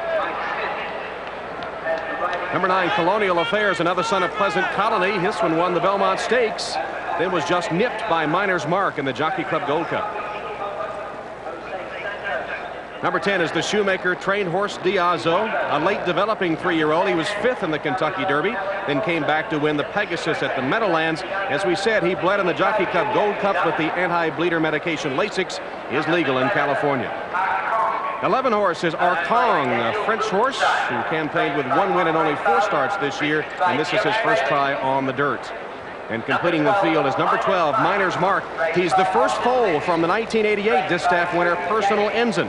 On the positive side for him, he has wins in the Jim Dandy and the Jockey Club Gold Cup, but on the negative side, he lost to Bertrando by 28 lengths in the Woodward, and he breaks today from the outside post. That's your field for North America's richest race, the $3 million Breeders' Cup Classic at 1.5 miles. The 3-horse entry at 7-5 now. Azud, one of the long shots from Europe. Best Pal at 9-5. He and the entry have been vying for favoriteship ever since the betting opened. Kissin' Chris, a little surprising, he's 5-1. Walenda at 25. Devil His Due, 19-1. Big price on that horse, although he may be tailing off a little. Colonial Affair just missed in the Jockey Club Gold Cup, and he's double-digit odds as well. Let's go now to our handicappers. Mike Battaglia has 4 wins today, and in fact, I think you guys together have had a couple of exactas this afternoon. Well done. I'll tell you what, I may have had 4 wins, but guess who's alive in the pick 7? Me. There you go. Little ticket here with the 3-horse Bobby Frankel entry, #1. I need the 1-horse, either Bertrando, Marquetry, or Missionary Ridge for a nice little national pick 7. Wouldn't that be lovely? We're going to be rooting for you. Okay. We're going to be rooting. As a matter of fact, and we like the horse anyway. We both like this horse. What's his chances? Bertrando. Bertrando. Let's show the folks how we think this race is going to be run. 1.25 miles, starts a long run from that chute here at Santa Anita. And the 2 speed horses we're looking at and the strategy we need to think about here is Bertrando breaking from the 8 and Marquetry from the 1. Right. I think Bertrando has got more natural speed than Marquetry. Even if they send Marquetry, I don't think he can run with Bertrando. I think Bertrando is going to be in front. When they go into the first turn right there, you can see I think Bertrando is going to be in front. Marquetry may be pressing him. Maybe not. Maybe not even that close. He may get a clear lead. Then they'll move around to the far turn. How do you see him? Well, I see Bertrando perhaps being a length or a length and a half clear, and then the pressers are around horses like Devil Is Due and Diazo, and the ever-lurking presence of Best Pal hovering fourth or fifth, waiting to make that move of the 3/8 pole. Right, and when they turn for home, if Bertrando has put Marquetry away, which I think that he will, I think that he's going to have a clear lead turning for home. The Stalkers, I think they're going to be out of it. I think the only question is Best Pal going to kick in late? Kissin' Chris and Walenda, the 2 3-year-olds, they're good closers. I don't think they're in the caliber of these other older horses, and I look for a win from Bertrando and a national pick 7 for somebody we know. Okay, we talked about the interesting strategy that Bobby Frankel has to use with his jockeys. He has Bertrando, he has Marquetry. Just a couple of minutes ago, I asked him about that strategy in the paddock. The shrewd and crafty Bobby Frankel, and Bobby, the strategy for this race. Obviously, you have 2 natural speed horses with Bertrando and with Marquetry. What were your instructions to respective jockeys, Gary Stevens and Ken Desormeaux? Well, with Repetsky's scratch, it made it easy on me, and then he only 2 speeds, so I think Bertrando's a little faster than Marquetry, so Bertrando will be in front, and we hope Marquetry will be in second. You know and I know that if they went crazy on the front end, they both could compromise each other's chances. Have you warned both jocks of that proposition? Well, they've talked it over already, and I think we got it straight. I hope we do anyway. So we'll see Bertrando in the lead with Gary Stevens, Marquetry tracking with Kent Desormeaux, and may the best horse win. Thank you very much. So there's the strategy from Bobby Frankel, who did face that quandary with his 2 speed horses, and Marquetry, part of the entry at 6 to 5. Don't forget, this race for the first time, there's a national trifecta bet. If you want to pick them 1, 2, 3. Tough order for this mile and a quarter, $3 million classic. Hurry, girls, before Daddy gets up. Ooh, pretty. Now, no more of these are Daddy's corn pops. Oh, look, Daddy's bowl is too full. The problem with a cereal that tastes like popcorn, only sweeter, is that it disappears like popcorn, only faster. Mommy, that's Daddy's. We share. Hi, girls. Happy birthday. Thanks, guys. Now, let's all go make him breakfast. Kellogg's Corn Pops. It's hard to stop when it's Pops. And they brawl in the center of the ring. Evander Holyfield showing his warrior's heart. Round 10. And just like that, the champion struggles to stay on his feet. Look at Holyfield. What a warrior. Just kept coming. The fight of the year. The champion now has both probably. You've seen the best of both men. I'll get my revenge. I will repeat. Bo Holyfield, live from Caesar's Palace on pay-per-view. Call now to order. You're looking at the fountain of youth. Advanced Formula Mobil 1 synthetic motor oil. In a test, it protected an engine for 200,000 miles. The result? Vital engine parts that looked as young as the day they were born. There was virtually no engine wear. If you're looking for the fountain of youth, you'll find it in a container of motor oil. Mobil 1 synthetic. It keeps your engine running like new.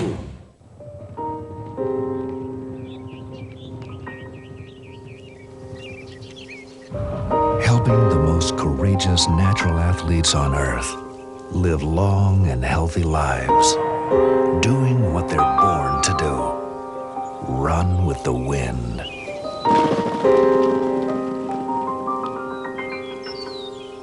The Grayson Jockey Club Research Foundation, funded by private contributions.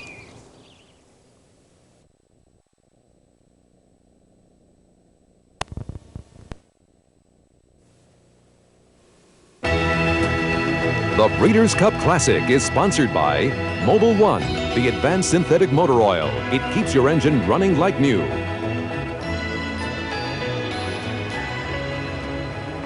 Welcome back to Santa Anita as we await the Breeders' Cup Classic. Crowd of nearly 60,000 on hand for today's Breeders' Cup card. Our last race run at the classic American distance of 1.25 miles. That means the race begins at the head of the stretch, through the lane for the first time, then one complete circumference of this mile oval to complete that 1.25 mile distance.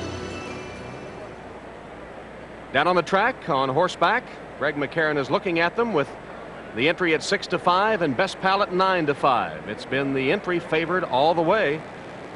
The rest of them long shots, except for Best Pal, as you see. And Greg, as they warmed up, did you spot anything unusual? No, the only one that got any kind of hot at all, Tom, was Izoud from Ireland.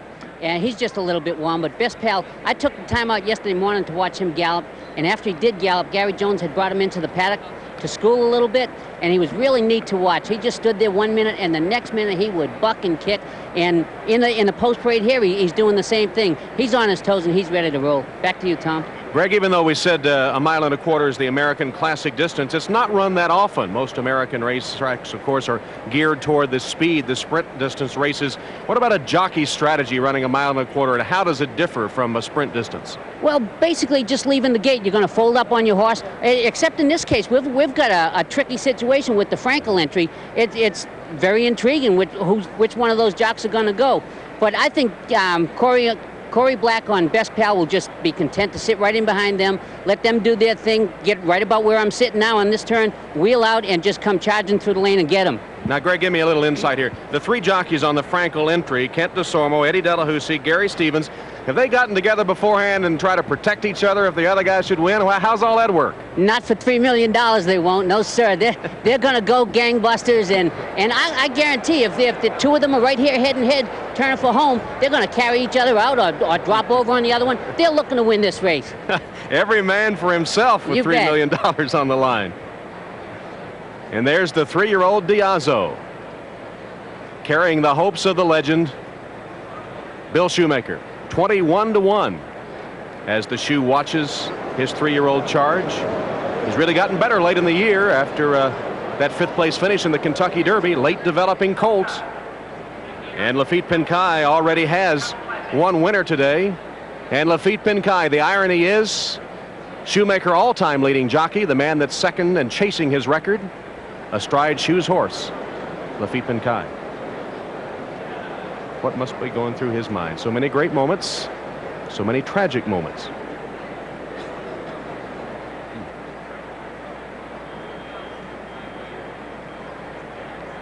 Here are the records for the Breeders' Cup Classic. A.P. Indy, the 3-year-old who beat the older horses last year at Gulfstream, and Sunday Silence, 2 minutes and a 5th. Santa Anita track record held by the champion Spectacular Bid in 1980, 157 and change. John Veach, you like Best Pal. He's had that race over the track in his last start. Well, Tom, usually when I find the key, they change the locks on me. But I've got to like Best Pal. Bobby Frankel's got a very powerful entry here, but his two best horses are one-dimensional horses. By that I mean they're speed horses. They've got to go out and get in front and run just as far and as fast as they possibly can, and they may do a lot of harm and damage to each other in the process. Best Pal comes from behind, and if the way they've been running all day, if that continues, Best Pal, his last race was at Santa Anita. He won his last race on this racetrack, and all 4 of the previous Breeders' Cup dirt races have been won by that type of horse. So this may be his day. Well, Best Pal, a California bred, has never won a Breeders' Cup race, and Corey Black, the jockey's never won a Breeders' Cup race. Horse of the year hanging in the balance. 5 classic winners, Ferdinand, Ali Sheba, Sunday Silence, Black Tie Affair, and A.P. Indy have been gone on to be named Horse of the Year. $3 million on the line, the classic call. Tom Durkin. And there is Californian Best Pal, indeed the richest California racehorse of all time, about to take his spot in the starting gate.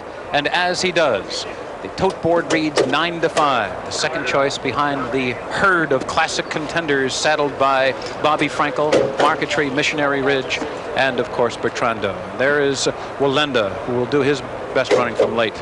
Missionary Ridge taking his spot. Elie Delahousie looking for a huge afternoon here today. It would be his 3rd victory of the day. And there is Devil His Due. Devil His Due wearing the black colors and the white cap this afternoon. One by one, they take their spot on the starting gate, and it's a well-mannered field, I might add. Final horses beginning to move into line. There's Colonial Affair, the winner of the Belmont Stakes. And Diazo, wearing those colors of Alan Paulson, the red, white, and blue. Diazo, of course, trained by Bill Shoemaker, who would become, if Diazo wins, of course, the first man to ride a winner of the Breeders' Cup Classic, as well as the first one to train. Arcong is moving in, and the last one to move in will be Miner's Mark. The first foal of the great undefeated champion, personal incident. Still back. They are in the gate Hold it, for Chuck. the 10th Backing up here. Breeders' Cup Classic. And they're off. And Bertrando broke alertly, and he is going immediately after the lead. Marquetry is away second, and toward the inside it's Azud. But it is Bertrando who establishes the lead at once. And he goes directly to the rail with the 2.5 length lead, and his mate Marquetry concedes the lead, second on the outside. Azud up close third, and so is Best Pal, and he's moving through between horses fourth. And Diazo is a close fifth on the outside, first time under the line. Miner's Mark is 3 wide, running in sixth. The Belmont winner Colonial Affair is seventh toward the inside. Kissin' Chris is up close to the pace today, only 6 lengths from the lead. Then farther back it's Arkong, and Devil Is Due is alongside him. Then farther back it's a break of 4 lengths to Pleasant Tango. Missionary Ridge is second to last, while his stablemates run 1-2. And at the back of the pack is late running Walenda. Solid fractions here, the opening half mile in 46 and 4/5 seconds. Bertrando leads the way down the backstretch with his stablemate Marquetry just off his flank. Diazo is up close and eager. He's third on the outside. Toward the rail, it's Azud running in fourth. And the Californian, Best Pal, laid back in 5th position. Miner's Mark is 6th with a half mile to run. Arkang beginning to hit his best stride. Devil Is Due is sent 4 wide as they move into the far turn. Colonial Affair is only 7 lengths from the lead. Then farther back, Pleasant Tango. Kissin' Chris has dropped back. Missionary Ridge. And Walenda is the trailer, 15 lengths from Bertrando, who blazes the way around the far turn. Marquetry is right there. Diazo taking his run for the lead as they come to the top of the stretch. Azud is still in with the chance in behind horses. Best Pal is only 4 lengths from the lead. Pleasant Tango is coming hard. Kissin' Chris is also right there. Arkang is coming in between horses. And it's still Bertrando with an onslaught of challengers. Here comes Arkang, a huge upset looming here as Arkang comes flying on the outside. And he runs by Bertrando, Kissin' Chris. Here is Arkang to win it in an absolute shocker. He's 99-1 in the $3 million Classic. And Bertrando, the favorite, is defeated in the final yards. Absolutely shocking and impossible victory, pari-mutually speaking. Are you kidding me? The longest shot winner in Breeders' Cup history. Breeders' Cup 10, Arkong from France, trained by Andre Fabre as the Europeans break through with an American jockey. Jerry Bailey riding Arkong, who overtook Bertrando in the final strides and won easily in a huge upset. Arkong and Jerry Bailey came down the stretch. It looked like Bertrando was home free. He saved something on the front end. Nobody was gaining any ground, and then all of a sudden, here comes Arkong. Moving on the outside, gaining with every stride. Bailey whipping with the right hand, showing his colt the whip. Once again on the flank, and Arkong goes by Bertrando, gets a little tap for insurance, and is home free in the biggest Breeders' Cup upset in history.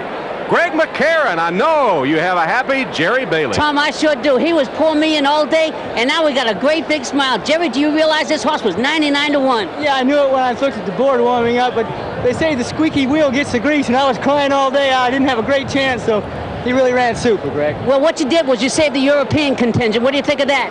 Well, if that's what it took, I'll take that. Congratulations. Back to you, Tom. The previous high payoff in Breeders' Cup Day, Lashkari in the 84 turf, he paid $108. That's in jeopardy here.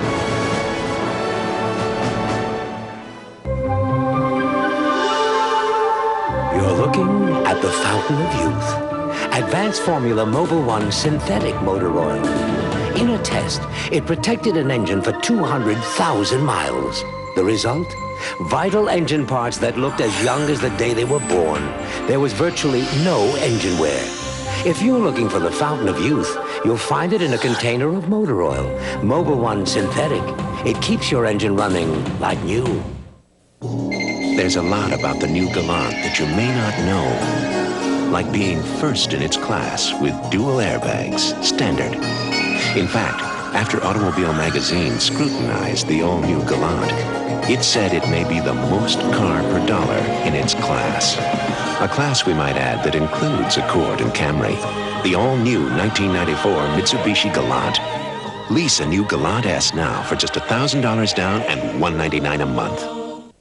When I became my own boss, I also became my own employee. So now he tells me to make coffee, open the mail, make sure the copier's working. So I checked around and people said get a Canon personal copier. Canon has a unique single cartridge that contains the toner, developer, drum, and virtually all the moving parts. Change the cartridge and it's like getting a new copier. Buying it was such a good idea, I took him to lunch.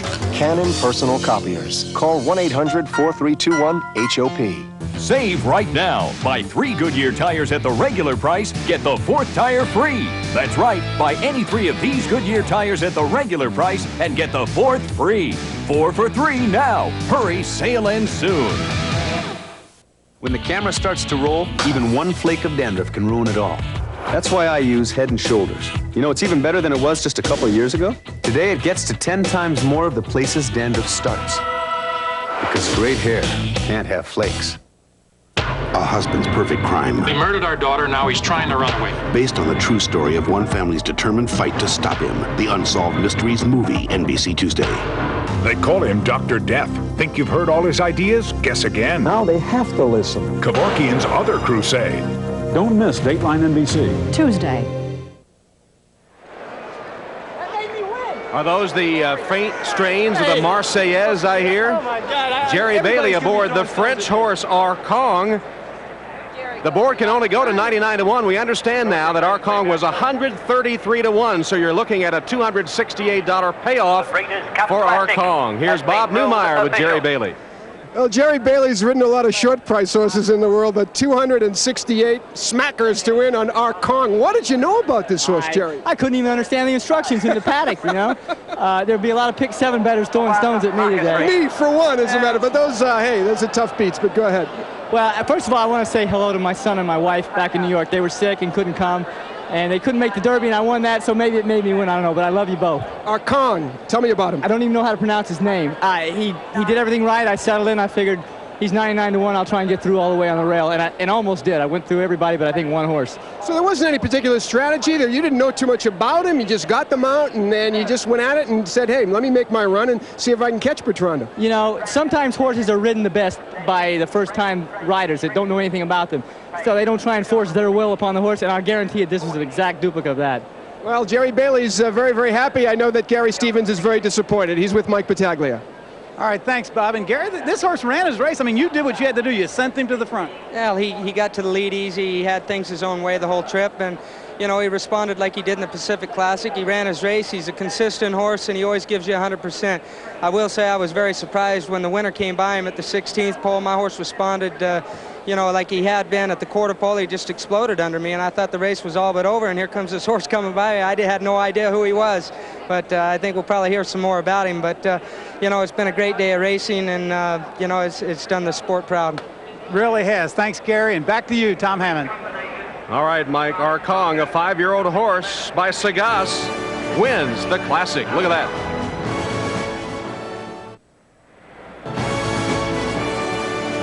Shadows lengthening at Santa Anita with a buzz still coursing through the crowd after the great upset win by Arcong. And our many thanks to the friends from Goodyear for providing the aerial shots of today's Breeders' Cup.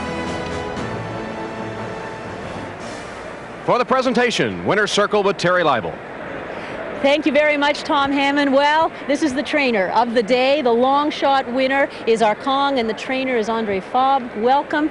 And to present Mr. Alan E. Murray, the chairman and CEO of the Mobil Corporation. Well, congratulations. It's the 10th anniversary, and I must say, you really did it up in style. Made most of the work, you know. This was the biggest upset in the history of this race. Did you have confidence going in? I had a lot of confidence a month ago, you know, but the closer the race comes, the less confidence we got, you know. But he's a very good horse in Europe, yeah, as well, you know. But he has his days. Now, your comment on this race in particular, was it the kind of race you thought would be run?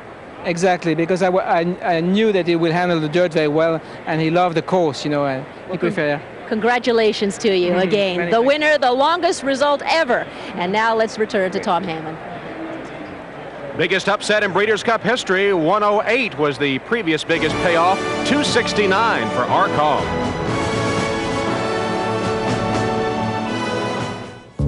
He packs heavy. She packs light.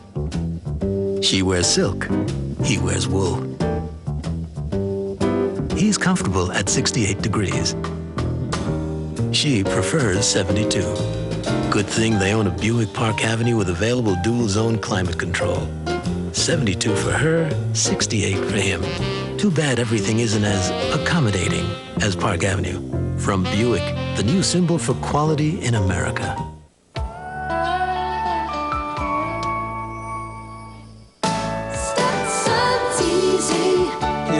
Yes, I got to get to my show. Let's go. Stetson Cologne. Comfortable, easy to wear. Say, you like country music? Should I? Well, right now, where's that great smelling guy who got me here tonight? I've got a front row seat here just for you. Stetson Cologne. Easy to wear, hard to resist. It was more than 80 years since a champion thoroughbred retired unbeaten. And one of the greatest fillies to ever grace the track was trying to do just that. Personal Ensign's courageous come-from-behind victory in the 1988 Distaff will forever symbolize the spirit of the Breeders' Cup. The Breeders' Cup, the best 10 years in racing. Women tell me if they could afford it, they would only buy professional hair products. I tell them buy Tresemme. Tresemme gives you salon quality without the expensive salon price. Beautiful. Professional, affordable. Tresemme. At John Nuveen & Company, we believe our strongest bond is human. Call your advisor about Nuveen tax-free municipal bond funds or 1-800-4-NUVEEN.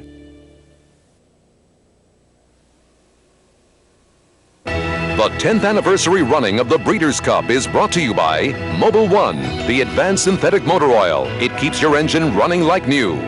By Canon, a world leader in office equipment. By VO5 hot oil treatment, 1 tube once a week for beautiful worry-free hair. And by Buick and your local Buick dealers. Remember Buick, the new symbol for quality in America. Back at Santa Anita, startling upset in the Classic. And John Veach, I think that means Horse of the Year comes down to the two turf horses, either Lure or Caudichon. It has to. They're the most established, and they showed that they have that championship quality today. It's just a toss-up who's going to win. It is indeed. Let's get some final comments from our commentators now, starting with Trevor and Terry. Thank you very much. When you talk about Horse of the Year, I'm going to talk about Upset of the Year. Always will remember is over 50,000 watched as our Kong won the Classic. I can't go home this evening. I had an English announcer staying with me called Robin Gray, and he told me to bid one horse on the whole day, and that was our Kong. So I'll be looking for a hotel room tonight. Horse of the Year, I have to go with Lure. Let's go to Mike and Bob. Boy, you know, there are tough pick 7 beats, Mike Battaglia, and there are tough beats. I mean, I'm going to go to my grave remembering our Kong knocking me out of a pick 7. I know that's going to be your Breeders' Cup remembers, but I'll tell you what, even if I hadn't have picked a winner on the day, this was just a great day of racing. It was great to be here. I think the one I will remember the most is Lure in the turf. I just thought he was fantastic. All right, let's go back to Tom Hammond. Well, certainly Breeders' Cup 10 lived up to all our expectations. Tom Hammond for our entire crew saying so long from Santa Anita.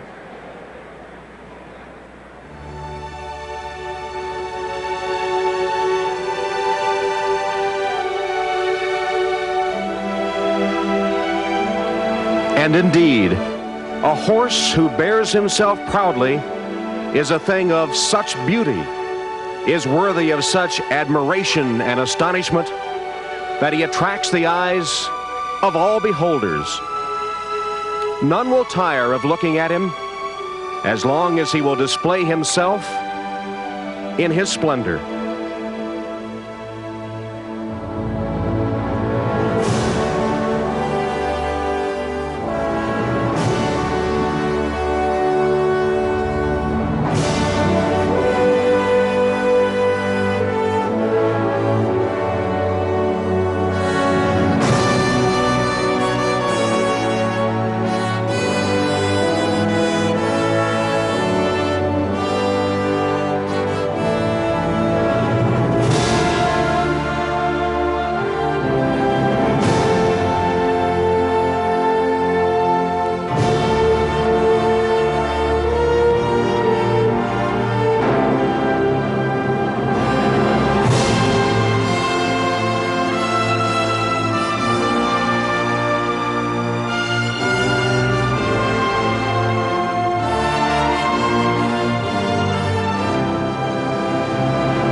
great masters defined civilization in Europe. Now we're defining it on the way there. United to Europe. Come fly the airline that's uniting the world. Come fly the friendly skies.